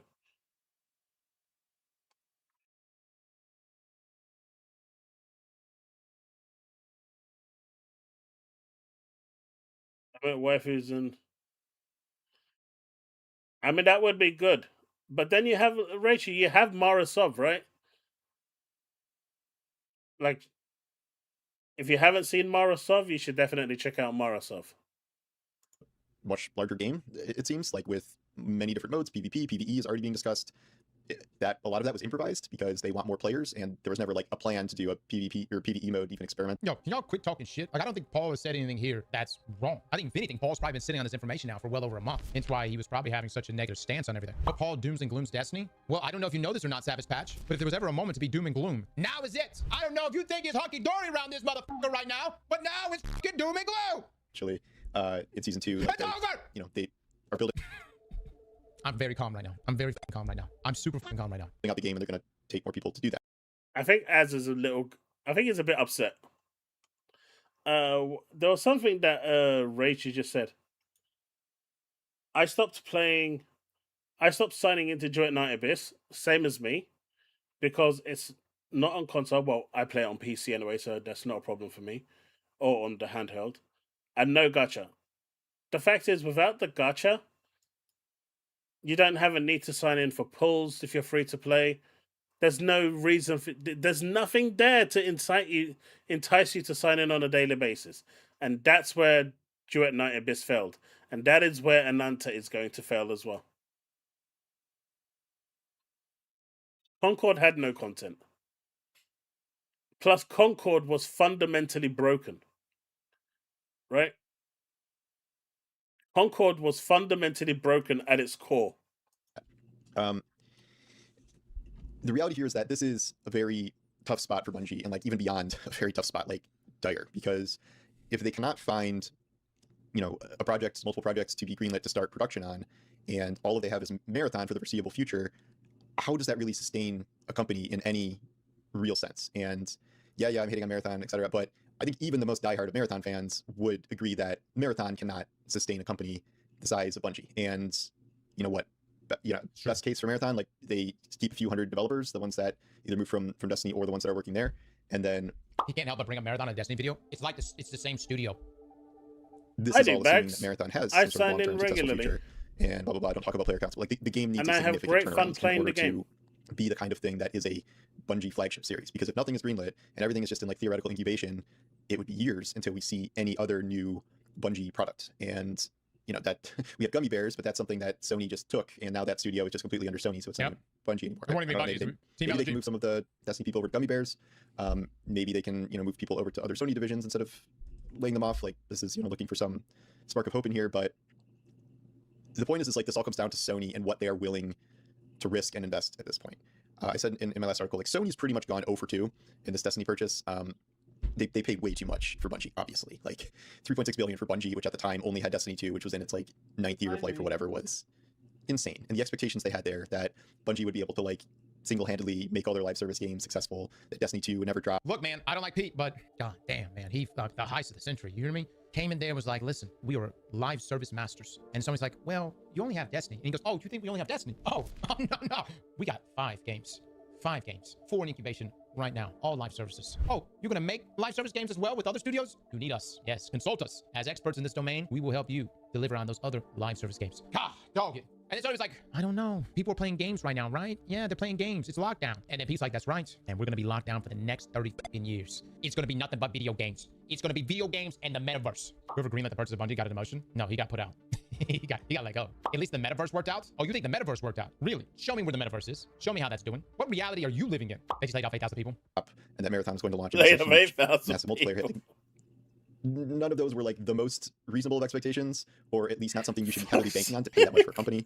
And then they've gone. I guess it's probably 0 for 3 because as far as I can tell, Bungie's consultation has not resulted in any meaningful live service success at all. When we hear about Bungie consultation, it always comes back to like, well, they canceled Last of Us Factions, which I don't think it's fair to say that. I think Bungie explained what it takes to invest in a live service for the long term, and Uncharted Naughty Dog was like, well, we don't want to do that. We want to make another cool game other than making Intergalactic. And then, Bungie wasn't consulting on Helldivers to make that a hit or whatever, but nor do I think they did stuff with Concord to make that a huge failure. Like but the point is like they weren't utilized in that way, in a way that Sony thought they would be. The idea that Destiny was going to just continue to be a success forever. Everyone could see that after the final shape, there were going to be declines, and there would have to be a very real, logical, thoughtful, exploration of where the series went next. Even then, obviously, it seemed like the idea that Sony should have gotten behind from the beginning was, okay, we know Destiny's ending with the final shape. Let's start cooking Destiny 3 a bit, and then, in 2030, we'd be playing Destiny 3 or something. But that did not happen. I did not have 100 hours on Concord. On Marathon to be some huge hits in a ridiculously competitive PvP market. It doesn't. The problem is like it doesn't matter that much if Marathon is a good extraction shooter, which again I think it is in the context of that genre, because of how much money went into this, how much weight Sony was putting on this, whether that's fair or not.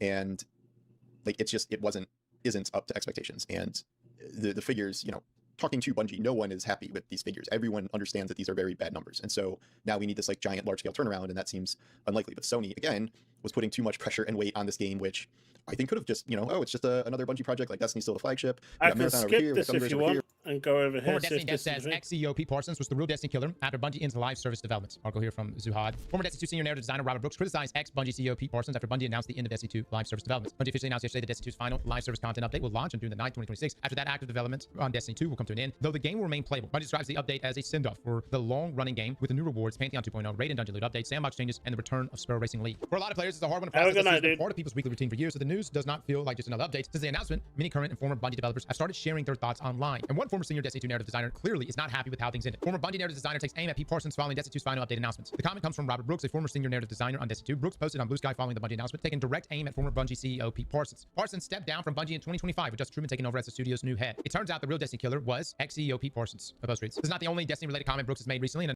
so has some of my other creators guys about it, but I'm just here, man. I'm like, I have no solutions. I've got no solutions. June is probably gonna be the last time we really play Destiny. I promise. I'm gonna have a good. Can't be using these damn sword artifact mods. I told you guys, I was very positive. But if layoffs were going to be announced, then that would be the nail in the coffin. It was like, all right, take what this article's saying, but Bloomberg's already reported on the layoffs. Schreier, who's been very, very accurate with these kind of things. The fact that he's calling it significant layoffs tells me that potentially the entire Destiny team at Bungie is going to get laid off. We don't know number-wise, but I mean, if it's the entire Bungie team, what would that be, 350 people? Yeah, I saw this, man. Oh, Joseph Cross put this up. Not sure if I posted these, but I had the privilege of designing the class icons back in the day. I still lose sleep over the rounding the Titan corners. Can you believe that? I didn't know Joseph Cross did these icons. Oh, wow. Might be right. Let's see.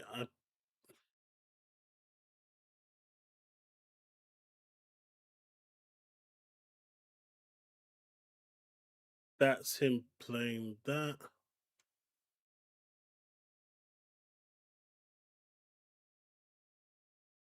It could have been in this one here.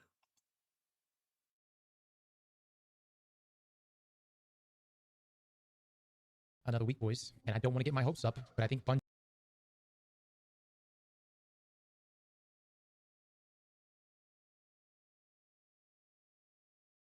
Yeah, I'd probably have to find it. I felt like that this was probably going to end up being the reality. You know, it's the end of D2. I think where we saw the end of Destiny 1, the reason why it didn't hit or hurt was because we knew D2 was coming right around the corner. And we don't really know much outside of what's just being said in this article. And I get the concerns. The concerns are the same concerns people had when Luke Smith came on before Final Shape and was like, this is definitely not the end. And then, we lost Luke Smith after that. I get those concerns. For me, man, I have to be optimistic. I have to believe that there's a future for Destiny. I tweeted, I don't know what to say. There will never be another time. But saying goodbye like this is more painful than I can fathom. I dedicated my life to bringing you the stories of this world. I can only hope that the road doesn't end here for good. Video coming soon. Good shit, man. Seriously, there's hope. A Destiny 3 wouldn't be announced in a twid. That's a full-on marketing announcement, not just one online article. I'm gonna be honest, if a D3 is actually being made, I feel like we're gonna hear about it at like a trailer drop in a Game Awards in the future. I feel like it's gonna be some random Game Awards in like. I have no idea, man. And we're gonna see some trailer pop up. I'm gonna be like, that looks familiar. Wait, is that? And then, oh my god. Or Sony just leaks that shit. That would probably happen more likely. Now, they could save it for like a Sony showcase. They could do that, yeah. Paul Tassi said, don't count on a Destiny 3. What? I cannot confirm the existence of Destiny 3 in production incubation, but A, I would not bank on that. It may be years until we know anything definitive. And 3, we're no, gonna read it is this certainly article, not guys. at the PlayStation I really do play mean expectations I to plan check on here. being I think having this a good is day. the one. Held down. But to all the marathon players out there that keep Yeah, this is the one. I found it. tweeting at me, saying things like, Cross, from a moral standpoint, this is so wrong. I just want to tell you, from the bottom of my heart, like my hold on, you try to hit me with this moral high ground bullshit. Oh, This is the one. We're gonna read This this is the article, one. guys. I was looking really for do it while mean you guys I plan were on watching being that. peaceful, having a good day today. This But is to the all one. the marathon players out there that keep tweeting at me, saying things like, Cross, from a moral standpoint, this is so wrong. I just want to tell you, from the bottom of my heart, like my hold on, you try to hit me with this moral high ground bullshit.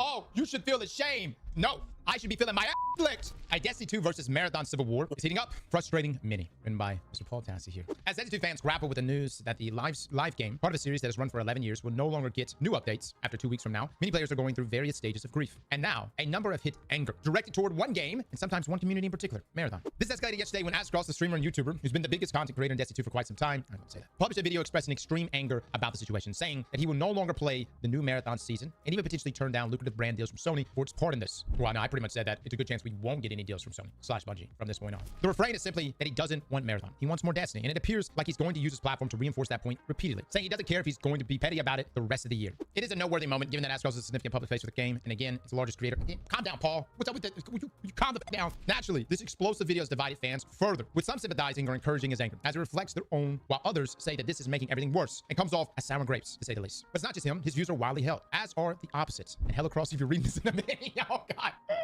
We've broken the wall. I'll break this into 2 parts: the facts about Marathon's past and presence regarding Destiny 2, and my own take on all this. Significant resources were taken from Destiny 2 in the past few years to develop Marathon. That was dozens, eventually hundreds of employees in a studio that had already shrunk during layoffs. It also included most of the PvP team, and Destiny 2 PvP in particular very clearly suffered because of it. Anybody seen any Gambit updates? Not that would have saved Destiny, by the way, but, nobody even brings up Gambit anymore. Gambit team was gone too.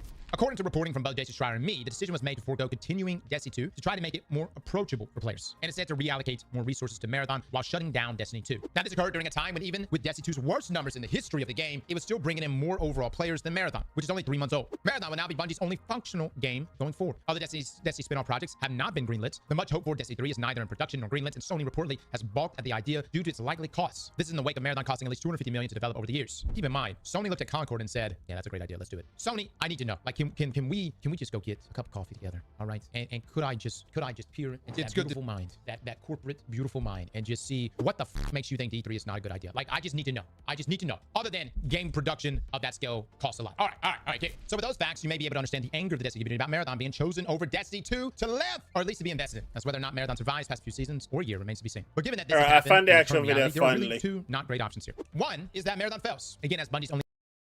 I found the actual video. Sorry, my bad, folks. I finally found it. It's good to see everybody. No, I did not go to Bungie, but I have been seeing the news. I've been seeing things getting thrown left and right. It seems like while I've been away, it has been a hell of a weekend, and I am seeing a community rally right now All I can say is that these next 30 days, it's going to be interesting. It's going to be interesting. We are not going to lay down. I'll be damned if we walk away and we let this IP get motherfucking iced for the next 10, 15 years. After the next 3 to 4 weeks, it ain't going to be good, boys. It ain't going to be good. I'm not going to lie. We're probably going to make some enemies. Some partnerships may fall apart, which is unfortunate, but we got to stand on it. We got to fucking stand on it. I did. I've seen the signatures. There's so much. And I don't think Sony realizes, and the higher ups at Bungie realize how catastrophic, how expensive this mistake will actually be. See, in their minds, they truly believe that Destiny players are going to go, oh, all right, well, yeah, we'll go play Marathon. And this is not about Marathon. This It is not about absolutely Destiny would versus be Marathon. devastating. This is actually about Destiny versus every IP Bungie has under their portfolio, and by extension, what Sony values at $3 billion.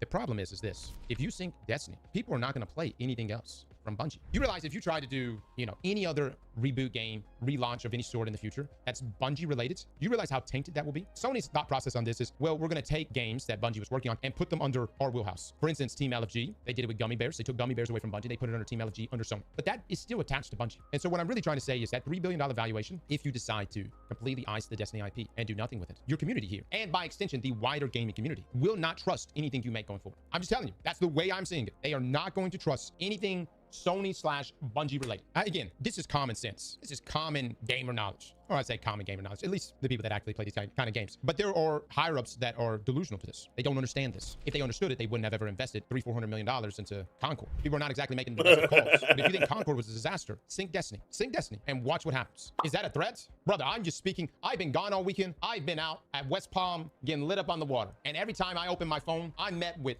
petition, everybody, everyone, even people that don't even play Destiny have rallied behind this. It's not a threat. It's happening, man. It is happening. And look, here's the thing. It ain't even fully peaked yet. Whenever we get in there and everybody plays the final updates and that really starts to sink in, when it really starts to sink in that it's over, that it's done, when you see everyone announcing on Twitter that they have been laid off, officially laid off, this will be the result of it. All right, hold on. Let me pull this article. All right, more details about the end of Destiny 2 from inside Bungie. From Paul Tassi right here, guys. Fans are working through stages of grief now that support for Destiny 2 is ending, and the franchise is likely being shelved for years at best. This has affected Bungie itself, of course, and the studio is grappling with what this means for the future of the company and their jobs in the short term. Now, here's more of a breakdown of what's gone on inside of Bungie. Part recap, part new information from my sources. The decision to end support for Destiny 2 and move at least some amount of resources over to Marathon was made earlier this year. Now, work continued on future Destiny 2 content, including future expansions like Shattered Cycle, and did not stop immediately when the decision was made. So we literally have content, who knows, maybe even a raid, maybe even like part of a raid that was supposed to launch later this year with the annual expansion, already been worked on. This is because the vast majority of Bungie did not know about Destiny 2 support being dropped right up until it was publicly announced. Can I ask why? Like, hold on, no, like for real, like no one wanted to have like hey, let's have a team meeting here. All right, this is what's about to go down. We all collectively need to be on the same page. Lead control, right? Because your employees learning about the potential of them getting laid off from a TWAB, that right there is good policy. You see where I'm coming from? So what happened there at Bungie is the exact thing that happened where I used to work. A select number of people knew that we were basically all going to be made redundant and lose our jobs. And then, but none of us were allowed to know about it.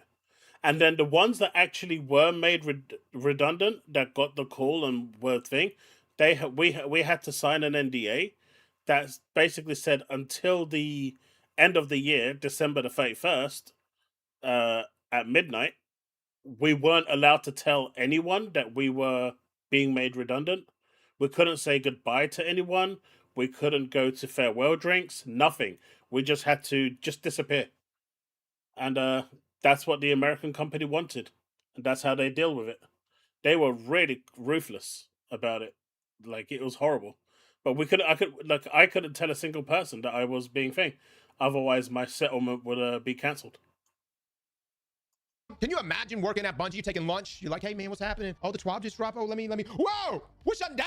Hey! Can you imagine trying to go back to work after that? There were certain teams within Bungie that didn't know what was coming. Some were working on final Destiny content for the June update. Some who had already been moved to Marathon. These people begged leadership to tell more people and keeping so many people in the dark. And yes, the company that basically bought us out extremely isolated. to get rid of all of us was American. And you're sitting there having lunch every day with these people, and they're like, the guy across from you is talking about how excited he is about maybe that raid or that dungeon content he's working on, and he's like, dude, Shattered Cycle's gonna pop. I'm excited, brother. And they can't say, I don't know, man. I would have been like, I would have wrote a note or something, be like, some Shutter Island shit just moved across the table. That's terrible though, guys. The exact scope and timing of layoffs remain mostly unknown. They are significant, but not immediately imminent. At a town hall after the announcement, multiple questions were asked about layoffs, but were dodged by leadership. I gotta ask, who the f is leadership? Who is leadership? As previously reported, there are no other projects greenlit at Bungie right now, including a number of pitches that use the Destiny IP without being a full sequel. Destiny 3 is neither in production nor greenlit. Sony has been wary of committing to such an expensive undertaking in a market that is in flux and more challenging than ever. There's a reason you're not seeing many sprawling MMOs like Destiny make it to release these days. Right now, Sony is too risk-averse for something like that. Now, Sony is supporting Marathon with more resources and will now be at least some number of ex-Destiny workers, in addition to the ones that have already moved over. The game will get some time to try to find its legs, and there's no mandate to try to turn it into the new Destiny. New PvP modes are meant to expand the player base, and larger teams are meant to put out more content now. There's always a lot riding on Marathon, but that's even more true now as Bungie's only active game. Destiny 2 ending and no new projects even greenlit means all of Bungie's revenue is coming from that game. The fate of Bungie will come down to how much Sony wants to continue to invest in the studio, which does still value at close to $3 billion in its asset in terms of time or money, and how small they think it needs to be sustainable going forward. Now, the main questions now are, how many layoffs will there be? How big the team supporting Marathon will be going forward? How much time Marathon has to prove itself, and what milestones it must hit? Will any other projects get greenlit at Bungie? What are they, and what is their timeline? Those I don't have answers to yet, but we'll see what happens as the weeks and months press on. So that's kind of the lay of the land right now. Now, there is a petition going on. I think it's got over 200-something thousand signatures. Obviously, there's a lot of Destiny players and even the wider gaming community that would like to see a Destiny 3. And again, I think that those signatures and everything else is just going to continue to accumulate and even peak once we get into the June updates. I don't know, bro. Man,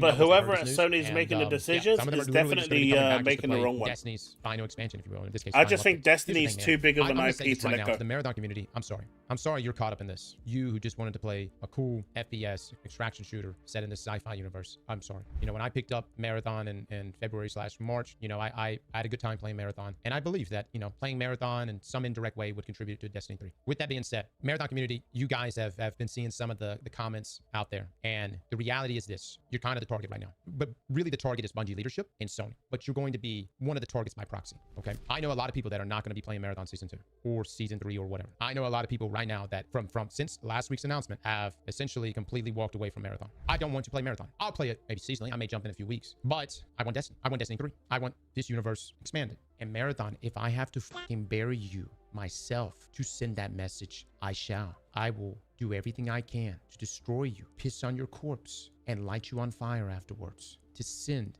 even the smallest of messages to Bungie leadership and Sony. I know what I'm saying right now won't bode well for me in the future. Believe me, we have Sony partnerships, sponsorships, and I appreciate playing those games and having those relationships. And from this point on, well, probably not going to be good in that aspect. But I want Destiny. So this is a personal decision. Probably not a good overall decision, but it's a personal decision. And I only got into this thing because of Destiny. So it's not that we're going to be coming after Marathon, but we are going to be showing all of our support for Destiny. And in retaliation. That's the full context of it.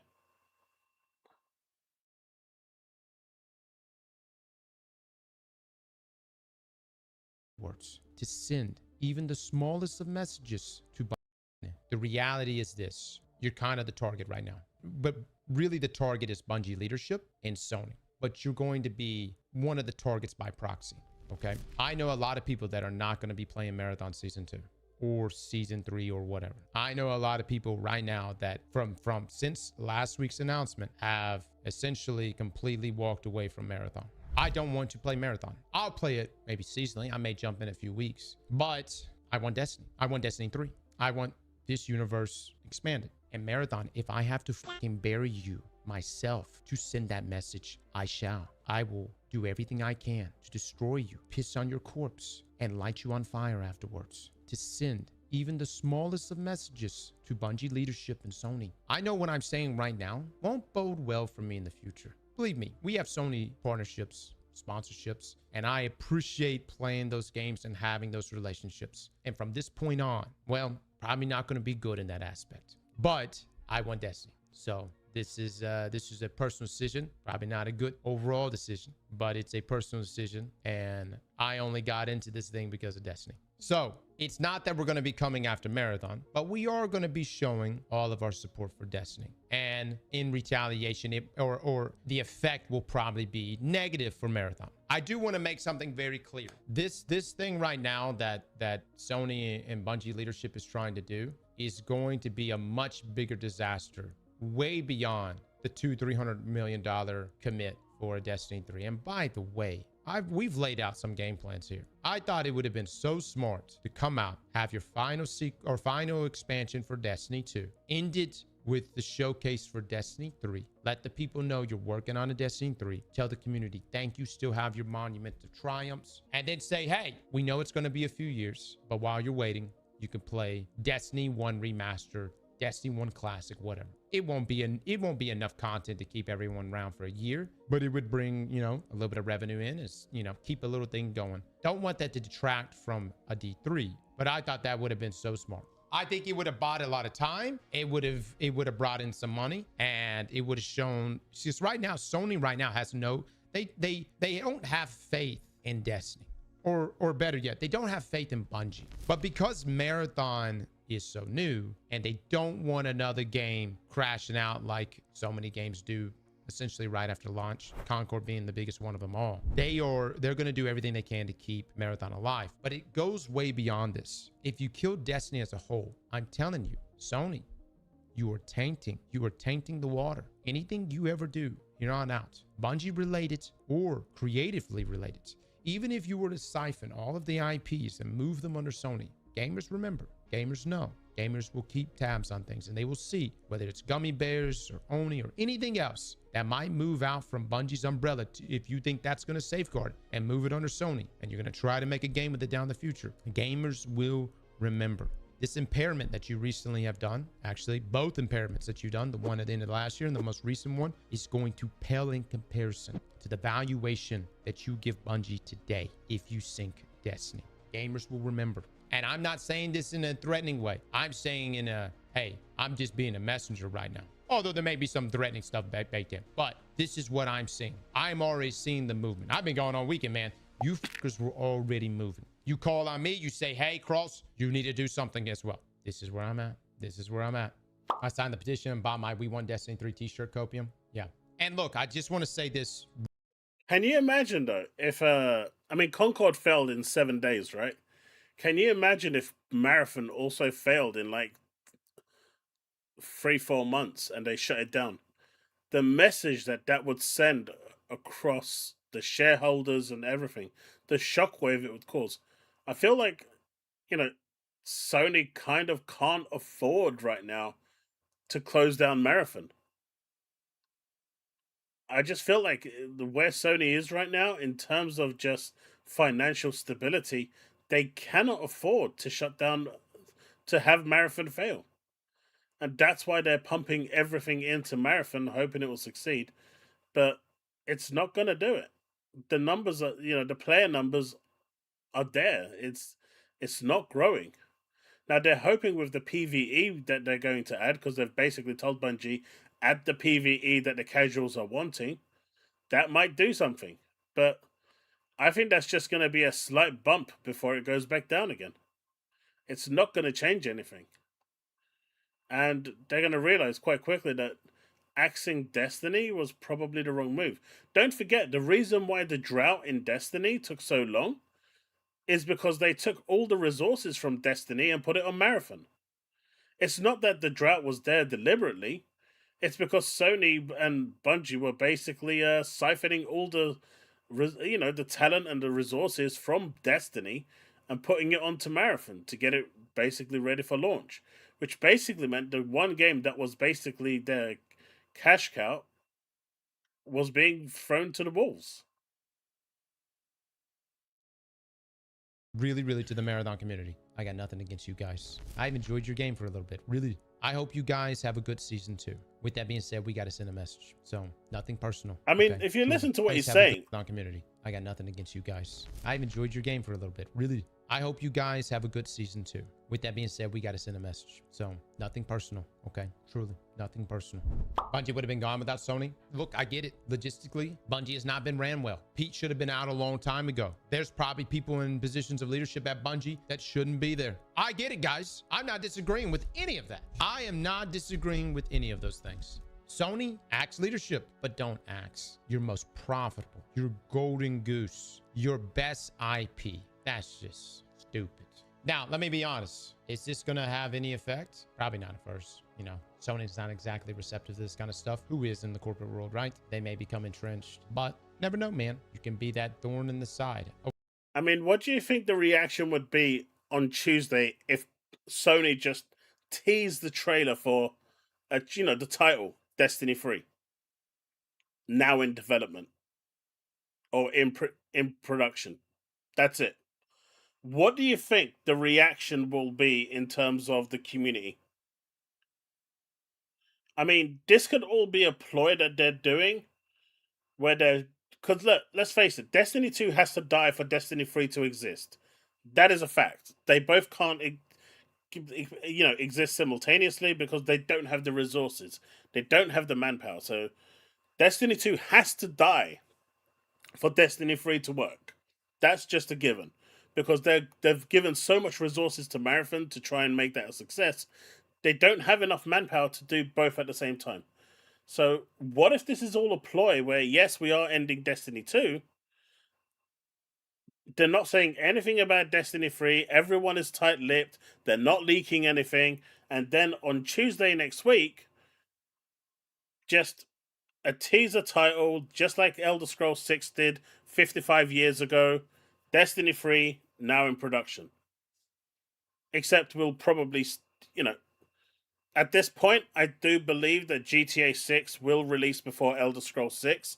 But, maybe the 6s are just tainted like Valve's, number 3s are tainted. Who knows? Of which I plan on being. I will be that thorn in the side. Maybe a small thorn. We'll see. So you want me playing the new update this week? I won't be playing Marathon. And I just also want to say apologies to my team, to Benny and to Frost. Love you guys. I won't be playing Marathon. And believe me, the Marathon community is going to be, they're going to act so pissy about this shit. Listen, it's nothing personal. Lick my ass. But it's nothing personal.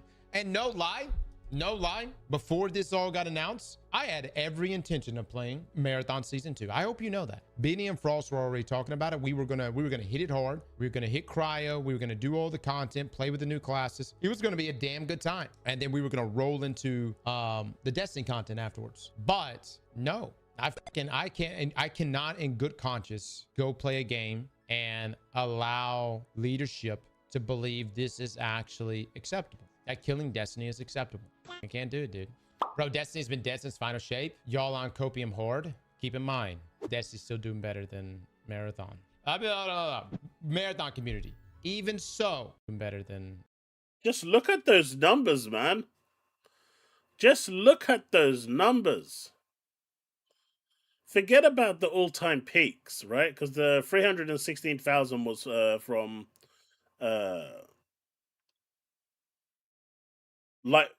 Lightfall, I think it was, or whatever that shit expansion was. But even now, Destiny has double the player count playing, and the 24 peak is, like 40%.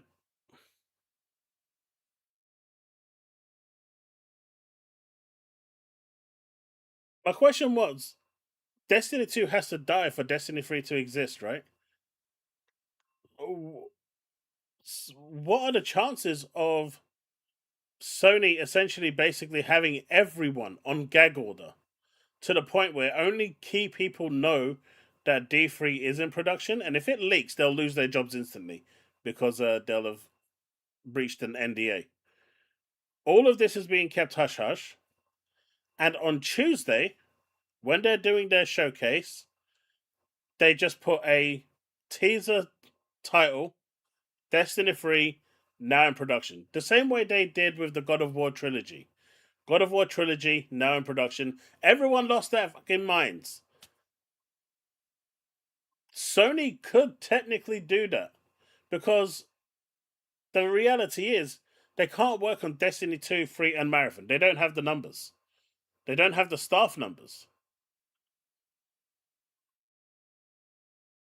They could turn it around. Marathon. Have a good night, Steve. Marathon community. Even so, Destiny's lowest lows are still your highs. Remember that. We've looked at the charts, boys. Actually, it's even worse than that. Exactly. That's what I'm saying. That play right there would completely change the landscape. Everyone that's in the Destiny community will be singing Sony's praises like there's no tomorrow. It would completely be one of the biggest Uno reverses ever. They will go from having no goodwill to absolute, a metric ton of it, in a matter of seconds. It'll be insane. It'll be absolutely insane. And I'm here for it. If they actually have the bottle to do something like that, man, I'm here for it. I would love to see the way the community would react. I've been watching videos from Astacross, from Datto. Now, Mylan Games, he's been a total bitch. He's basically decided that he's going to be a corporate shill, and he's now targeting Astacross because Astacross has his own opinion and his own beliefs, and because it goes against Bungie, he's decided that he's going to be the White Knight in as a Bungie defense force and attacking. And I'm happy now that the community has basically turned on Mylon. Glad has turned against Mylan and told him to F off, basically, and saying that, I'm not even going to say the words that he was saying. And a lot of community now has basically turned away. I mean, Mylan has been so sad, right? This is how petty Mylan has gotten, right? Because of the stance that Aztecross took, Mylon went to his own YouTube channel and he privated all the lore videos for Destiny, so no one can watch them because of Aztecross and his opinion. Like, how petty do you have to get? Like, and he openly said, "I'm doing this because of him, so none of the Destiny community can have any lore to watch," as if Bife doesn't exist.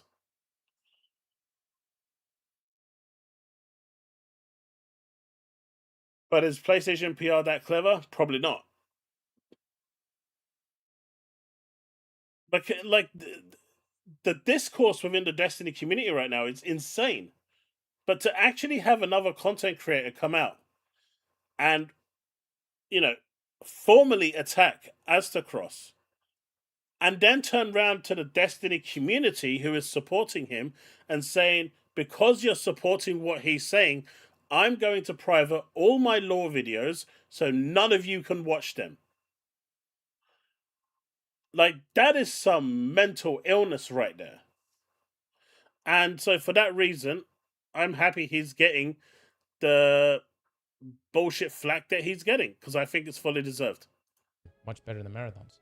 Why do you talk about Marathon? He's just saying the game was dead. Listen, Marathon, community, I want you to enjoy Marathon, all right? I'm just letting you know that unfortunately, by proxy, we may have to bury you motherfuckers. And don't get me wrong, they're not going to do it anytime soon. They'll make sure, they probably already got funding for it, for who knows, maybe for the next year. All I'm saying is that if you kill Destiny, which is exactly what's trying to happen right now, if you kill Destiny 3, this is going to be a very painful experience. And I'm not saying this in a threatening way. I'm just saying that I've already seen the community move. They are moving. They are stirring like never before. The last time I saw this community stir like this was when Bungie was breaking away from Activision. Now, no one's necessarily rallying with Bungie. They are rallying with the developers. Yes, next Friday. Me, there needs to be internal changes at Bungie for sure. So Friday is Summer Game Fest, which we're streaming. Saturday is the Future Game Show, which we're streaming.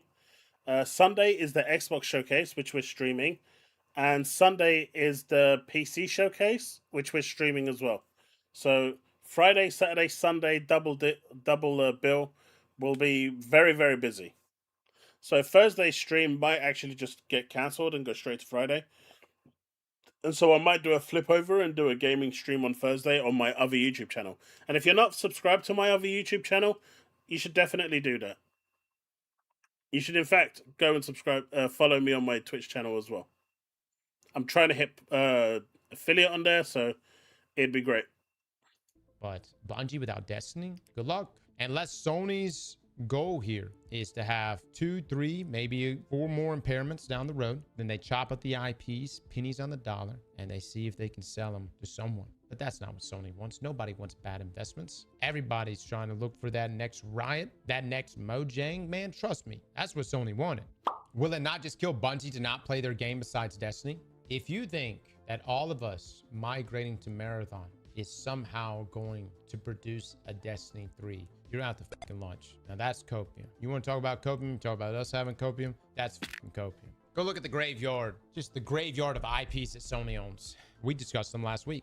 But it's not about whether or not Bungie can make a D3 2-3 years from now if Marathon becomes successful. It's about the loss of the creative talent that made Destiny what it is will inevitably move on. Many of them will not be transitioning to Marathon. Many will, in fact, branch off like Joe Black.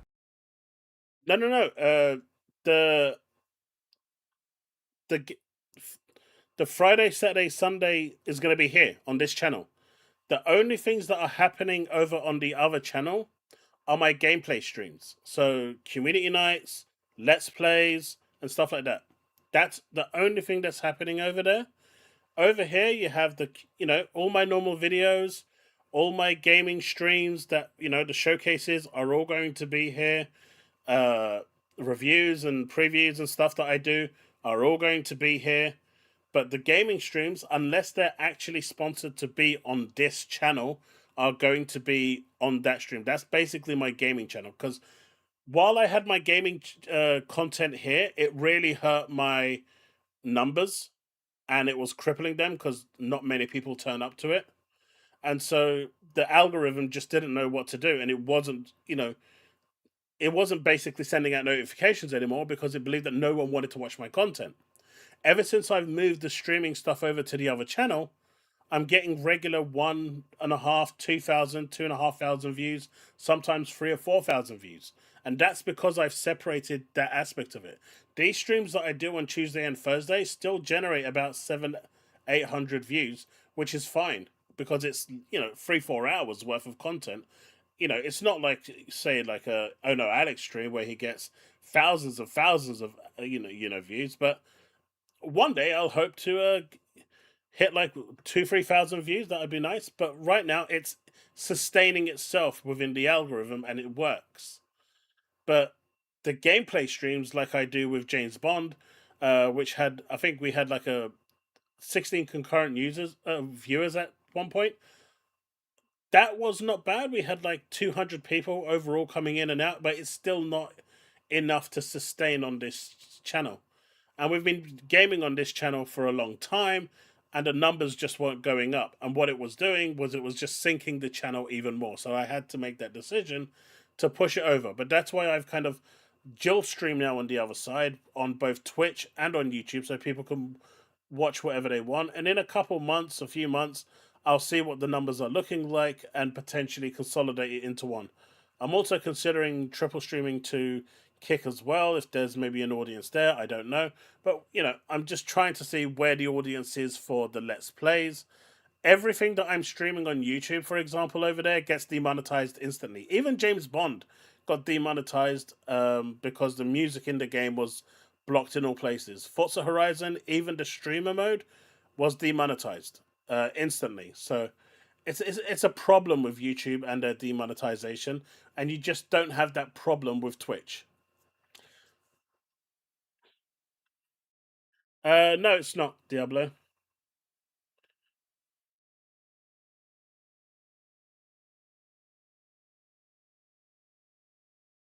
So, yeah. That's why I've made the split. I did release a channel update video, which not many people watched, but that kind of explained everything that I was doing. But that's essentially why I've split them, because it's just really hurting the channel. And I can't really afford to do that. I would really like to hit 10,000 subs by the end of this year. It's probably not going to happen. But hitting 9,000 at least would be nice. But it is what it is. Hitting that 10,000 is such a big milestone. So, yeah, that's what I'm really aiming for.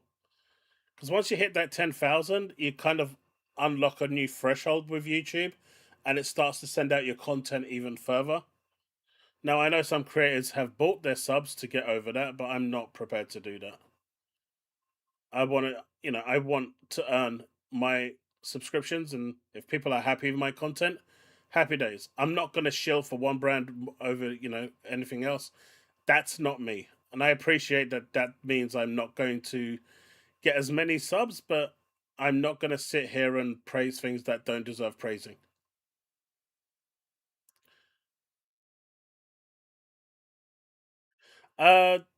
That's the problem. Most of the stuff that people do are outside of the time I'm doing. If I'm streaming games over at the other YouTube channel, Monday, Wednesday, and Friday, it leaves me very little time Boom stuff starts pretty much while I would be streaming my games, unless I finish it early. He starts at like 4 p.m. my time.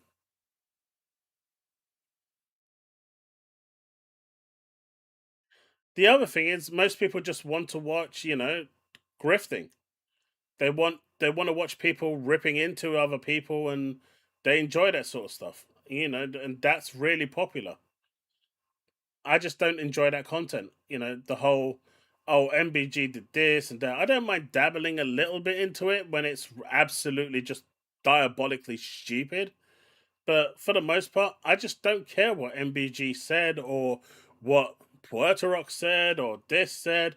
I know they talk about me every so often. I just don't care. I'm just not into that sort of creation. I just like to talk about the news. I like to have a discussion with you guys on, discussions with Xbox, the future of Xbox, uh, latest drama like the Destiny one we've got here. I enjoy that. This is my lane. This is my element. But going and talking about Nicola or anyone else, I just find that just, for me, it's just not entertaining.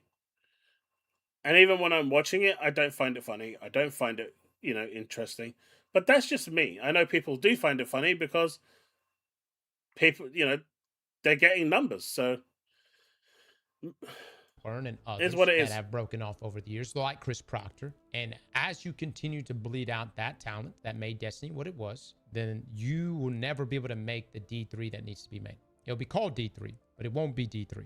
They've gone already. I could tell you right now, if D3 was to be announced, these individuals that I'm talking about, these individuals, these creatives, these talents that have left over the years, they would make a return. Some way or another, they would make a return. And let me just say, a lot of them only departed because a D3 was not greenlit.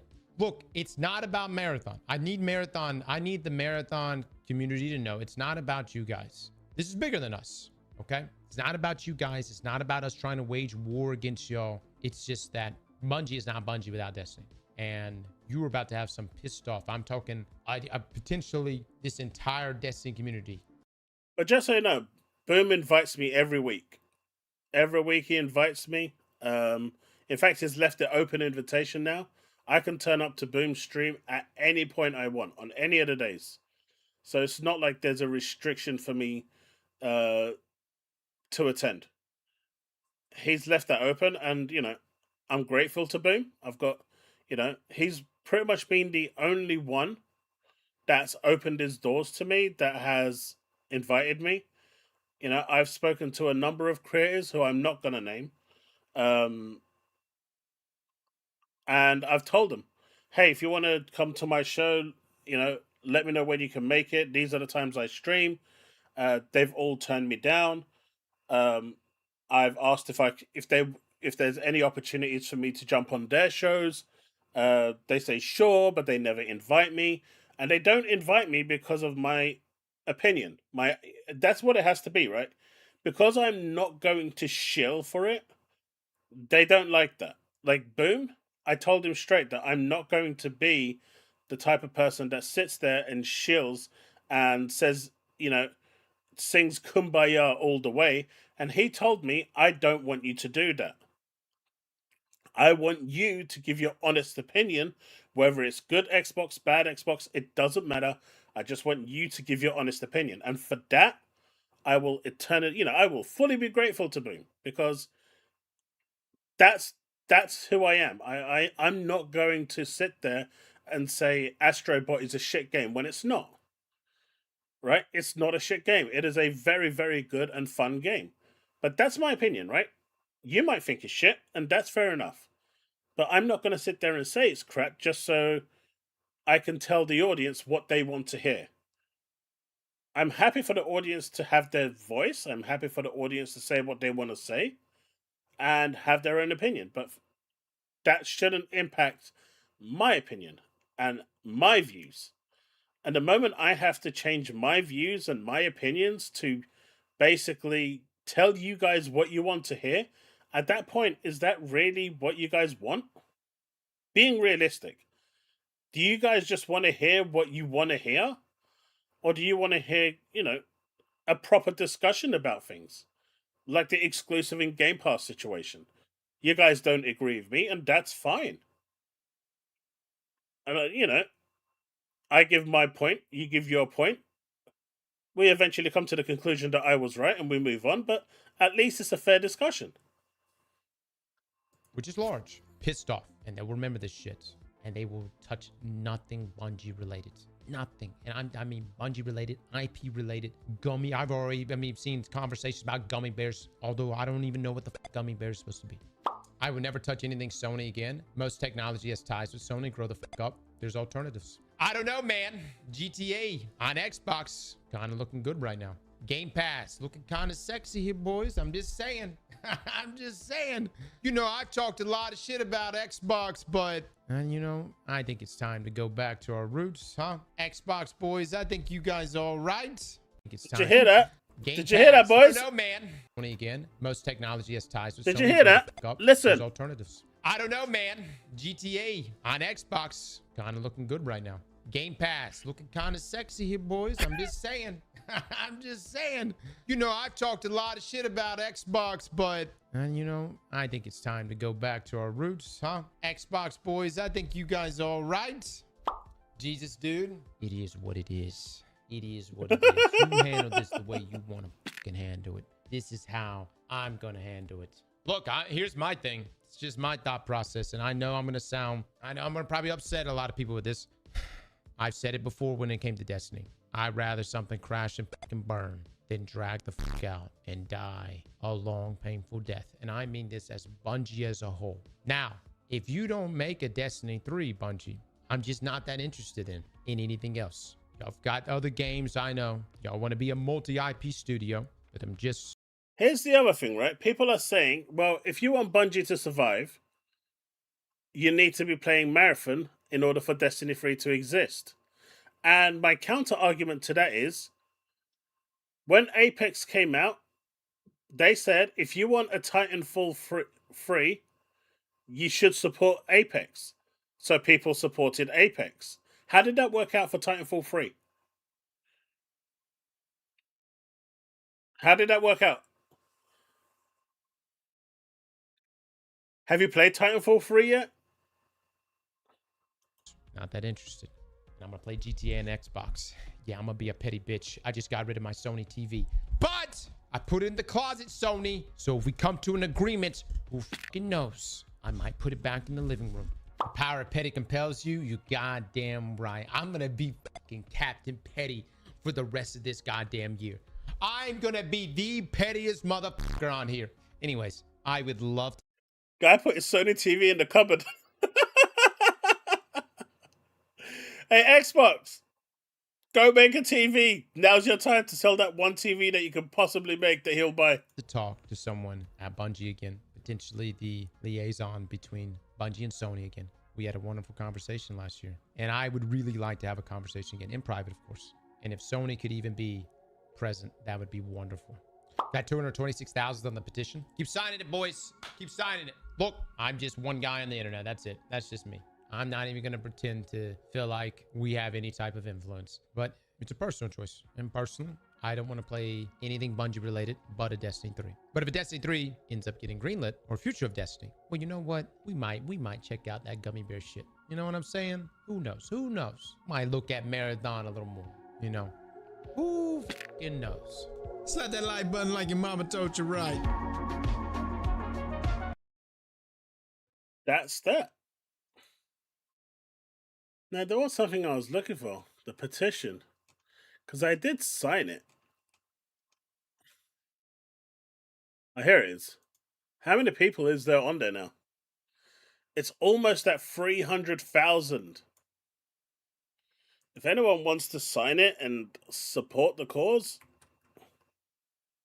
Gummy Bears is the code name for one of the Bungie games that was in incubation. So you had Project Payback, which was essentially Destiny 3. You had Gummy Bears, which was like a Dota-style game. You had a couple of others as well that basically just got cancelled outright.